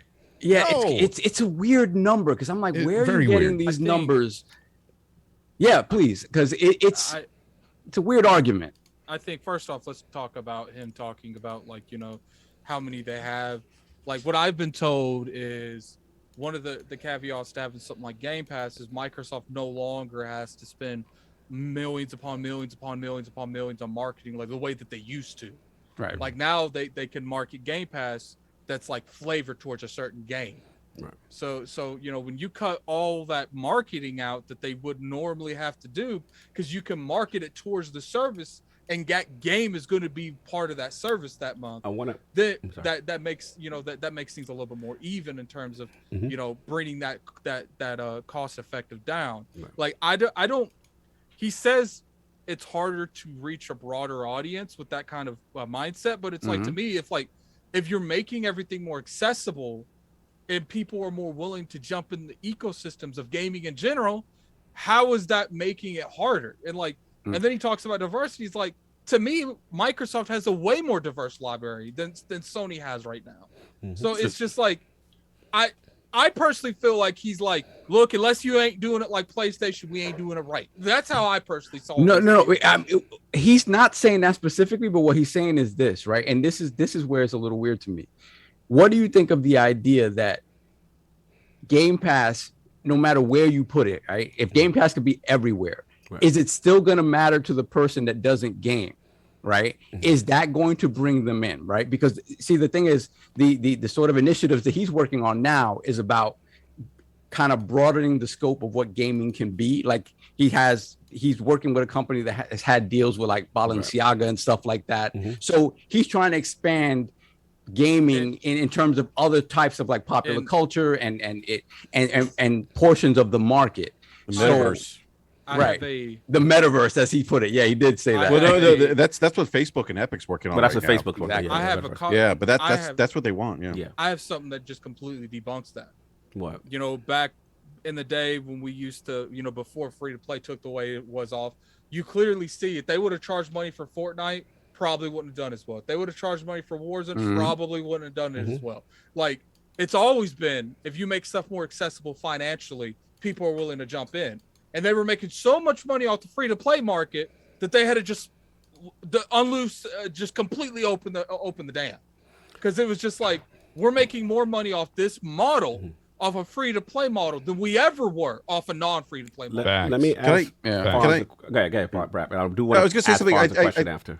Yeah. I think the thing with Fortnite is kind of interesting because it is free to play, yes, but it has microtransactions attached to it, right? And I think where we've seen the free to play model really boom in terms of grabbing new gamers, and I see this with my wife. My wife doesn't consider herself a gamer. She plays games on a mobile phone that are free. So I think to Sean's point, like to get like people more involved in kind of like the games we play. And I think to an extent, like he's right. Like if they were interested in those games, they would pay for them to an extent, you know. And I think that's what he's getting at. It's like, how do you get people that don't play video games, that aren't, you know, haven't played a I don't know, Call of Duty or whatever the case is? How do you get them engaged? Maybe it's free to play, and maybe that's the route to go with microtransactions. But I don't think that I don't think he's saying that, you know, Game Pass isn't necessarily the right model, but Game Pass costs money too. Right. You got to put accessibility into the equation as well. That's so how do you get those people to want to pay it's a subscription service fee? Yeah. Unless they want to play but video people games. already pay monthly subscriptions for everything. But if you tell but not everybody plays, not everybody on planet Earth is paying for Netflix. You know what I'm saying? No, like, but if you tell people that they can actually play something on a device they already own, it's much easier to swallow. No, it is, but you still have to they still have to want to do that. Yeah, you have to add all this stuff in. I mean, look, at the end of the day, who wants to what pay does for anything? Dustin think of this? That's what I'm trying to get. Yeah, that's what I'm sorry. No, actually, I was realizing I probably. Oh, my mic just fell off. Did you guys see that? Yeah, we saw that. I saw that. Yeah, we saw that. He's ready to go. I'll just hold it for a second. He stole the mic like he doing an album. Oh yeah, let's let Dustin go. And there we go. Because he's been here for 4 hours, Dustin. man. Yeah, so I'll just say my piece here, and then I should probably head out because I have a family dinner to go to. But I don't know, Shawn Layden. I think he's right in some aspects in the fact that there is a fear of over consolidation of the industry. I think. Right. I don't know if it's quite as bad as the way he put it, but I'm trying to think what the other aspect was. What do you think about the asset? What I was going to ask, as far as I'll ask you, which is, you know, the point as far as like the console, because I think one part I do understand where he's coming from is the console market ceiling, so to speak. Because even though these consoles are selling, right, you know, as much as they are, like generally that piece of the pie, there's an outer limit, and then that's about as maximum as you can kind of go with it. So maybe he's referring to that, and to maybe solving Fonz's point, you know, without factoring in other devices, without factoring in, if you're looking strictly from the old model, which is console only, right? Then do you think that part of what he's saying is legit, that there is a specific ceiling or circle and that's it? What do you feel about that, Dustin? Real quick, Dustin, we normally just do one promotion, but we're doing 2 this week. That mic coming off has to be a promotion. I'm not doing him dirty. That was the funniest I like thing how he was doing it. I still know what happened. It was just a surprise on his face. Now my headphones got unplugged. I'm a mess. Holy crap. Hold on. Oh my God. The surprise on his face that just happened was just crazy. Oh my God, he's good. Just totally flew off. It was crazy. It was crazy. Continue. Okay, wait. I'm sorry. Can you? I'll repeat. I heard your question, but then I got thrown off. No, just the simple nature of it is just the overall circle, the maximum ceiling of console market sales. If you're looking at console only, does he have any legitimacy on that without factoring in the other things that Fonz and Salva talk about, which is cloud and PC and all this other stuff? Yeah, I think that dude, it's so hard to tell right now because with COVID, the console market exploded, and it's clear that more people than ever now are interested in gaming, and we have both the PS5 and the Series X and S be the top sellers for both companies. So, you know, in that aspect, we don't really know what the ceiling is. So, I don't know. It's one of those situations where I'm like, I feel like he would know better than me since he was the head, but he's not the head anymore. So it's hard to say. Last question before you go too. I had a great discussion about this with shout out to Matty Plays, you know what I'm saying, defining Duke stand up. We actually talked about this. The other question is, and King will appreciate this one. Like, there was a period, obviously he was there, right? And Shawn, and then he left, and then it was a bit of a silence, right? We didn't know what was going on. And, you know, obviously we felt, the rumors are that, you know, Sony was going in a different direction, kind of focusing more on the blockbuster titles, not focusing on Sony Japan as much, more of a European and a Western, what you call focus. So my question is, do you think that another part of his statements would be in line against PlayStation because PlayStation has shifted direction? Because he's talking a lot about diversity, like consolidation is affecting diversity, right? Right. And the rumors are that Sony is going more in a blockbuster focus, right? And may not be in line with what the old regime, because he kind of represents the old regime, was focused on. Do you think that some of his comments may be geared towards them in reference to that model? Oh, definitely. I mean, we see Sony right now. A lot of people, myself included, are concerned about what their plan is going forward. We've heard of rumors about this Last of Us remake, doubling down on No Days Gone sequel, on blockbusters. And so I can see Shawn Layden being kind of an old school PlayStation guy, being like, this is not our way. Obviously, PlayStation is known for its huge blockbuster games, but you got to have the smaller things to fill in the cracks that give PlayStation its brand or its culture. Right. That's very important. So I could see him, being concerned. I think he does have a point to that. The question is, Herman Holst has come out and said, like, oh no, we still do care about smaller games, but the proof is in the pudding. We're going to have to wait and see whether he really means that or not. No doubt. Well, look, Dustin, I don't want to keep you any long because you have been a trooper. The man survived the mic, a headset. He survived. He survived. His debut was about, he was about to smoke. Great history. I love it. Yo, bro, you all fire, man. It's a pleasure to work with you. I'm so happy we were able to do this and plan this way ahead. I'm so happy that we're able to work together now in LastStandMedia. Tell the fine people what you got going on. Where can they find you, man? So you can find me on Twitter at DustinCanFly. My main output, of course, is LastStandMedia, which you can find us at patreon.com/LastStandMedia. And then I also on the side do Twitch streaming at twitch.tv/DustinCanFly 3 days a week. Wow. Yeah, there you go. Salute to the legend. Sacred symbol, stand up. Always a pleasure, brother. You know we got to bring you back. And it's we ain't going to wait 7 years to bring you back to find out if King lost the That's right. Add me on PlayStation. It's Xbox 360 level 1. Nice. Dead serious, and I'm not lying. I'm dead serious. I'll do it. It's a little monkey face because I love Ape Escape, so I got the little Ape Escape guy. Dustin, man, a pleasure, brother, and I will see you in PA, sir. That's right. Cool. Thanks, guys, for having me. Have a good one, brother. Hey, Dustin. No doubt. Let's finish up the topic on soft stuff. Who else got their bars off on this that didn't get their bars off? I mean, it's just pretty much what I say. It's like, I'm sorry, my bad. No, it's Addict's talking. Yeah, I'll go after Addict. Okay. I feel like he's out of pocket for this. Oh my god!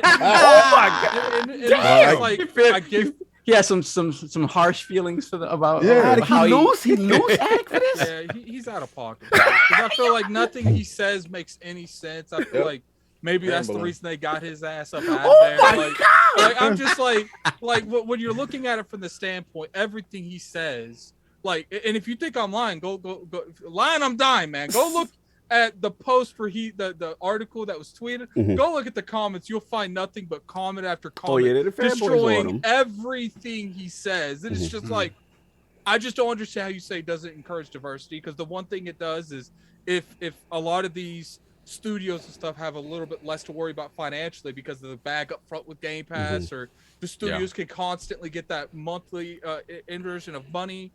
Then they could be more free. They can have more creative freedom because they don't have all this they have to worry about. So I'm just like, that doesn't make sense. And then when he says the growth of it, it's just like we've seen with stuff like Fortnite, Warzone. The easier something is accessible financially, it improves the industry in general, and it doubles the player base. Look what Fortnite did. Fortnite was so big, they told Sony, "We taking our ball home and go home if you don't play ball." And Sony played ball.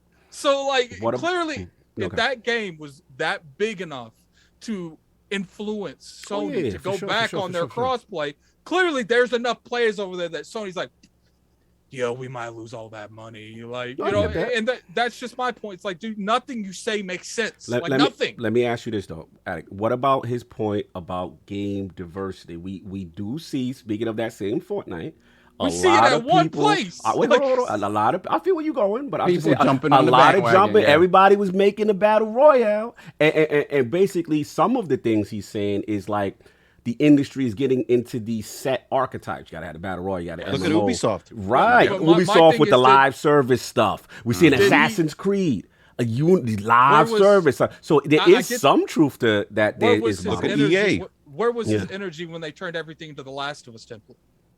What you Like mean? clearly, if something works, they want to use that same type of template over and over again to sell it to their consumers. Right. He had no problem converting God of War to a 2D, like not a 2D, but you get what I'm saying. Right. A Yeah, completely 3D, different game Right. to that type of game because it benefited them. But that's That not what he's literally talking about, shaped- though. What He's is talking he about he's talking bro? about the acquisitions of studios consolidating under like one corporate But umbrella. why did you bring up EA and Ubisoft? They ain't bought nothing. EA actually, remember, if you look They're at buying mobile phones. and stuff. Codemasters. but if you look at Ubisoft, I mean not Ubisoft, you look at EA when they bought what was it? Codemasters. Codemasters, BioWare.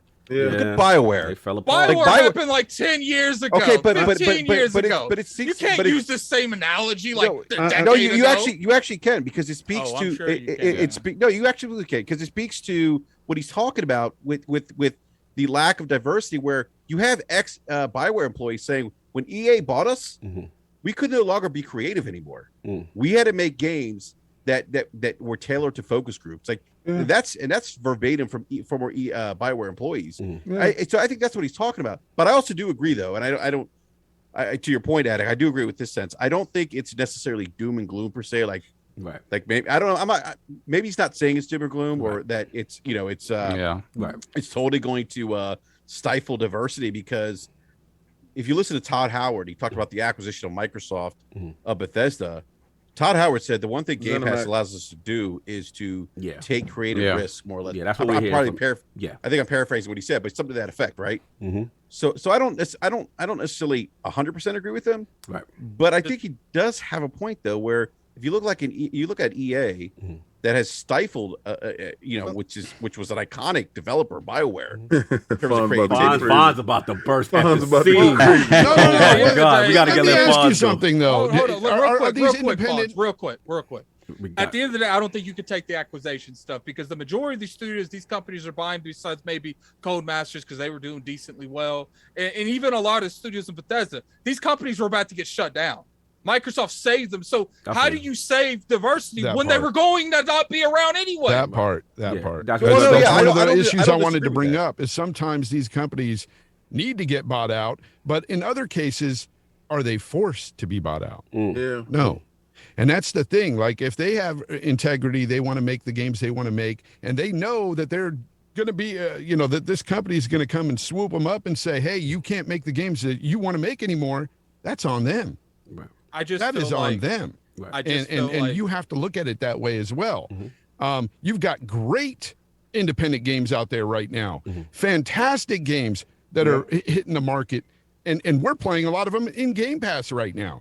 Amazing games like, Bloodlust, or that was Blood Roots. Blood Roots is fun. Blood Roots is hot. Xbox had an exclusive recently with Death's Door.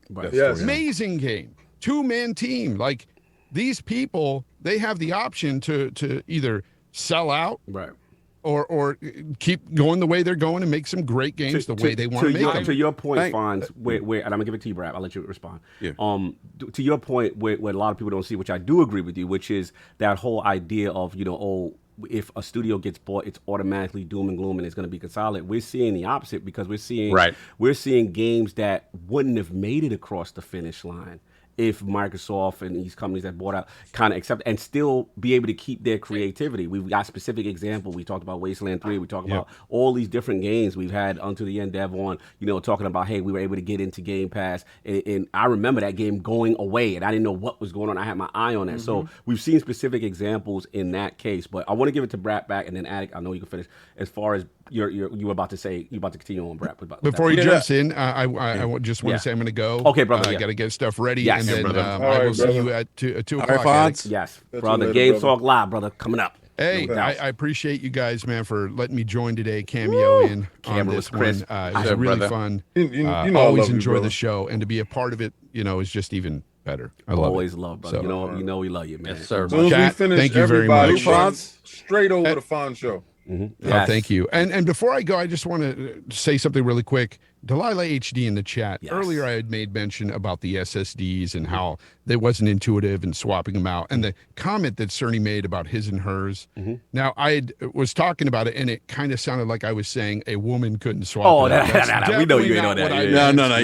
What I meant that it wasn't intuitive, and you ain't going to be swapping them out all the time. You know, you're not going to say, "Oh, honey, are you going to put yours in now?" Like, it's just it's not plug and play. It's ridiculous. And I just want to say I apologize to her. She felt that way because she knows. I tell her too. She knows way more than I do about this PC game. No doubt. She ins and outs of tech. She's on it. No doubt. But yeah. Anyways, thank you guys, man. Seriously, appreciate it. Bro. I love that your camera chat game. is some of the best chat ever. Thank you. Honestly. Thank you. You've been there from the beginning. You know what I'm saying? Thank you, and brother. Thank you, bro. Love. No Yes, doubt, sir. brother. Enjoy.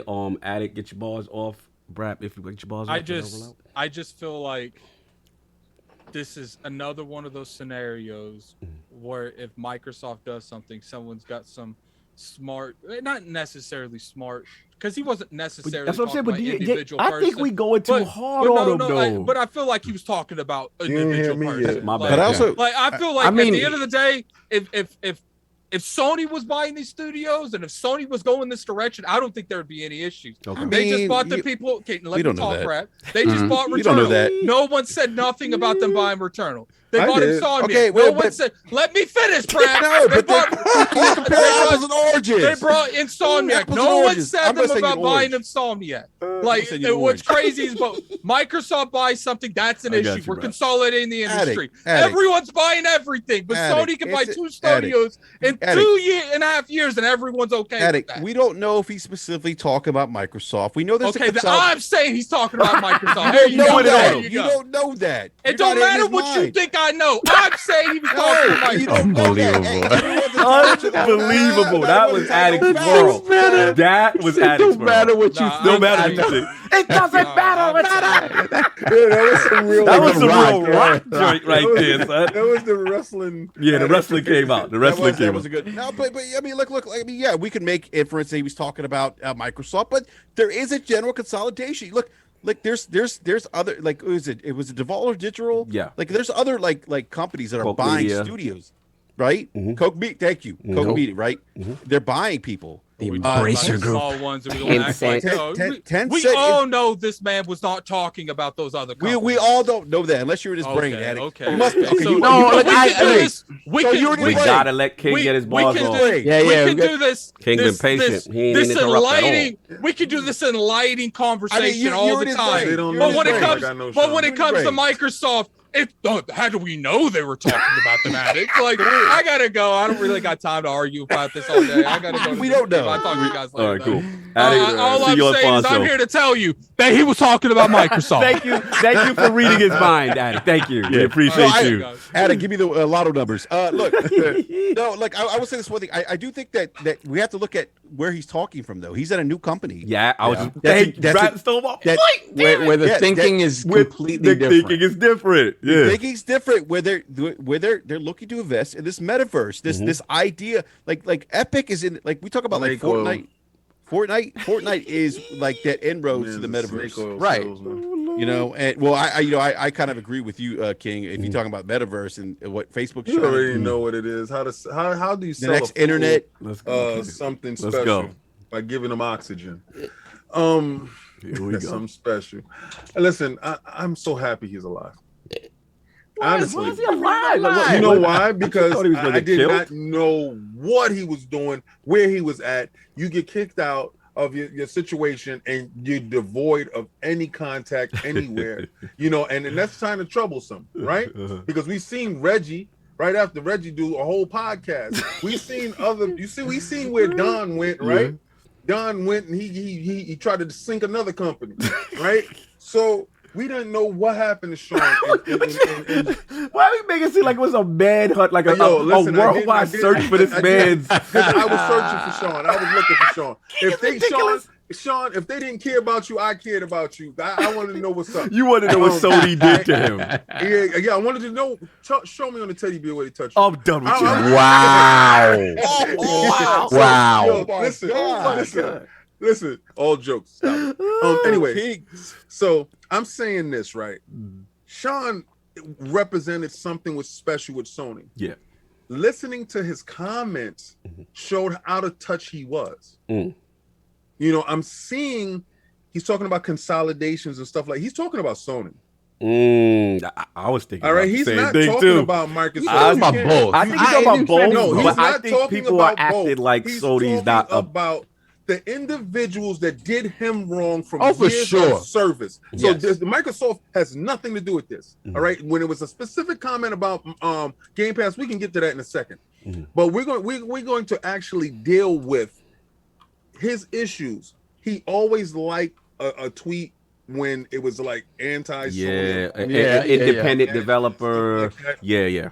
So all right. So let's he throwing little subliminal darts. Let's keep it real. When he's talking about same old, when they're talking about big blockbuster stuff, they're talking about the third person, over the shoulder, story narrative driven story. That's not what Shawn is from. Shawn is from a whole bunch of diversity, and people will say, well, these games were made under Shawn's watch, but also you're not looking at Concrete Genie and all the other games that they were making. He championed the smaller, Blue Ribbon. He been championing the smaller stuff, right? Yeah. So so now that we're seeing that they're not going in that area, they're not going in this section. It's this part right here that he's talking about, and I can understand his anger with this because he's looking at the company that he helped build to where they were, and he's seeing the faults.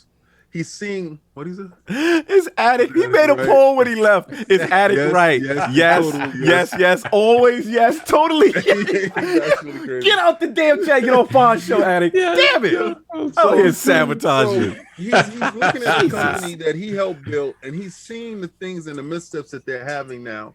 And only thing you can equate that to is I'm not there, because if I was there, it would be different. And you will always have that feeling when you're no longer with a company that you truly love.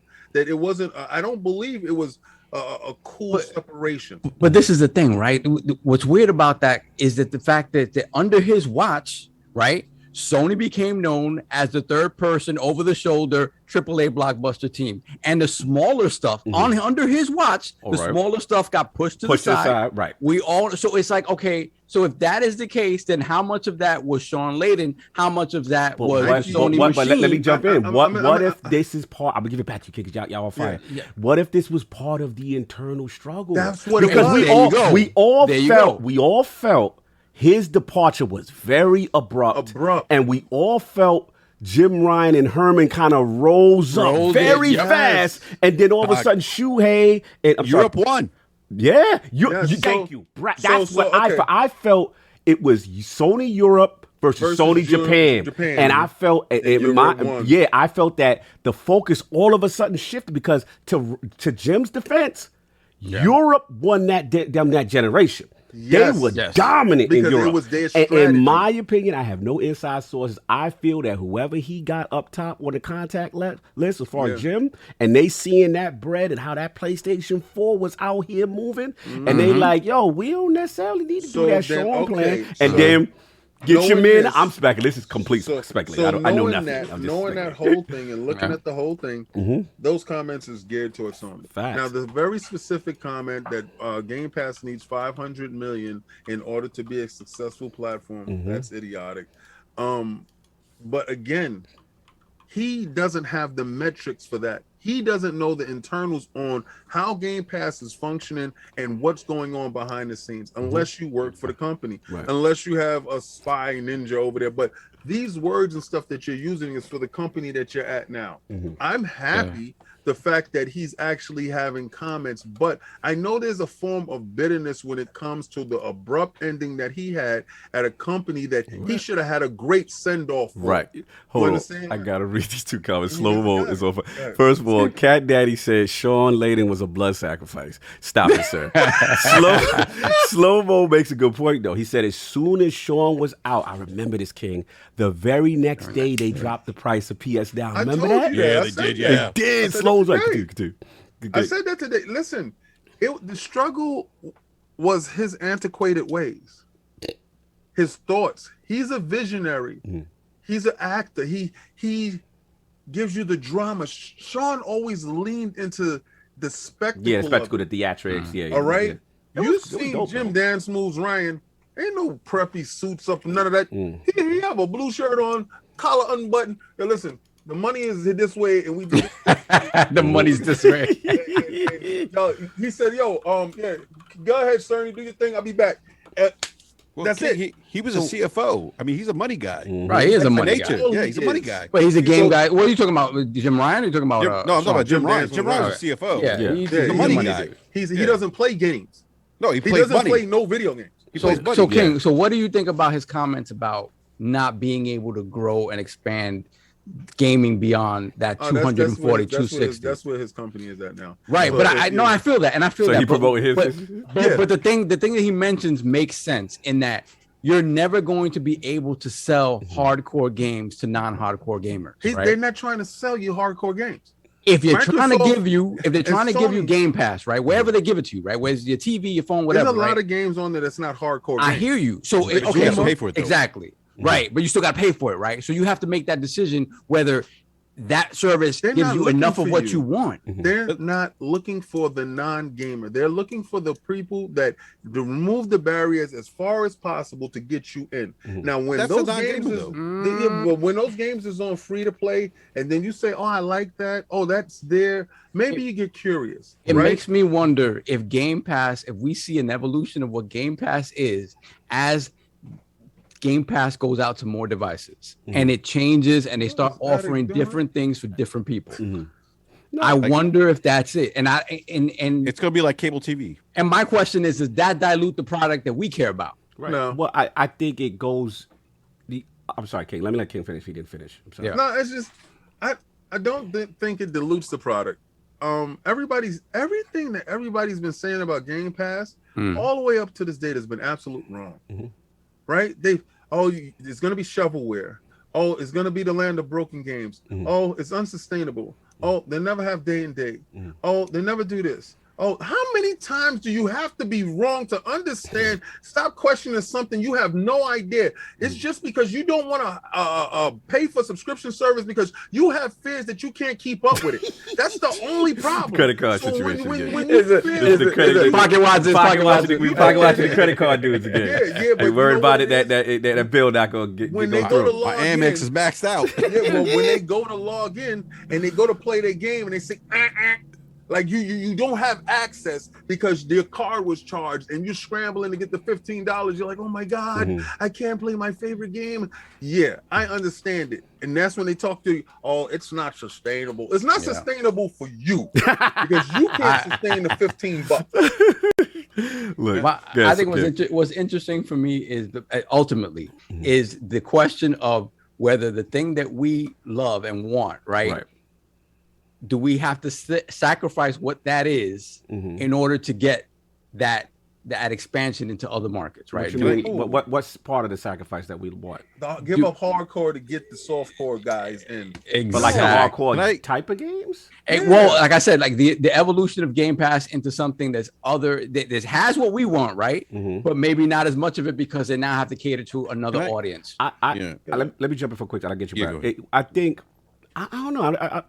I disagree. I think at least I can speak for the Microsoft part, right?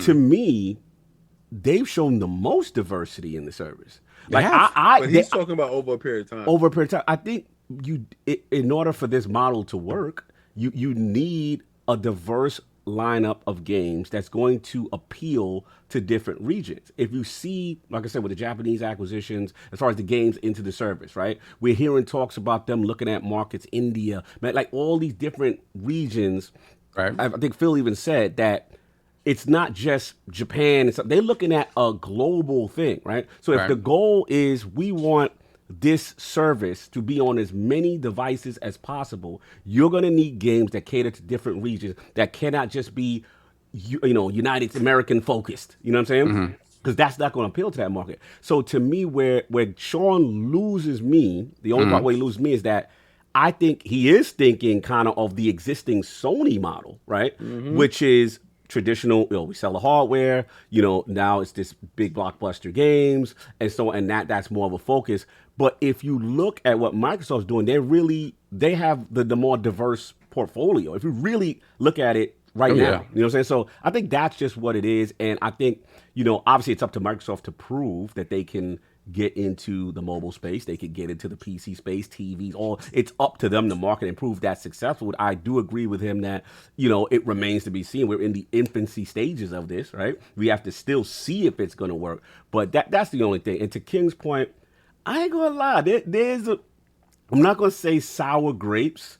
Oh yeah. But you can't tell me if you worked for a company for over, I don't know, how long is over there? 10 he was there like years? 30 years. No, he was there a long time. Yeah, PlayStation lifer, right? And let's be real, unceremoniously, there wasn't a real goodbye, and then he's like, it almost felt like he was silenced, almost if there was like you can't talk. Everybody wanted to hear from him. NDAs. Right. It felt that, again, I have no proof. I'm just telling you what it felt like on his departure. And then all of a sudden, like, I didn't even know who Jim Ryan was. Like, he just rose, right? And I'm just like, okay, he's the face. And then, like Slow-Mo was said, like you start to see immediately, PlayStation Now is on sale. All of a sudden, PlayStation Collection Service. All of a sudden, PC, which things that, let's be honest, the PlayStation hardcore wasn't used to hearing that. You know what I'm saying? And the King's favorite, Nixis. And like he's bold, right here. It's my boo. It's not your heart. It's not your heart. Stop it. But is that your boo? It is interesting to me how bold he is with these initiatives that traditionally that the hardcore Sony guys, the guys that kind of believe in the Layden vision, would not like to hear from Sony publicly, and he's publicly beating that drum, so to speak. So I agree. I think internally there may have been something there, and I think whatever this new endeavor, he's trying to put eyes on it. I was just about to, that was the last thing. Me and you get the new job, you left the old joint, it wasn't necessarily the best transition out, and now the new job is doing the vision you want to do. You gonna promo the new vision. By the way, subscribe to ILP and LastMedia. Also, you know what I'm saying? I'm over here now. LSF. Like, you throwing up your jersey. Let's be real. There's a part of that in the game. I just feel that. BRAP, get your point on. It's interesting. I don't know if it was you or Saad that brought up, do we have to sacrifice these hardcore experiences that we're used to as console gamers? Right. To expand, the base. I don't think we have to. I think the industry's so big right now. Look, it's bigger than movies. Right. It's bigger than music. I think that all these things can coexist. Right. I think you could probably have a traditional console model that's probably successful for a company. Like, we got to remember something. Like, companies have a threshold of what success means to them. Yes. Right. Some companies are more risk adverse. Others are not. Right. Yeah. And I do think, though, that if you look at gaming, you have so many different facets now. Like, we grew up, it was what? Consoles and PC for the most part. Yeah. Now we have mobile. Now we have VR. Mobile's taking off right now. Like, mobile's not going to kill console gaming like people thought, 8 years ago. But I do think that all these things can coexist together. I agree. And there's enough of a market. I mean, if you look at the console sales we're seeing now, Xbox and Sony out here are having the best console ever. Think about that. Huge. Right? I mean, so yeah, the last one. Oh my God! Right. He had to throw that in. You had to go. You better love it now. It's about to get hard to breathe in a second. King, in 7 years, sir, you're gonna be like Derrick Rose. Look, you got Derrick Rose. Check this out. Check this out, BRAP. You already owe me your knees. Oh my God! I'm being very nice right now because you got an Xbox Series X, right? Oh no, we already talked about that. Wait. Tell me. Those keys are given. You have an Xbox Series X, yes? Yes. Oh my God. So understand that I'm a prophet for a reason. And know that you already gave me your knees. So right now, you're gonna give me the knees you just grew back. But I'm gonna give you those knees to grow back in 8 years, and then when this console generation is over, I'm gonna get your new knees, your fresh knees you just grew back. How do you grow them back? Like he's Deadpool. Like grow appendages. Look, we gotta end this show. This is crazy. We gotta get out of here. But again, I do think that the all these things, because I see people saying like it's like. I think people treat this conversation like sports, like someone has to win or lose. Yeah. And I don't see that. The industry's so big now. I agree. That everyone can be successful. But they're gonna win when they lose. I'm done. Listen, I really believe it. I believe it before. King, I believe you think you could fly, but you can't. So and you know what's funny? I do every time I go to California. And on that note, we are ending this show because this is getting crazy. We're gonna go 6 hours. My goodness, Jesus. Look, let's do the poll, and then we'll do the super chats and the outros and get out of here. So, with the recent release and initial positive reception of the Halo Infinite multiplayer tech preview, do you think 343 could survive a mediocre campaign component of the game? The choices are A, no, Halo Infinite campaign must be better than Halo 5 and impactful for Master Chief storytelling. B, yes, Halo multiplayer and additional modes will still add longevity and is the true endgame of Halo Infinite. Or C, I don't care because if these story leaks keep happening, it ain't gonna matter how hot the campaign. Shout out to everybody. It is up on lordsofgaming.net right now. Salute to Lord. Basement Radio Arcade Podcast. My man Enrique in the building. It's been a minute. So I had to hit you, man. Glad you could pull up, man. Tell the fine people what you got going on and where they can find you, sir. Well, first of all, I just want to say mad love for the ILP. Seriously, you know how I feel, brother. You guys are like family. And I want to speak to something real quick about, because you guys had this conversation with Dustin was on earlier about, the ability to disagree, have disagreements, and still be, still come back to this one commonality, which is that we all love gaming. Preach. Right. And let me tell you something, I tell you this all the time. I'm on a podcast right now because of you. Thank you, brother. Crossfire. Yeah. Yep. Like Mooch and I, we disagree on DM all the time. But you know what's funny? At the end of the day, we go back to this one common thing is gaming. Yep. All love gaming. Preach. I took King's knees like the NBA took Derrick Rose's knee. I love King. He had to throw the shot on the way out. I'm trying to figure out what knees you took. I took the knees.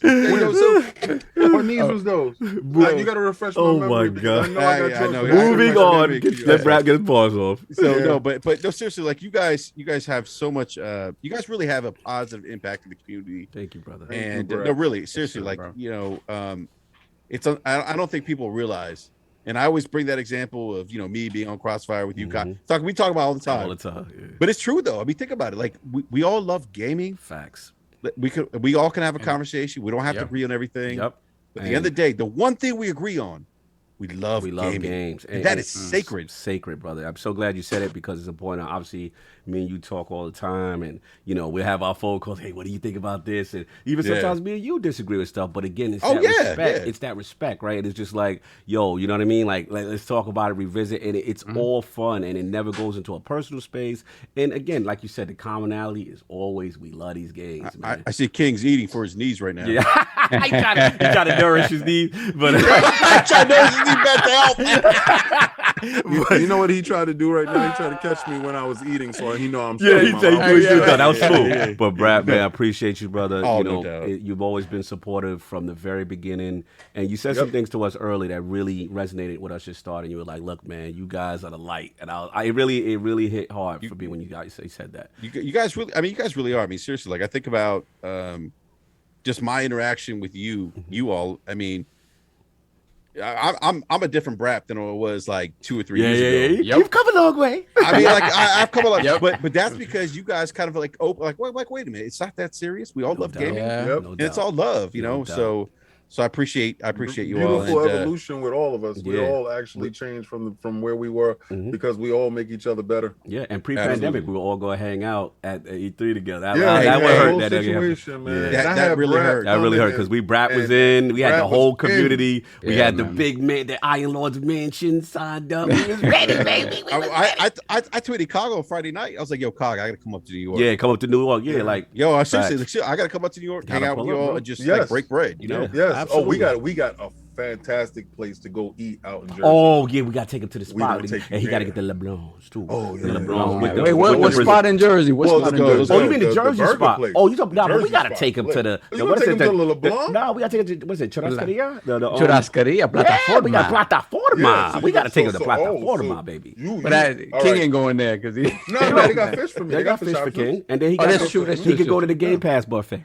Yeah, you know how that going. I'm gonna go right over there and get my fresh fish. Well, Brad, real quick, tell people where they can find that Basement Radio Arcade podcast. Yeah, check us out every Wednesday night. It's me, Slimo Backslap, Gaming Forte, B Money 101, Eric Jackson, the voice of reason on the internet. Yes. Every Wednesday night, 9 p.m. Eastern time. Salute. Come hang out with us on YouTube. No doubt. Appreciate. Give us a follow on Twitter, BRAP_podcast. Salute. Gentlemen, thank you again. Seriously. Much love, brother. Thank you so much. And again, thank you for introducing us to One Bad Mother. He was phenomenal from the camp. He was part of your Xbox Live OG beta testing. I've known that dude for 20 years, man. I'm on Xbox Live. Good dude. Great guy. Great guy. No doubt. Great guy. BRAP, if you got to go, because we got a ton of super chat. It's all good. Do what you got to do. I want to shout out again, Lord Dustin. Tremendous, brother. He absolutely killed it. He fit like a glove. I like Dustin. I love the fact Dustin's that great. He's for that smoke. He's down for that for all that. And he came at you, kid. Yeah, I love it. PlayStation I love it. You know why? Because at no point in time should you back down from your convictions. You're supposed to stand tall on your square, and he's standing tall on his square, and he has them witty comebacks. Yeah. I see it. I like it. He got in his fanboy bag a little bit too. I liked it. I like because King loves that. King like to fight back. SSD faster. I'm like, it hasn't been proven. But I love that though. Salute the Dust, of course. Salute the Fonz. Can I say something real quick before I leave? King, it's funny. You asked me if I got a Series X. The funny, I'll never forget this, man. And I shared this with you, Cog. I said, King convinced me by a Series X because I told King, I said my kids want it. But I don't want it. He's like, aren't your kids worth a Series X? And I'm like, the greatest bars ever. Yo, as a father, how do you argue against that? Yo, King, you hit me right here, bro. I also hit you there when I told you put on your camera, bro. Yeah. He loved that. He was so happy when you did your unboxing. I watched your unboxing. I remember that. The PC. I remember that. So I'm like, yo, it's. People need that interaction. When you do your BRAP rants, I want to see how angry you are. I want to see how frustrated you are. Salute the BRAP. I don't get it from an avatar. Yeah, I saw when I saw it first. I had the Jaffe interview. I was like, my man is outside. Yes, and I'll say this too. Like a lot of people don't know the BRAP name. King coined that. Okay. What? Yeah, King. He put it together. He said BRAP, like smack. Yeah, he said BRAP. Got you. That was King. Salute. Because it was Basement Radio. But I was like, BRAP. Yeah. Oh, I didn't know King. Yo, King that came with so many sayings. It's crazy, man. Salute. But BRAP, enjoy your day, brother. You got some business to take care of. Always a pleasure. Thank you. Always love. Mad love. You already know. All right, gentlemen. Solve. Let's do the. Brother. We got a lot, bro. My $600 shades. That's kind of crazy. Let's get to it. All right. Let's go. Hold on a second. Let me roll back because I just want to make sure I got all of them. And apologies, Realm, because it was a lot going on. It was a lot of smoke. We could not interrupt the natural flow. That. It was just so many good discussions. Lit. Yeah, it was lit. One of our best ones in a while, too. Okay. So we got Mo B, $5 super chat. Lord's longtime listener, first time caller. Let King loose. We did. We did. Shout out to Cool Mo B. Then we got Raiden Blade, £5 super chat. I just got an achievement for flushing and washing my hands in the Ascent. This game, I can't wait for DLC content. I'm wishing for content before finishing it. Yeah, everybody has a different experience with the game. Then we got Hargi Chani. My man corrected me. Thank you so much. I appreciate that. I will get it correct from now on. $5 super chat. PS has Kena and Xbox's Deathloop as the only games on offer for the rest of the year. That is that lineup. That may be correct. Then we got Brett Bigham, $10 super chat. Iron Lords, I need your and the Realm support. Okay. We need personal AI voiceovers from Samuel L. Jackson, Morgan Freeman, Ken Jeong, and Ryan Reynolds for Halo Infinite. Agreed. I'm telling you, that's being addict field. They're sitting on a gold mine. Dude, I don't pay for any stuff. I'll pay for that. All of that. I'll pay for that. Day one, you're getting Samuel Jackson. My dream. If I didn't know I needed. Then we got Slow-Mo Backslap, $5 super chat. Hello, Lords of the 5-Hour Podcast. When you guys move up the starting time of the show due to the football season, will you be moving it up to 7 a.m.?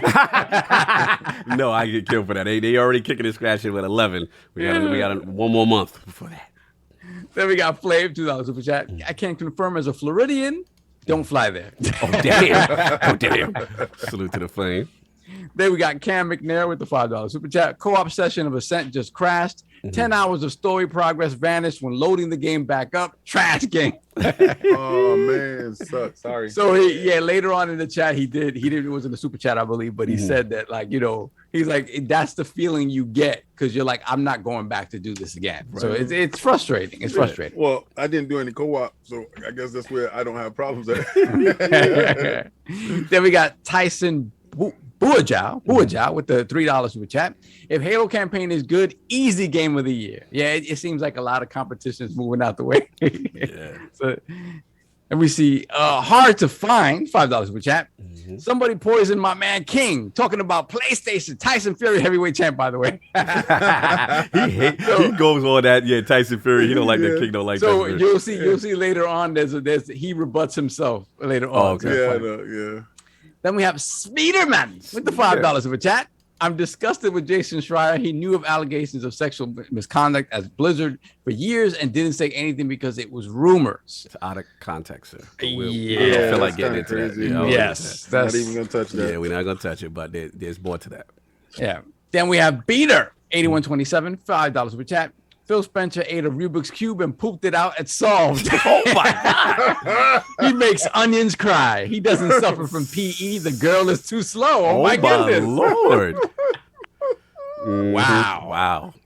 Yeah, I guess it's... What else can you say? Moving on. Moving on. Yes. Alvin, $5 super chat. Nomura actually saved the OG Final Fantasy VII. Katase wanted to kill off all but 3 characters when you went into the Northern Crater. Nomura talked him down. And then we have Hard to Find again, $2 super chat. Never mind. He's back. No doubt. And we got Cat. I hope y'all. Cat Daddy, $10 super chat. Haven't caught the show live in a couple of weeks, but I had to witness this smoke in real time. Shout out to Attic for beta testing the Salmonella edition of the It's a great game right now. Yo, come on, Cat. Yeah. Attic was steadfast. Yeah, he was not one play the game. Bro. He was all money. Stop beta testing stuff. We got Ace Out Gamer, $5 super chat. Guys, I'm excited for ILP today. King, share us your thoughts on how awesome it is to put an SSD in the PS5. They wanted the commercial. They wanted the commercial. They know when King do commercial bag. Yeah, we do need the PSA. Yeah. When we need to buy you one to do it. Yeah. Are you not putting it in my console? Yeah, let me get the next one, bro. No. Lockmart lost LastStandMedia stand up with the €10 The proud nation of Belgium humbly bends the knee to the wonderful Iron Lord. You guys in this show are fantastic. Shame about Dustin. Damn, Lockmart. That was hilarious. That was hilarious. Then we got Derek A, $5 super chat. Thank you for the entertainment. No doubt. And we have MC SETI, $5 super chat. Goes a long way to assume most people are good people and have a positive bias. Factual. Yeah. Apparently it's difficult for people to assume that people are good. Eagles fan 76, $5 super chat. Sarah has a license to kill. Nice one on the outside, but a killer behind them doors. Shout out to Game Pass. That's what I love. Yeah. She's the driving force behind Game Pass. Yeah. One bad mother, $5 super chat. We got 2. Eagles fan again. Found a solution to Lord's attic video problem. It's good today, but apparently the PS5 SSD fixes frame rate graphics and now lip sync the power of the SSD. And then post up, $5 super chat. Some of the best AI I have seen in multiplayer. You almost confused them for real players. Glad you finally got in, LordCognito. Thank you, post up. Now you're wow. up. Yeah. Wow. I can't believe I missed those. No, okay. you good. I got you. Okay. Oh, then we got One bad. Don't buy one bad motherfucker. So chat. Don't buy BRAP's frauding. He's scared of this Halo smoke. Can't run and hide like he can do in COD. Chipotle's greater than Qdoba. That was inside BRAP talk. Then we got Brett Bingham, $5 super chat. When you don't shoot when the outline isn't blue, you're the fool. Savage, Brett. Savage. Then we have Mariano Pompa. $5 super chat. Sorry if I missed it, Lords. What do y'all think of the AIs? Hopefully everyone is having a great Sunday. Love them. We talked about it. Yeah. Shout out to Fred. Shout out to the Butler AI too. I love those. Those AIs are not playing. And we got Michael, aka Best Eyes Finest, $5 super chat. Well. The truth hurts, right? Now you PlayStation dudes own kings to knees. Pause. PS is done. It's a false prophet. God bless Satan. He was like all of King's bars. He always does that. He puts in every single one of King's sayings. Then we have Urban Ninja, $5 super chat. Oh snap! It's knee collector season. Yo, you're gonna see their face here. There's no PlayStation 6. It's going crazy. You go hard on that. I will pass out and die on this. That would happen. That would be hilarious. Then we have Stitch, $2 super chat. I found a bug that doubles your power weapons. Double ups your power weapons. Okay. What? Right. Send that bug my way. Then we got Brett Bingham, $5 super chat. After I heard Joseph Staten was taking over, I have no doubts about Infinite. Facts. Bungie, stand up. We got Hargeet Chani, $5 super chat. You need to have a PhD from the School of Sony to get an internal SSD. Then I put the crest in the chat for Bunty. Welcome to the realm, sir. The original Bunty. We missed one. Raiden Blade. I have that one. All Sony had to do. Yep. Yeah, I have it. Okay, cool. 50-pound super chat. Wow, all Sony had to do is collect the SSD from the companies that are compatible and test them, giving their fans peace of mind. But no, they're not taking responsibility for the PS5 if it gets bricked. It's the gamer's fault, not Sony. Sony do not care. That's that was Fonz's point. Like I was like, come on, man. They got your money already. God bless. Then we got Bunty, $2 super chat. The original Don Dada join. Bunty. You don't know. You don't know. And we got Lord Roughness, £5 super chat. So Horizon gets delayed. Let's not mute this W for the Xbox. Same energy when Halo got delayed last year. Please, Halo Infinite for the win. I've never seen the community so hyped for Sony topics. Like that's never see this messy. Then we got Brett Bingham, $2 super chat. Spitting facts isn't trolling. Facts are facts. This is true, but some may say I'm capping and I don't wear a hat. Then we have Brett Bingham again, $5 super chat. Jim River Dance Moves Ryan is making Don Magic moves on that dance floor. And he's looking eloquent. No doubt. And we got Hargeet Chani, $10 super chat. The whole having people open the console to add storage is problematic. If you think people can do this, ask if all of your relatives could do this without you involved. Terrible idea.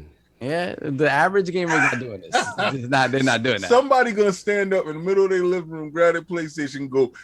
He's gonna hit the floor. But King said to pull off the wings. King said. Then we got post up, $5 super chat. Mark Cerny initially said Sony would do the testing and come out with a list. Now they're leaving it to the gamers. They can't afford their own memory. They can't afford to buy their own memory. I'm done. And I still I have not received the request to get my ears sent in. So that's problematic as well. Problematic. Then we have King Doovie, $2 super chat. PS5 users have been beta testing since 11/12/20. Messy. Then we got let me see. We got Brett. I got it. Brett Bingham, $5 super chat. Jim Riverdance Moves Ryan is making Don Matrick moves on the dance floor.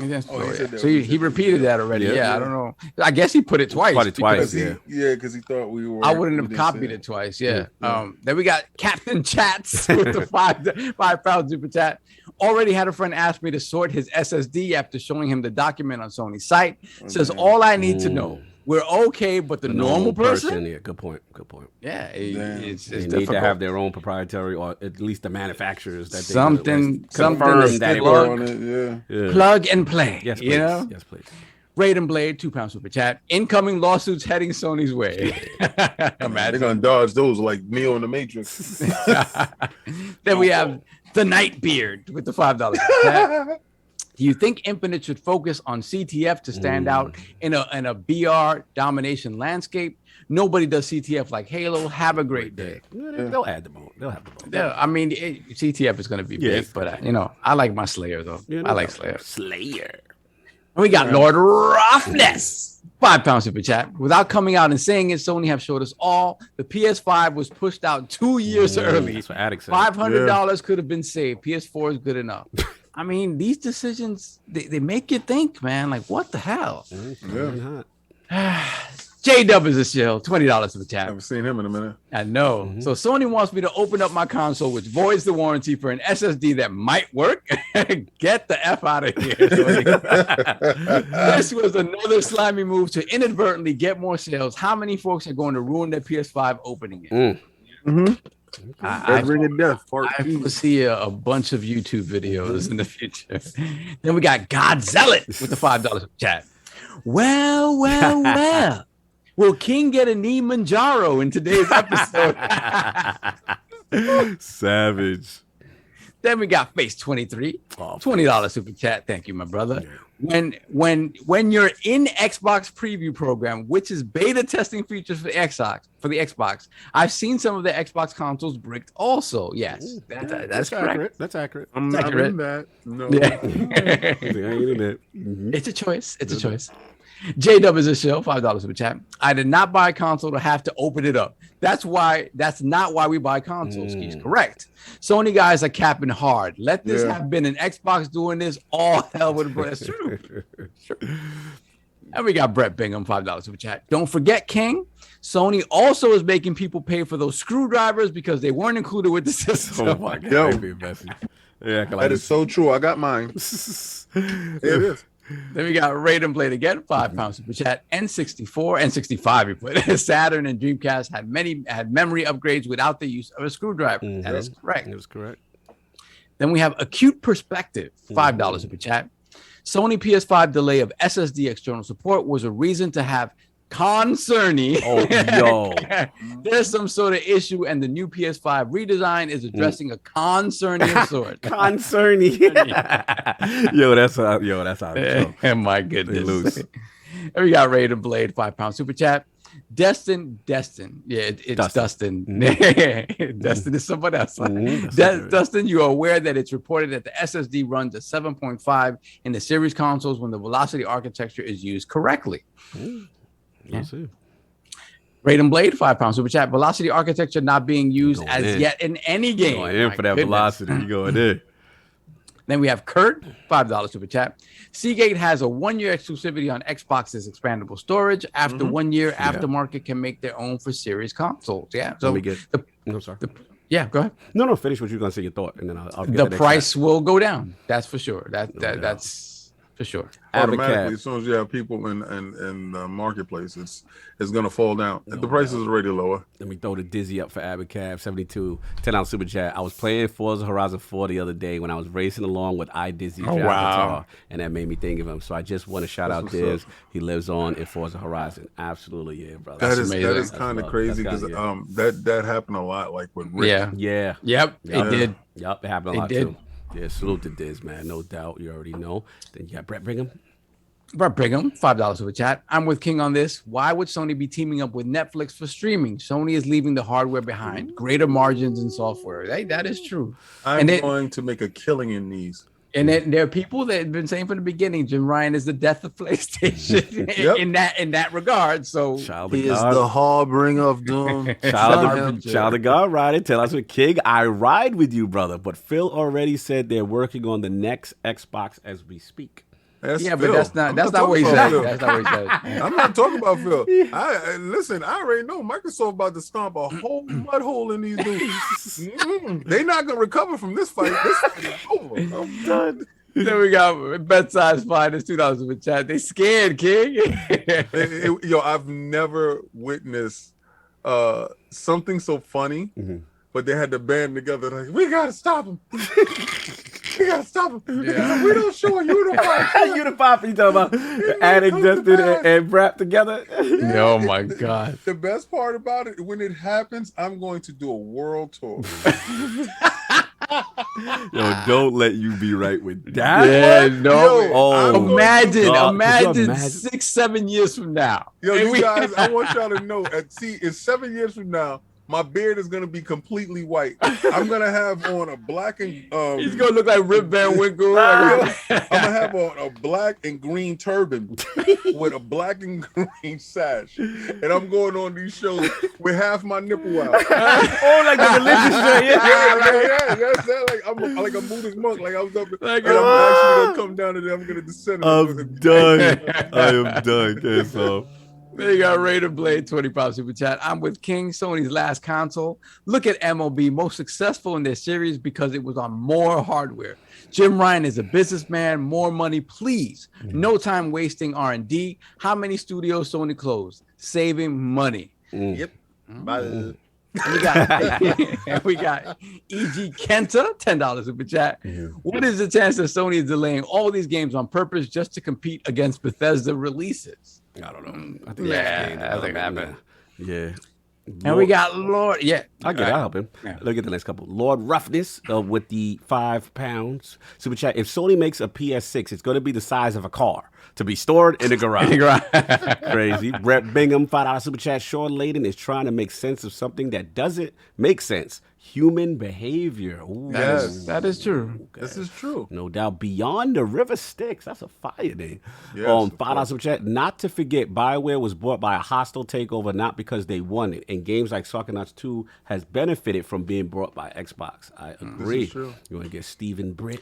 Stephen Bet, £5 super chat. Hi guys, love your stuff. Just wanted to say Game Pass is free because you can earn more than enough points in Microsoft rewards to pay for it. Yes. If you sit down, I literally got 3 months of Ultimate because I've been playing Game Pass games so much. I got like 30,000 points. Exactly. And then the thing is, they pop without you. You know, they just pop. You don't have to go get them. And so that, man, that's crazy. The Medic, $5 super chat. Don't the Sony internal struggle talk sound like that Sega history from yesterday? Which would lead to King's theory. And this would lead to that, but also Mark Cerny was at the heart of that as well. People forget Mark about Cerny was in Sega of America. Yeah, that's true. Oh, brother, that's crazy. Let's get it, Cerny. 2 for 1. History repeating itself. This is my guy. Drunken Ninja, $5 super chat. But what defines a hardcore gamer? Isn't that subjective? Yeah, that's very subjective. For sure.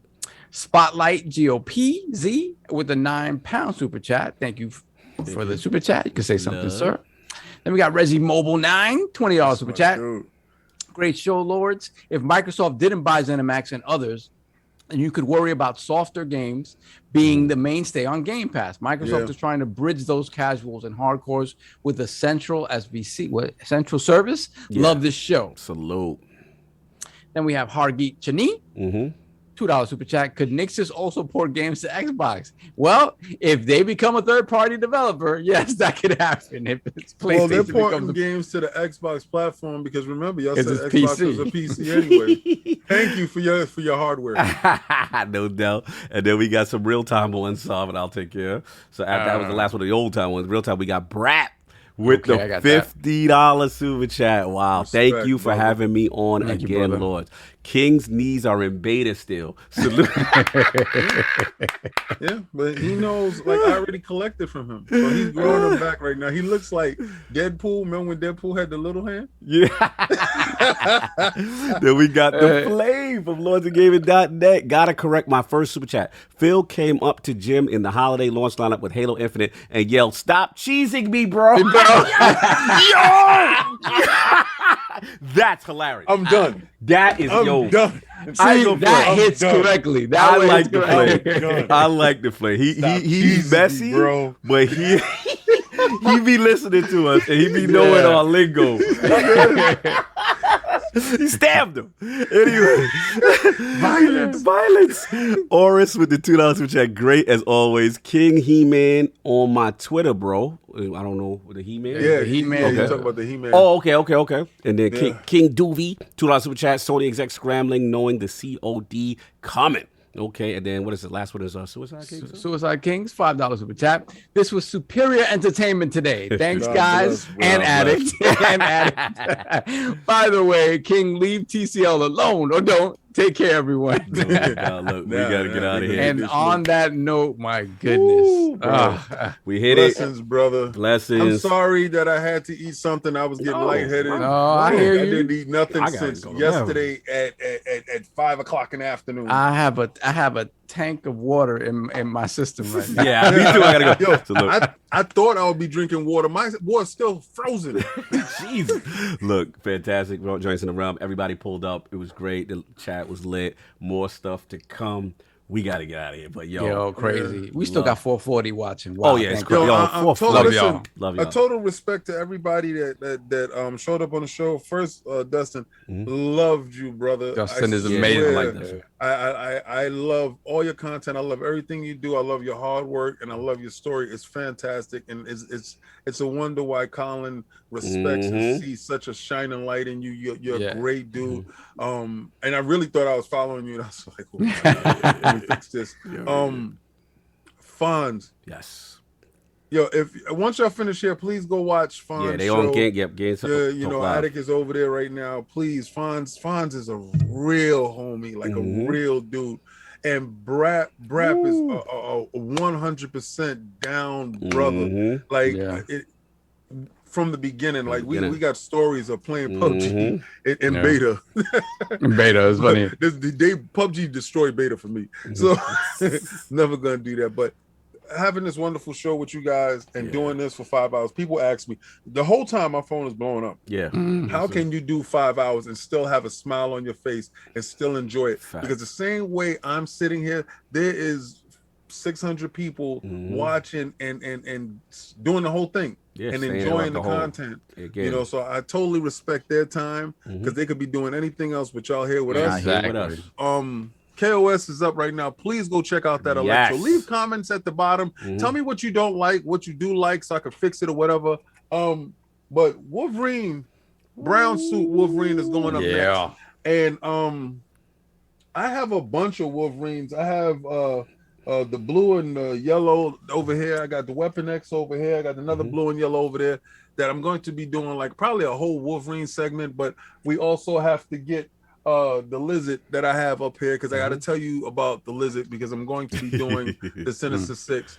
Nice. You guys, please give feedback on stuff that you see. Cog did a whole Sega, and I really thought Cog was going to do it like a half an hour. No, he did. I knew that was coming. Plus. I did not know that. This is for Sega.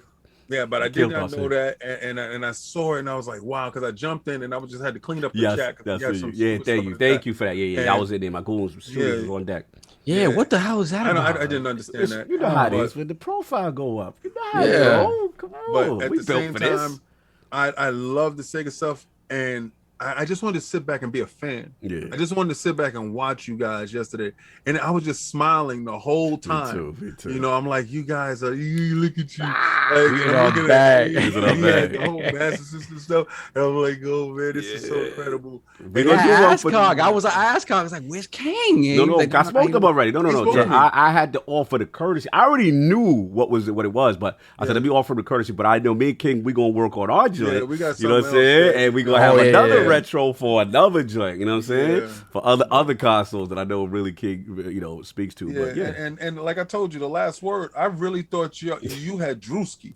Like I really, you do not know how fast I called you Drewski. You got Drewski, and they're like, I'm not Drewski. I'm like, yo, I said they went up a crazy notch. I ain't got the producer. I didn't even Ain't that Drewski? There's another Drewski. This is craziness. Yo, you should have saw my face. It was absolutely priceless. But again, it was also another great watch. You know, guys, I know y'all see it. Just retweet it and go to lordsofgaming.net. We had a Scribe of the Month on. Woo. This guy, for his first month, his rookie month, to do exactly what he did. The sheriff. And let me tell you something. The competition is very high. When I tell you that we have the best writers in the business with the best content, that is bar none. Yeah, they may be more known than us, but they're not better than us. Yeah, the talent. We got talent, bro. If you go there and you check it out, you're going to realize exactly what I'm telling you. It's superior talent there, and the website is really. No doubt. You already know something. What's going on? Forget that. Nah, man. Just big shout out to everybody that came through. Fonz, it was good to see Fonz. Good to see BRAP. And listen, Dustin. Yeah. Dustin, Shadow Broker is the perfect name for him. He is the guy kind of pulling the strings behind them. Yes. Like everything sort of coalesces on him and Ben, like in the background. So it was great to get his perspective. And he's a funny because he looks very unassuming, but he's that's why you because you think, he's just gonna be some really quiet dude, and sunshine. No. We about to smoke. You know what I'm saying? I like it. I can see why I kind of like, we gotta wrap him up. And it's like what King said, like when you look at everybody that Colin has around him now. He's going for the best of the best. Like he really is. The people that he's surrounding himself with. And on top of that, he's making it like a family affair. Like he seems happier now than he's ever been. I think. Listen, I'm just glad to be a part of it. Great team. You know, shout out to my co-host for Defining Duke. Maddie's out there watching the Mets. Let's go Mets. He's out there doing his thing. Oh my God. Happy Baez. Listen, my wife was like, I'm a Mets fan now. Oh, yeah. I'm like, bro, I've been MLB the show. I'm waiting for them. I want to start my season March, October over, but they updated his number. They still got the number 7, so I'm waiting for the 23 because he updated his numbers. Then I'm going to do it because I need it official. Javi, you know what I'm saying? I see you. But we salute to him. Salute to, like I said, Dustin that pulled up, the whole LastStandMedia, everybody that pulled up, Harry, everybody chat was super lit. Of course, Fonz. Go out there. We're going to end the show so we can give Fonz some viewers. Go over to Fonz right now. He's over there with Attic. Do that. BRAP, always love, brother. You already know. Look, more stuff, fun stuff is planned. That's all I got. One last one. Real quick. Raiden Blade, £2 super chat. Look at the polls. I guess Attic won. Attic added more polls. Oh, my God. Look, on that note, we out of here. Peace. Oh, Bunty! And another super chat. Microsoft working on an Xbox could just mean a pro. Shout out to Bunty. This is not Microsoft's last console. It's Sony's. And on that note, you done know. Bunty. You done know. Peace.